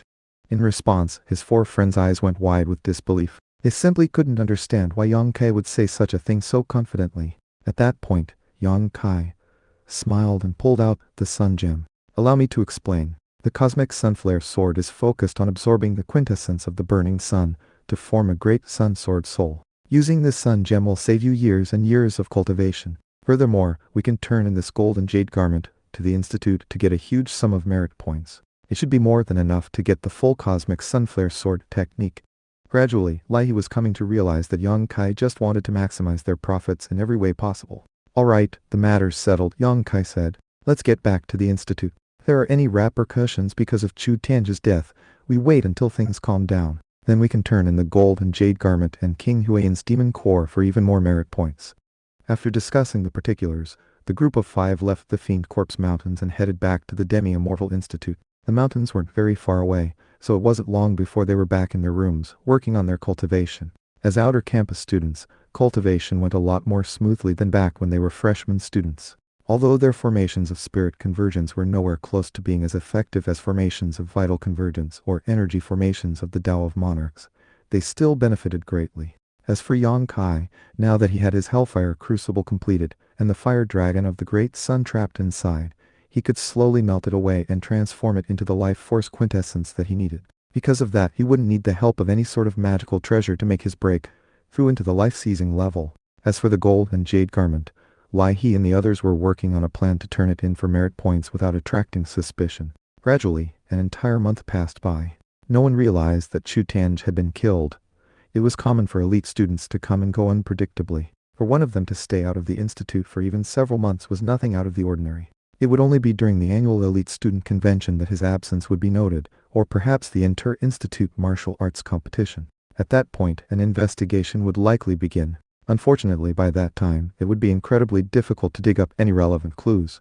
In the end, He and the others sold the gold and jade garment to a powerful clan in exchange for a host of less valuable treasures. Then they turned the treasures in to the Institute for merit points, which they subsequently used to get the full cosmic sunflare sword technique. At that point, they went to work full bore on their cultivation, of course using the sun gem to speed the process along. By adding the quintessence of the sun into their sword energy, their meridians improved dramatically, and they quickly reached the ultimate peak of the Master of Energy level. By now, they were able to unleash a level of power equivalent to half of Chu Tange's cosmic sunflare sword. Back when Chu Tange had been cultivating it, he had no sun gem, and therefore went a lot slower. During the month that went by, the bitter cold that had gripped the lands began to fade away as spring approached, and life once again began to flourish. Colorful flowers and medicinal plants were blooming everywhere in the Demi-Immortal Institute. As the pollen drifted through the air, those who breathed it in would suddenly feel much more relaxed and nourished. On one spring evening, Yang Kai opened the window before sitting down cross-legged to meditate. The only thing that remained of the dragon in his Hellfire Crucible was a stream of golden light that was now flickering on the verge of fading away. The dark golden blood that coursed through his veins now contained some of the quintessence of the sun, making it even more scintillating and powerful. As life force quintessence poured into the 21st particle within him, it slowly edged toward waking up. Yang Kai breathed steadily, and a vortex appeared near his window, which drew in the life force aura that existed in the Demi-Immortal Institute. Pollen and petals alike formed a resplendent stream that slowly flowed into him. Furthermore, a glittering demon core rested on the ground in front of him, which also pulsed with life force. After crushing it, he put it into his mouth and swallowed it. The true energy inside of the demon core immediately flowed into his sea of energy, and the Hellfire Crucible, which converted it to the true energy quintessence that it had once been. He was directly consuming a demon core. If a life seizer could see what he was doing, their face would light up with shock, and they would likely assume that they were looking at a devil god.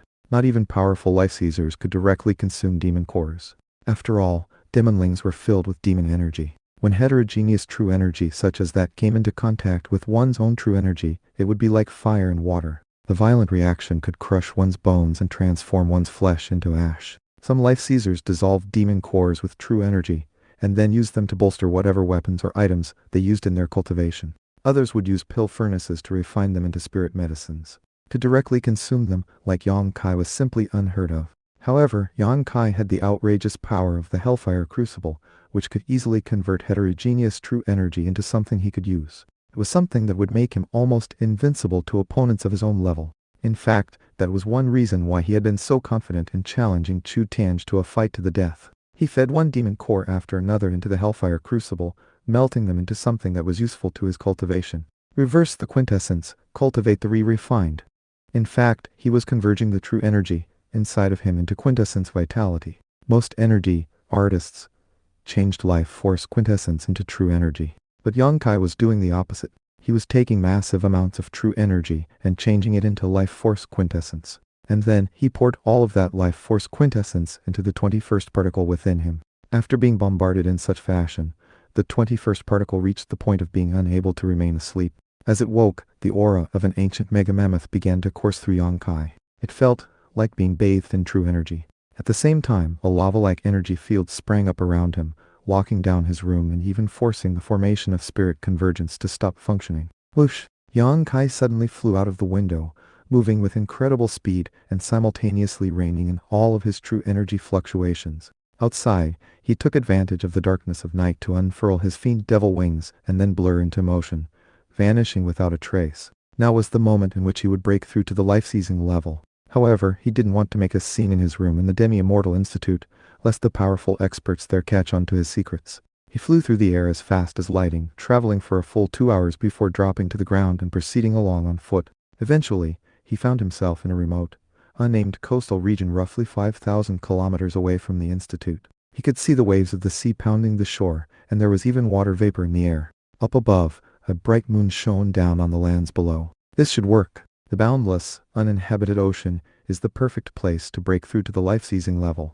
With that, he flew out over the ocean until he found a rather desolate reef, void of vegetation, and just barely above the surface of the water. It was almost questionable whether the reef could survive the onslaught of the waves for much longer, and yet Yang Kai didn't seem bothered by that at all. Looking up at the moon, he took a deep breath, circulated his energy, and let out a long piercing cry. Out here, he could be as loud as he wanted.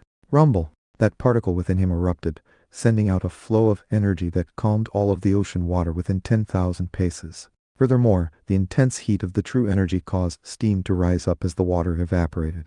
Nothing seemed capable of standing in the way of this energy flow. The 21st particle was awake, and the power of that ancient mega-mammoth thrummed in his muscles, blood vessels, bones, and meridians, all of which seemed as tough as metal. He was no longer human, nor of the demon folk. Instead, he was now becoming more like a god. There was no demon energy inside of him, only the energy of a god spirit. Human energy was warm and active. Demon energy was strange and powerful. Devil energy was cruel and vicious. But the energy of gods was holy and noble, surpassing anything and everything else.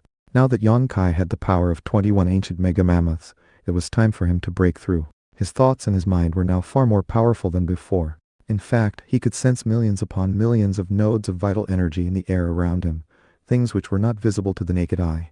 By absorbing that vital energy, and combining its power with the particles inside of him, he could seize life from the heavens, and advance his cultivation. In the life-seizing level, one seized the minuscule quintessences of the vital energy of heaven and earth, then infused it into one's fleshly body to bolster its life force. As Yang Kai sent his thoughts out into heaven and earth, he felt like his mind and even his soul were being torn apart by vital energy. Seizing life from the heavens was no simple matter. When reversing the ordinary course of one's life, it was only natural that there would be some opposition from heaven and earth. After all, it involved inserting one's mind into the vital energy of heaven and earth, which would do its best to destroy the intruder. And that was exactly what was happening right now with Yang Kai. Unfortunately, it would be 10 times more difficult for Yang Kai to achieve his breakthrough than it would be for ordinary energy artists. Perhaps even 100 times. The resistance from the vital energy of heaven and earth would be even more severe. In fact, at the moment, Yang Kai was like a helpless child in the middle of a violent storm, with a tornado looming over him. Boundless streams of vital energy swirled around the reef, pouring into him, causing him to tremble as his skin stretched on the verge of ripping apart. Soon, glittering, dark golden blood began to ooze out all over him. Crap, he thought, as he realized the level of danger he was in. Throwing his head back, he let loose another long cry. Don't tell me that I actually don't have what it takes to reach the life-seizing level. Am I lacking life force quintessence? Will I be unable to seize life from heaven? Fine. I guess now is the time to see how terrifying godly class energy arts really are. Suddenly, an enormous demon core appeared from within his thumb ring, pulsing with corpse energy and a most sinister life force quintessence.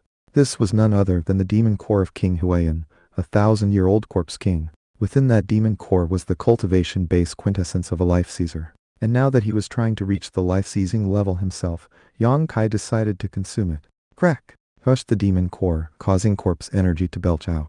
As it streamed into his sea of energy, and the hellfire crucible, the intense heat caused the corpse energy to be transformed into pure life force quintessence. The full power of the demon core was now at work within him. The cracks which had been spreading out on Yang Kai's skin healed, and his blood began to pump vigorously. Even his bones began to shine a dark golden color. As of this moment, Yang Kai looked like a god descending from heaven. Waving his hand, he caused a whirlpool to spring up in the seawater, which rapidly became something like a tornado, linking to the clouds above. Let summer lightning fall. Rumbling could be heard within the clouds, and the flash of lightning was visible as rain began to fall. Within moments, the entire area around Yongkai had turned into a massive storm. This was the ability to manipulate meteorological phenomena, transforming water into clouds, transforming clouds into rain. "These life from the heavens!" Yongkai roared. As his thoughts grew more focused and powerful, the various streams of vital energy began to separate into distinct kinds.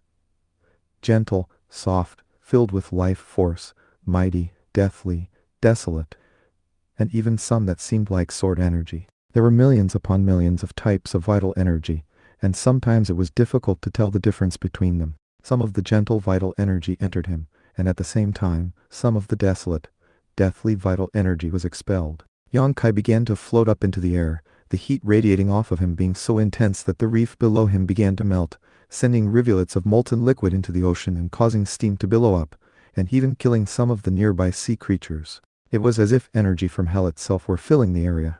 Yongkai began to spin, causing the burning energy to rotate, and sending even more steam rising up into the sky. Strange transformations were already beginning to occur within him, down to his bones and organs. The membrane beneath his skin was turning cutaneous.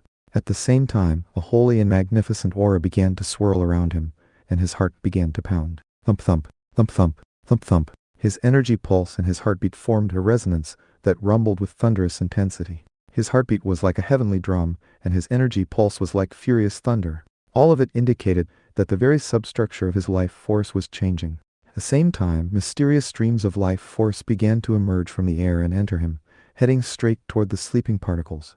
Instantly, a 22nd particle woke up, then a 23rd, a 24th, all the way to the 29th. His energy was now as tough as iron, and at the same time as soft as water. This was the life-seizing level. The seawater around him crashed and exploded as the power of 29 ancient mega mammoths pushed him the final distance.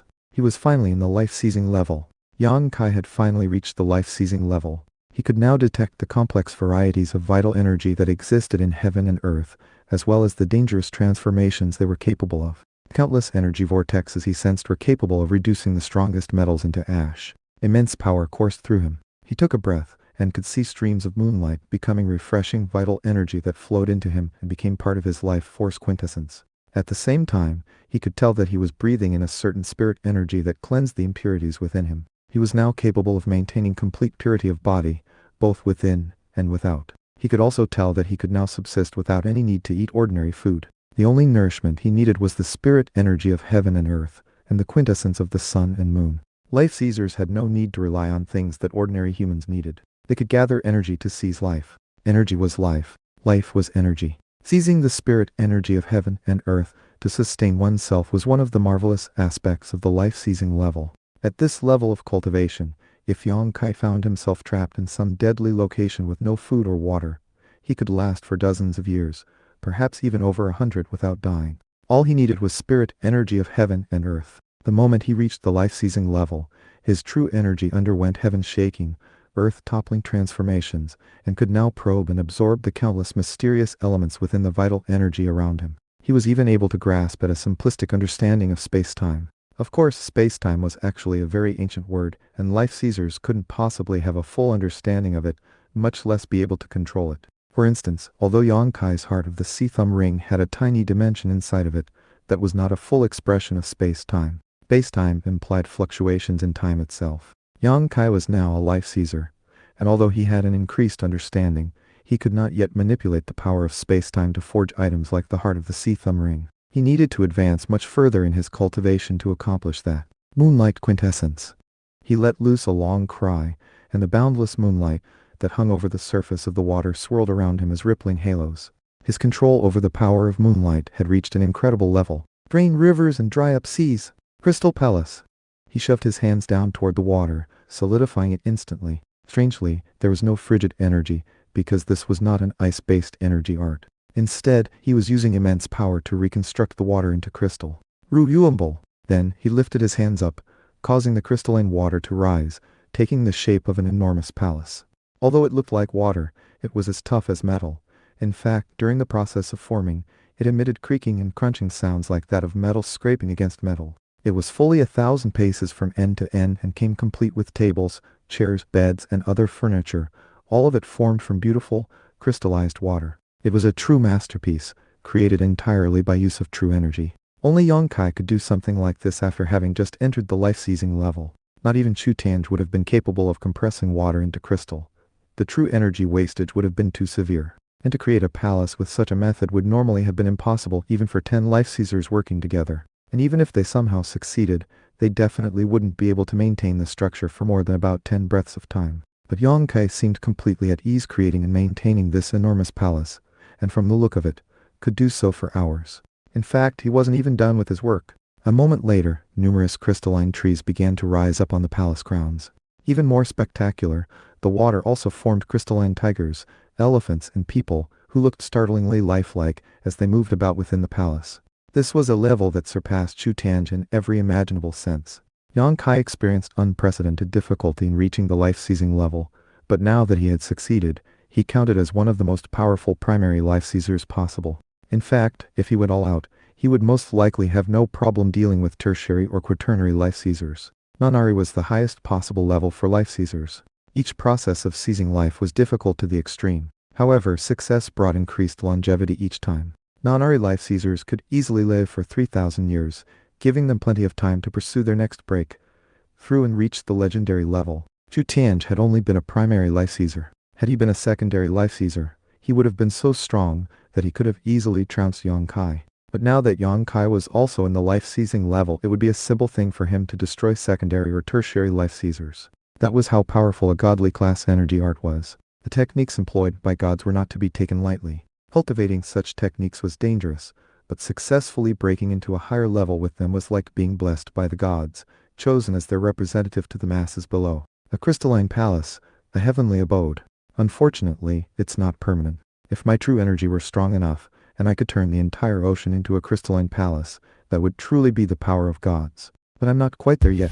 Sighing, he retracted his true energy, and instantly, the crystalline palace, trees, tigers, floodworms, immortal cranes, elephants, and people all collapsed, yet again becoming water that splashed back down into the ocean below. The entrancing scene ended as surely as if it had been a dream. The palace had been created by Yongkai's true energy, so as soon as that energy left it, it was only natural that it would collapse. Even still, what he had done was something that most experts on the rich, lush continent could not. Thankfully, Yongkai wasn't an inherently arrogant person and knew his place in the world. The Demi-Immortal Institute was filled with countless experts of all sorts.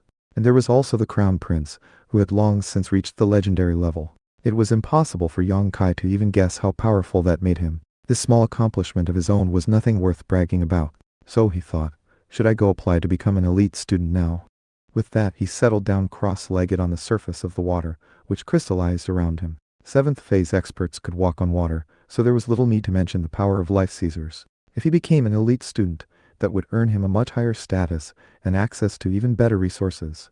However, he was worried that it would also be risky. He still didn't want anyone knowing about his godly class energy art. Becoming an elite student would definitely put him in the spotlight, and would prompt many top experts in the institute to look into him. Unfortunately, he wasn't completely confident in being able to keep his secrets under such scrutiny. Although the strength of the hell-crushing god mammoth could hide itself, Yongkai was getting so powerful that he worried high-level experts might be able to detect the boundless power in his soul. Maybe I should just forget about it.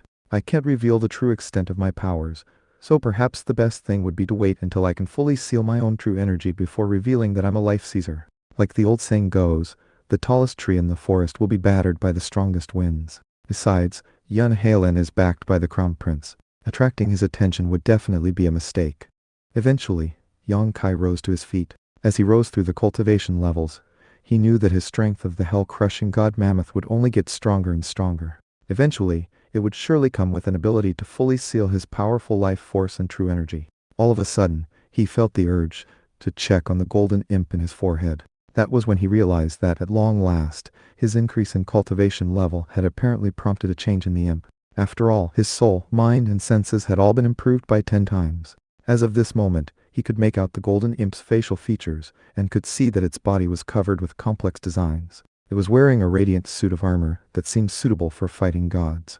Although the imp seemed very, very small, it was actually indescribably powerful. As for the designs on the armor, they were lines of script that formed the description of some sort of technique. Unfortunately, Yongkai couldn't read them. However, he was fairly certain that they described the strength of the hell-crushing mammoth. Back when he had been struck by lightning, the imp entered his forehead and imparted the technique to him. However, it wasn't complete. He only knew the cultivation aspects pertaining to what came before the life-seizing level. But now that he was a life-seizer, he would need to practice the cultivation described on the golden imp. Unfortunately, he couldn't make out the text clearly enough to read it. To do that, he would have to improve his cultivation base.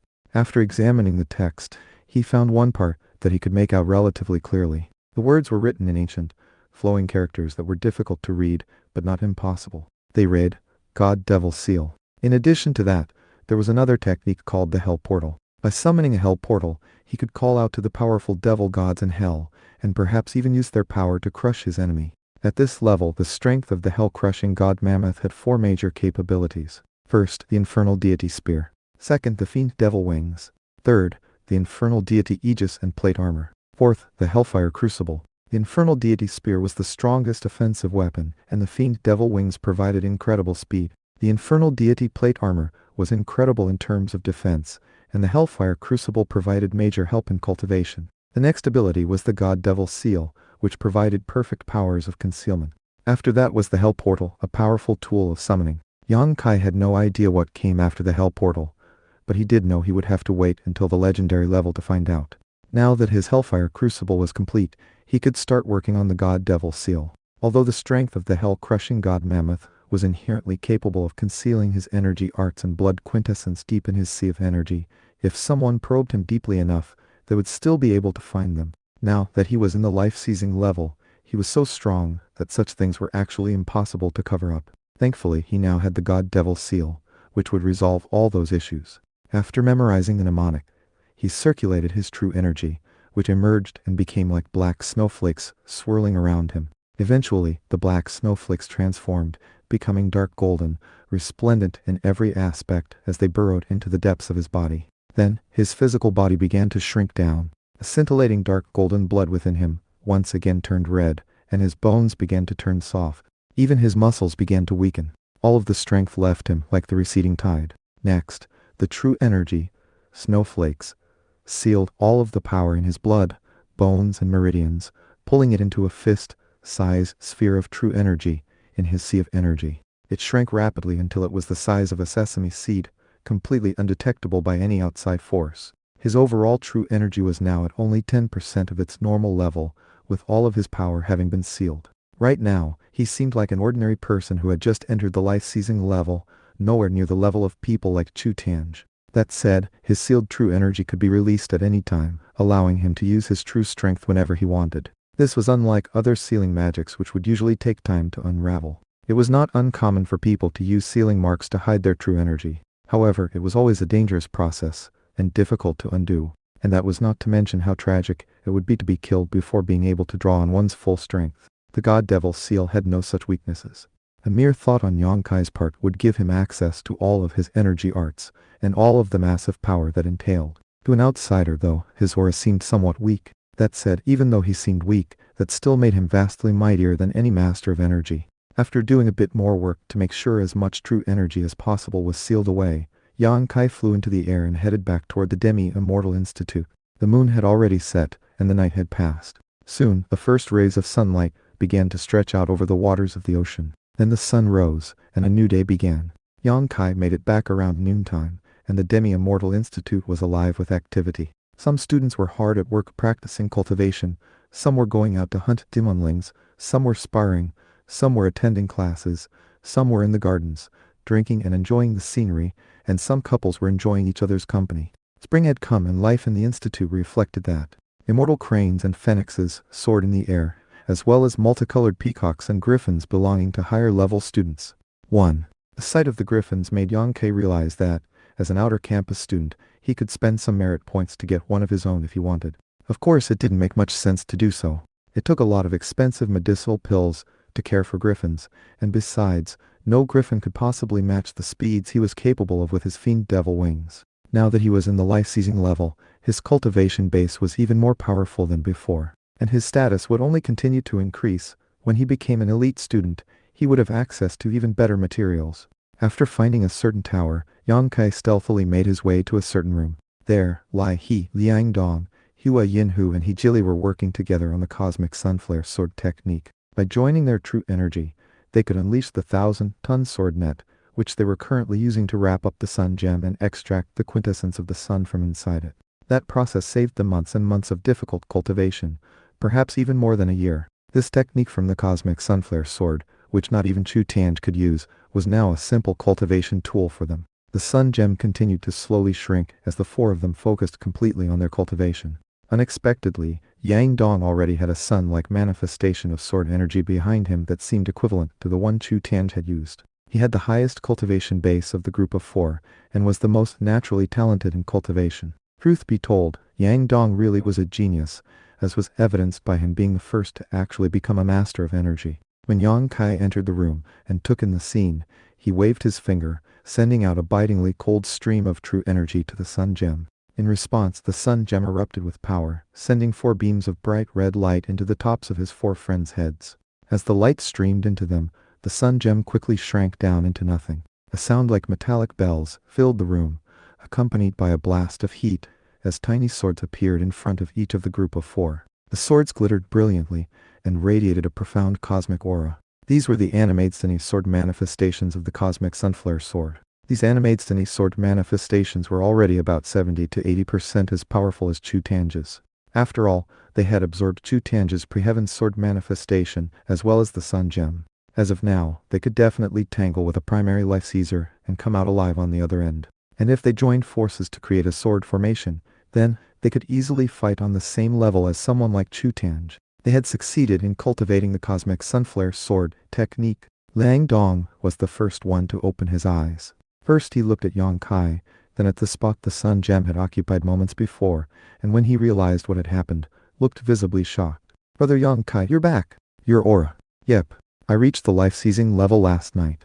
Although Yang Kai's words were spoken casually, their import was anything but letter 1D. 4 if letter 1D. 6 letter 1D. 6 letter 1D. 4 B letter 1D. 6 letter 1D. 6 letter 1D. 4 letter 1D. 6 letter 1D. 4 His other 3 friends retracted their true energy and rose to their feet, looking stunned. "Really? You reached the life-seizing level? Such incredible progress." Instead of replying with words, he simply let loose a ripple of energy that calmed their hearts. After a moment, he hesitantly asked, "Brother Yang Kai, how come your aura doesn't seem very strong?" "Because I've sealed about 99% of my animate quintessence. If I didn't, it would be too terrifying. Even still, I could still crush an ordinary primary life Caesar." "You sealed 99% of it?" Hua Yinhu clicked his tongue in amazement. "How terrifying would you actually be if you unleashed it all?" He was pleased to say the least. After all, the stronger Yang Kai became, the more it would benefit the group, and the more likely the rest of them would rise to the life-seizing level. The cosmic sunflare sword technique was the type that could conquer the cosmos. It was incredibly powerful and dangerous, and could only be cultivated by individuals with very strong meridians. The 4 of them had been blessed by Yang Kai. Their bodies remolded, and their meridians made much tougher than before. Therefore, cultivating an aggressive sword technique like this was very appropriate for them. Although they wouldn't necessarily achieve a breakthrough any faster because of it, they still had a high likelihood of succeeding. It wasn't like their situation before when they seemed to have no hope of ever becoming life Caesars. "Yang Kai," he said, "why don't you head over to the Academy of Sage Studies and apply to be an elite student? All you have to do is pass a test to prove you're in the life-seizing level, and then you would rise to a much higher level than before. Nothing could get in your way after that. Furthermore, your clan would also have a much more stable position." "That's right," he Jilly added. Having been in the institute for about 8 years, he was very familiar with how much respect was given to elite students. "Brother Yang Kai, if you were an elite student, and your involvement in Chu Tianj's death were to be revealed, the worst thing that would happen is you would be punished. After all, he was trying to kill us. It was self-defense." "I was thinking the same thing," Yang Kai replied. "Come on, let's go." After all, he had his god devil seal now, so he was confident that no one would be able to reveal his secrets. With that, he took out a jade pellet and tossed it to Liang Dong. "I got that from a zombie general I killed in the Fiend Corpse Mountains. It's designed to hold true energy, and can thus provide a major power boost. Liang Dong, at the moment, you're the strongest and have the best shot at reaching the life-seizing level. Make good use of that pellet." "This is made from Ketagarba Sage Jade," Liang Dong blurted. "What's that?" Yang Kai asked. There are 9 different types of legendary jade in the rich lush continent, Lai he said. For example, 9 heavens god jade, Ketagarbha sage jade, Star River monarch jade, and so on. Each type is precious and filled with unique power. For example, Ketagarbha sage jade is perfect for hoarding purposes, and can even contain life force. It's incredibly expensive, and normally speaking, something that not even life seizers would have. For a master of energy to acquire, one would make them vastly more powerful. None of the others in the group felt the least bit of jealousy when Yang Ke gave the Ketagarbha sage jade to Liang Dong. All of them knew that Liang Dong was particularly talented in cultivation, and if he could reach the life-seizing level as well, and also become an elite student, the benefits to all of them would be astounding. With 2 elite students in their group, how powerful would they be? Obviously, Yang Ke also realized how talented Liang Dong was and hoped to help him as much as possible. Ketagarbha sage jade, 9 heavens god jade. That's right. I remember that the Chen clan's Chiliocosm mirror was made from 9 heavens god jade. It seems I just don't know enough about treasured items. I really need to take some classes here to learn about all the different types of precious materials of heaven and earth. There were all sorts of courses available in the Demi-Immortal Institute. Cultivation, meridian theory, vital energy classification, pill concocting, equipment forging, even classes about demonlings and devillings. In fact, elite students could attend courses regarding alternate dimensions. Of course, classes weren't free for the low-level students. They cost merit points to attend. Sadly, Yang Kai was completely ignorant when it came to all those subjects. He knew he needed to change that. He couldn't just rely on the strength of the hell-crushing god mammoth. He needed to brush up on deeper fields of learning. Only by gaining a better understanding of heaven and earth could he perform all the necessary life-seizings to eventually become a legendary. Come on, let's go, Liang Dong said. The most important thing right now is to register Brother Yang Kai as an elite student at the Academy of Sage Studies. He put the jade pellet away, although he did send a bit of true energy into it, and simultaneously worked with his cosmic sunflare sword technique. With that, the entire group headed to a location deep in the institute, to a structure that resembled an ancient castle. This was the Academy of Sage Studies. Whenever some talented genius broke through to the life-seizing level, they would come here to take an exam and then become an elite student. When it came to the freshman students, outer campus students, and inner campus students, they were like ants, streaming here and there and everywhere. However, elite students were not as common and were viewed like treasures. In fact, they were so important that they would receive special protection from the institute. When it became clear where Yang Kai and his friends were going, it attracted quite a bit of attention. However, Yang Kai kept his energy under control so that no one could tell he was a life-seizer. Therefore, most people in the area assumed they had just come to look around. Why are there so many people at the Academy of Sage Studies today? Don't tell me someone recently became a life-seizer. Are we going to have a new elite student soon? As they got closer, Yang Kai could hear the conversations of students around him and started to get the feeling something strange was going on. It was the same with Lai He as he realized that there seemed to be a lot of students gathering in the area. I've been here before to watch someone become an elite student, he said, but it's never this crowded. I wonder if some important person is applying for a promotion. Brother Yang Kai, considering that we're the only ones who know about you, there's no way everyone else is here on your account. Yeah, this is weird. Well, let's go ask around and see what's going on. Yang Kai walked over to a female student in an emerald green robe and said, Hey there, elder sister. Do you mind if I ask what's going on? Why is it so crowded? Is something important happening? This particular female student was a master of energy and was a fairly well-known inner campus student. She was also quite pretty. Looking over at Yang Kai, she said, You're an outer campus student. Don't tell me you haven't heard the news? One of the top female students here is getting promoted. The genius junior sis. Or wait, now that she's going to be an elite student, I guess I need to call her elder sister. Elder sister Yun Helen. Only a month ago, she reached the life-seizing level, and then she defeated some other life-seizers who were much more experienced than her. I'd say that at the moment, she's the most talented female student in the past 20 years. What? Yun Halen already reached the life-seizing level and is being promoted to elite student today? Killing intent immediately began to pulse in Yang Kai's heart. That girl is a deadly schemer. She'll do anything she can to get what she wants. And now she's becoming an elite student. He must have someone helping her. That's the only explanation. The fact that Yun Halen was in the life-seizing level was not good news.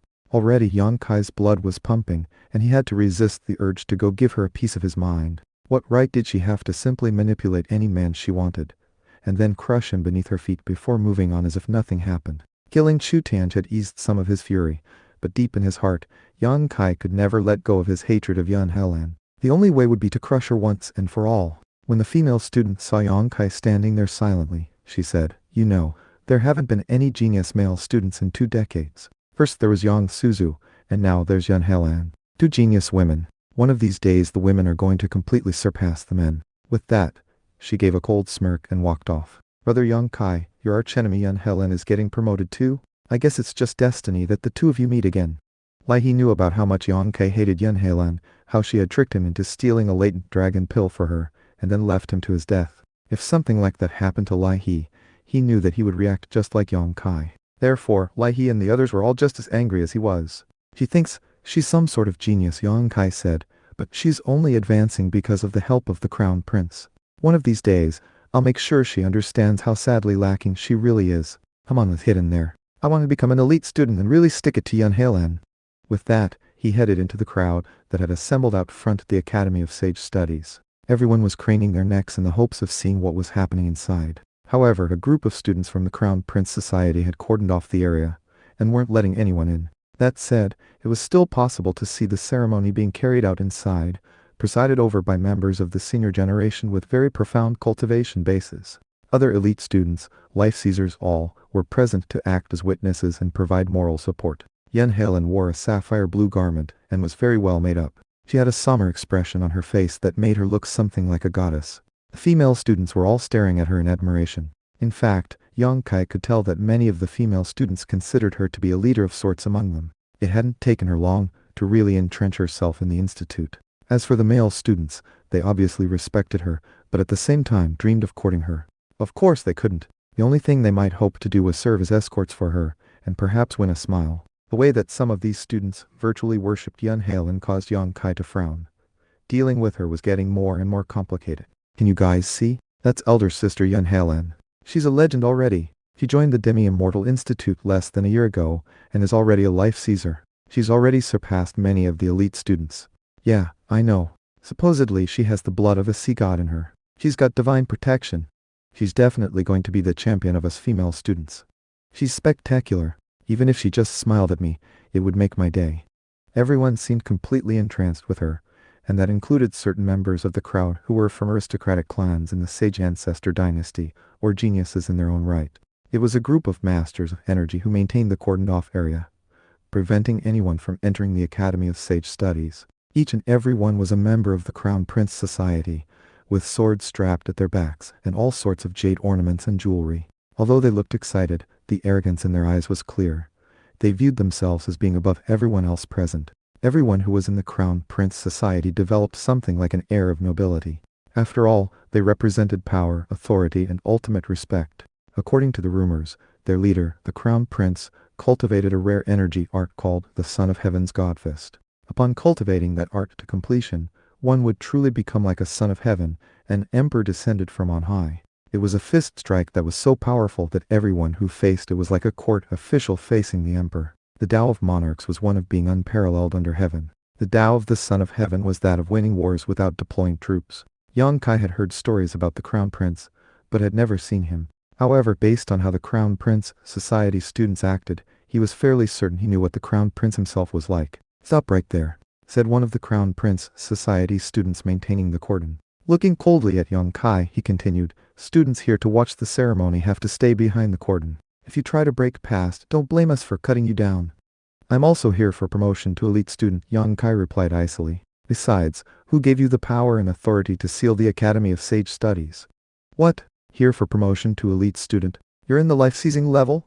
Shocked, other members of the Crown Prince Society looked over. One of them narrowed his eyes and said, "You're in the life-seizing level? Doesn't look like it to me." Without any warning, he let loose a fist strike. People from the Crown Prince Society really were overbearing. This member of the Crown Prince Society didn't mince words. It was with unbridled aggressiveness that he immediately resorted to a physical attack. Army-shattering fist. A freezing blast of fist wind roiled out, heading straight toward Yang Kai's head. Even a massive boulder, which found itself in the path of this fist attack, would be blasted into dust. Furthermore, the fist wind rotated in a way that was designed to completely obliterate the enemy's defensive true energy. This member of the Crown Prince Society clearly looked down on Yang Kai so much that he wasn't even worried if he got killed. After all, the Crown Prince Society was extremely powerful in the Demi-Immortal Institute, resorting right to rule-breaking. Killing intent burning, Yang Kai, unleashed a palm strike. True energy swirled out to form a huge hand, glittering and golden, which seemed to pulse with the aura of a king. The fist wind struck the enormous true energy palm and shattered, whereupon the golden palm continued onward, smashing into the Crown Prince Society student, who staggered backward and coughed up blood. The other nearby members of the Crown Prince Society were so incensed that they clearly wanted to kill Yang Kai and chop his corpse up into a million pieces. Such impudence. How dare you strike a member of the Crown Prince Society? You're dead. Energy art fluctuations immediately filled the area. More than 10 masters of energy unleashed deadly attacks, causing sword energy, blade nimbuses, fist strikes, and more to descend like rain. The explosion of energy actually made it difficult to see clearly. The other students in the area backed up, all of them wondering who this Yongkai character was, and why he had dared to arouse the ire of the powerful Crown Prince Society. Triumph in every battle, victory in every fight. It was with casual calm that Yongkai summoned 6 true energy arms. Even more shocking, 2 additional heads sprouted on his shoulders, one of them extremely vicious looking, the other the picture of calm. In the blink of an eye, he had literally turned into a 3-headed 6-armed entity. This was the full manifestation of the invincible king's fist. His 6 arms flowed through numerous stances as he lunged forward, seemingly capable of ripping the ground up and destroying it. Aye! Aye! Aye! Numerous screams erupted as the students from the Crown Prince Society were sent flying backward, slamming into the stairs leading into the Academy of Sage Studies. As they did, the sounds of breaking bones rang out for all to hear. They had all been vanquished in only one interchange with Yongkai. Life-seizing level. Someone shrieked, a woman. He's actually a life-seizer. It was none other than the arrogant young woman in the green garment that Yongkai had spoken to moments ago. The shock on her face was apparent. How could she ever have guessed that the outer campus student she had just derided was actually a powerful life-seizer? Life-seizer. He's really in the life-seizing level. As word spread, more and more students looked over at Yongkai, their eyes shining with the realization that he was a life-seizer. An outer campus student actually reached the life-seizing level? That's incredible. I'm a master of energy myself, but even I don't know how many years it will take for me to do the same thing. When you achieve meteoric progress, then you can hold your head high. Well, even though he made his break through, he pushed things a bit too far. How is he going to deal with the Crown Prince Society now that he's offended them? Seems he doesn't understand the concept of death. They're definitely not going to let him off the hook. Not necessarily. It depends on what society he joins. All the powerful organizations are interested in recruiting new life-seizers. If he has a problem with the Crown Prince Society, he could always join the Gentleman's Society. They would probably protect him. You know you're right. Even as the members of the Crown Prince Society lay there in shock, Yongkai strode past them into the main hall of the Academy of Sage Studies. By this point, the commotion from outside had been noticed by the elite students inside, and they all looked over. Almost instantly, Yongkai felt something like the rays of 1,000 burning suns locking onto him. Everyone inside the hall was a top expert, and their combined gazes were so powerful that they could vanquish any master of energy. However, Yongkai merely squared his shoulders and continued walking. In fact, his gaze locked onto the key figure of the ceremony, Yan Helan. He, of course, looked back at him, and instantly realized who he was. And considering his energy fluctuations, she could tell that he had recently reached the life-seizing level. Chuckling coldly, he said, I bet you never would have guessed that I would reach the life-seizing level, Yan Helan? How long will it take you to learn that schemes and plots don't always work? Connive and finagle to your heart's content. I'm still going to leave you choking dust when I pass you. He actually reached the life-seizing level. Although she was visibly shocked, she quickly wiped it from her face. I must offer my sincerest congratulations, she said coolly. Your cultivation is progressing along quite quickly. I guess I misjudged you in the past. You might be a life-seizer now, but don't forget that the higher you rise, the farther you can fall. To be honest, such a high cultivation base doesn't fit you. If you want to live your days in peace, return to Yan Haven and go into seclusion. Live like an ordinary person. Sorry to disappoint you, but not only will I not live like an ordinary person, I'm going to become the type of famed individual who shakes the entire world. As of this moment, Yongkai was hard-pressed not to just attack Yan Helan and kill her right here. He had only just entered the life-seizing level, and she had reached it some time ago, which left her feeling a bit confident. However, Yan Helan had no idea how truly powerful he was. Just you wait, he thought. After I'm an elite student, there will definitely be some time when we meet alone, just the two of us. Then I'll show you how strong I actually am. Yongkai's hand trembled with effort as he calmed his true energy, forcing himself to stop thinking about attacking her. Although the conversation between Yongkai and Yan Helan didn't appear to be over, that didn't stop a certain man from stepping forward and saying, Who is this guy, Yan Heilan? I can't believe that he actually interrupted a ceremony being carried out by the Crown Prince Society. He was tall and slender, with sword-like eyebrows and a complexion as sparkling as jade. A single glance at him, and one would take him to be a very powerful individual. Furthermore, his narrow, wolf-like eyes made him seem like a very unreasonable and intolerant person. At the same time, he was the type of person who could handle troublesome situations. And you are, Yang Kai said. He could tell from this man's aura that he was no less powerful than Shu Tianj. Obviously, he was also a life seizer, an elite student and a member of the Crown Prince Society. You don't need to know who I am, the man said imperiously. I'll give you 3 breaths of time and 2 options. 1. Apologize to Yan Heilan and then get your ass out of here. 2. Get killed by me. Your choice. And when I say get your ass out of here, I mean on your hands and knees. If you try walking, then I'll break your ankles. Another of the Crown Prince Society students waved his hand dismissively. Don't get carried away, Gu Fengxian. This student is in the life-seizing level, so give him a bit of face. Besides, it's not too late for him to just step outside. 1. Listen, Brad. Just step out and wait for our ceremony to finish. Then come back and get your promotion. Afterward, you can join our Crown Prince Society. We can take care of everything in one shot. Did you hear that? Gu Fengxian said. Get your ass out of here. Waving his sleeve, he sent a blast of air out that transformed into a tornado which bore down on Yang Kai. Whiz! Yang Kai's energy arts rumbled like a bell when Gu Fengxian's tornado hit him. Then, the tornado simply collapsed into pieces. You want me to get my ass out of here? People really talk big, you know that? Yang Kai was getting very irritated with how arrogant and bossy this Crown Prince Society was. Shoving his finger in the direction of this Gu Fengxian, he said, If you have what it takes, why don't you make me? Except that you can't. There were also some elders in the hall, transcendent-looking old men with high positions in the institute, who were tasked with overseeing the promotion of elite students. However, they didn't react at all upon seeing Yang Kai arguing with the Crown Prince Society. In fact, it was even possible to see slight smiles on their faces, as if they were interested in seeing who would come out on top. How impudent!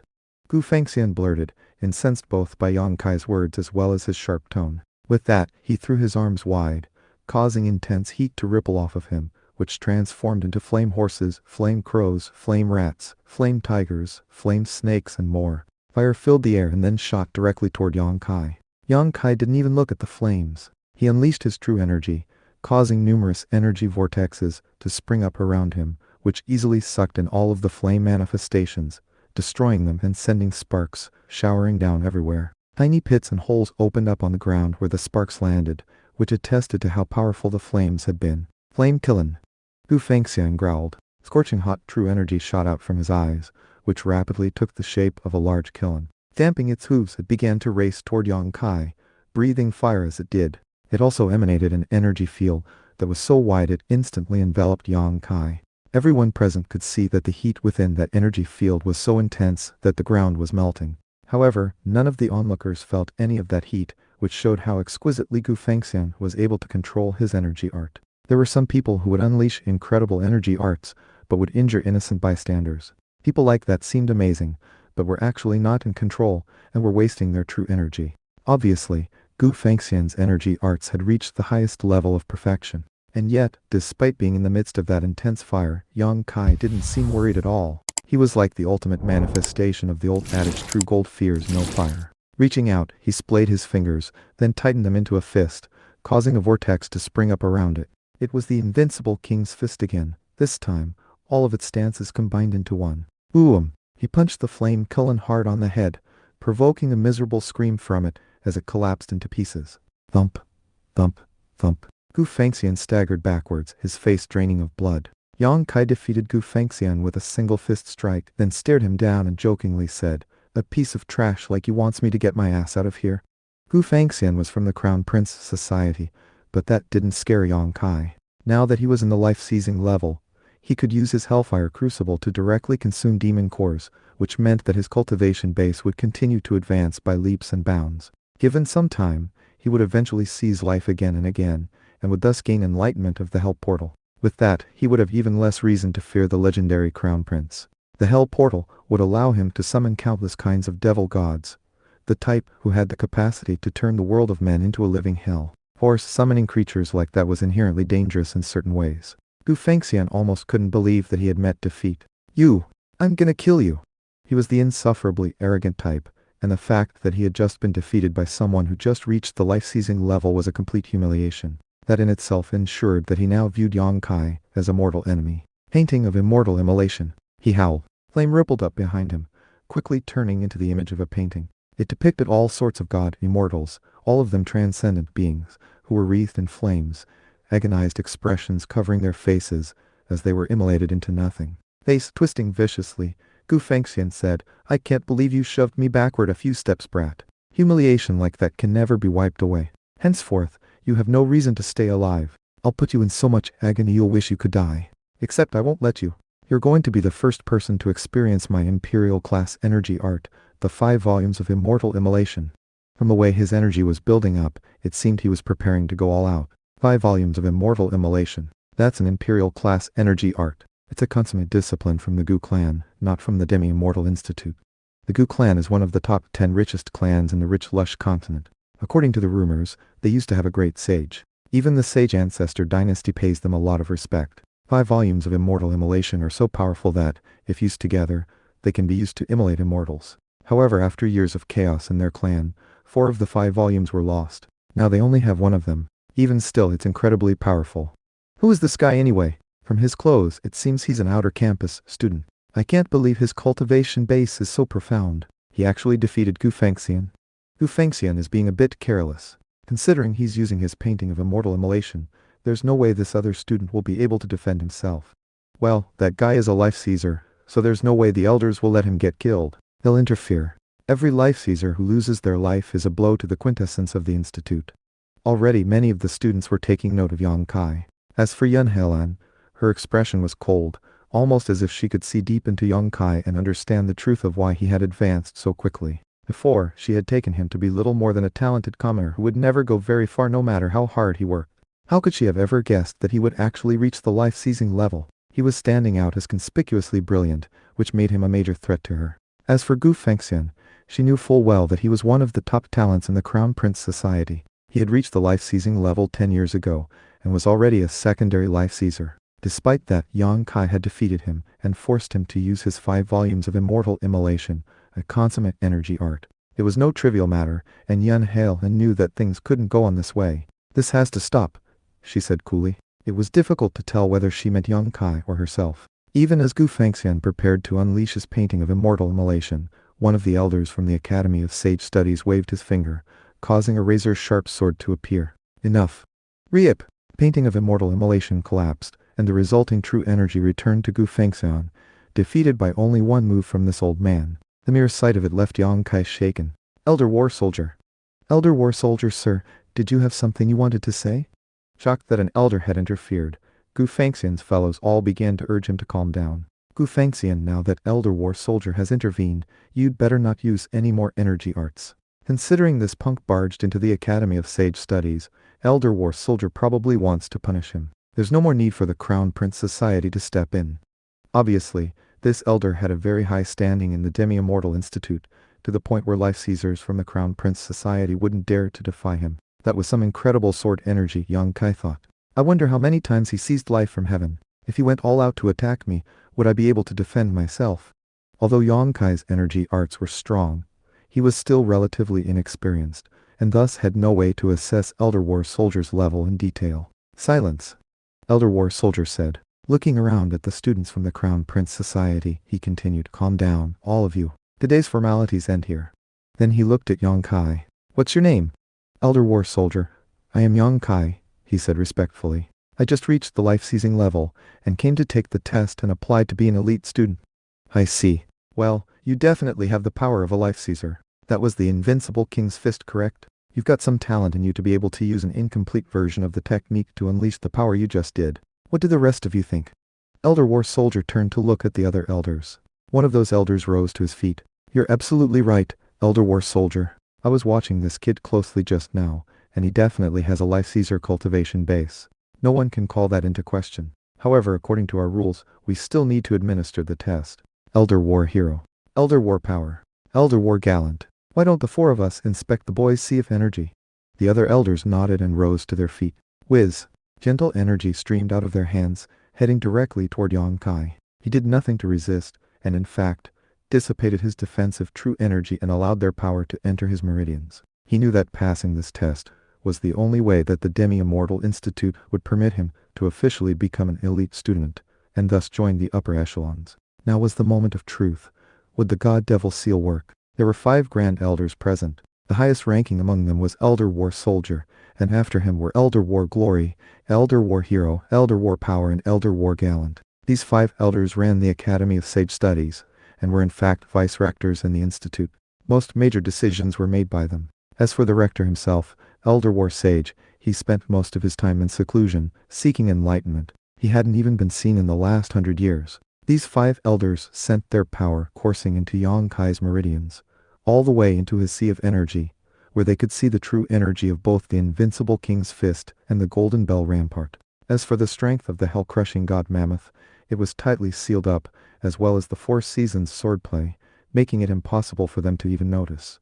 After closely examining the true energy, the 5 streams of energy did another inspection of Yonkai's meridians before moving on to his head, as well as his acupoints. Finally, the energy settled in his forehead. Of course, Yonkai was immediately concerned that the 5 elders might notice the golden imp, but after a moment passed, his fears were proved unfounded, as the elders noticed nothing unusual. It was almost as if the imp weren't real, and existed in an illusory world, to appear only when it wished. Very well, Elder War Soldier said. The 5 elders retracted their true energy. You pass, Yonkai. You have no heterogeneous true energy in you, only energy from traditional consummate disciplines and first-class energy arts. To have practiced cultivation to this level shows how talented you are. We all agree that you should be promoted to elite student. Awesome. Outside, Lai He and the others heard the exchange inside, and couldn't help but cry out in excitement. There was no going back now. Yonkai was an elite student, and nothing could change that. Any student who becomes a life Caesar, and also passes the test to prove no connection to deadly devil arts or forbidden techniques, can become an elite student, Elder War Soldier explained. Let the promotion ceremony for Yunhelen and Yonkai be held in unison. Men! Sir! Shouted a handful of giants, who strode forward and knelt in front of Elder War Soldier. Go fetch 2 sets of elite student uniforms from the storerooms, plus identity medallions. Yes, sir. Moments later, the giants came hurrying back with the uniforms and identity medallions. Yonkai tossed the uniform on, which instantly made him look more dignified than before. And now, offer 3 sets of 3 kowtows to the successive generations of patriarchs of the Demi-Immortal Institute and the Academy of Sage Studies. Yonkai looked deeper into the Academy of Sage Studies and saw portraits of more than 10 individuals. Each of them looked like transcendent beings, like rising suns, gods or immortals. They looked ready to spring into action at any moment, and yet completely at ease. At the same time, they were austere, like emperors or saints. Clearly, these were portraits of the generations of powerful individuals who had led the Institute throughout the years. The last portrait featured the current Chancellor of the Institute, a young man in yellow garments, with a scroll in one hand and a sword sheathed at his side. He was clearly extraordinary, and yes, his eyes seemed touched by sorrow, as though he was worried about the difficulties faced by the common people. He wasn't looking at the scroll in his hand, but rather at the heavens above, as if he longed to bring peace to all creation.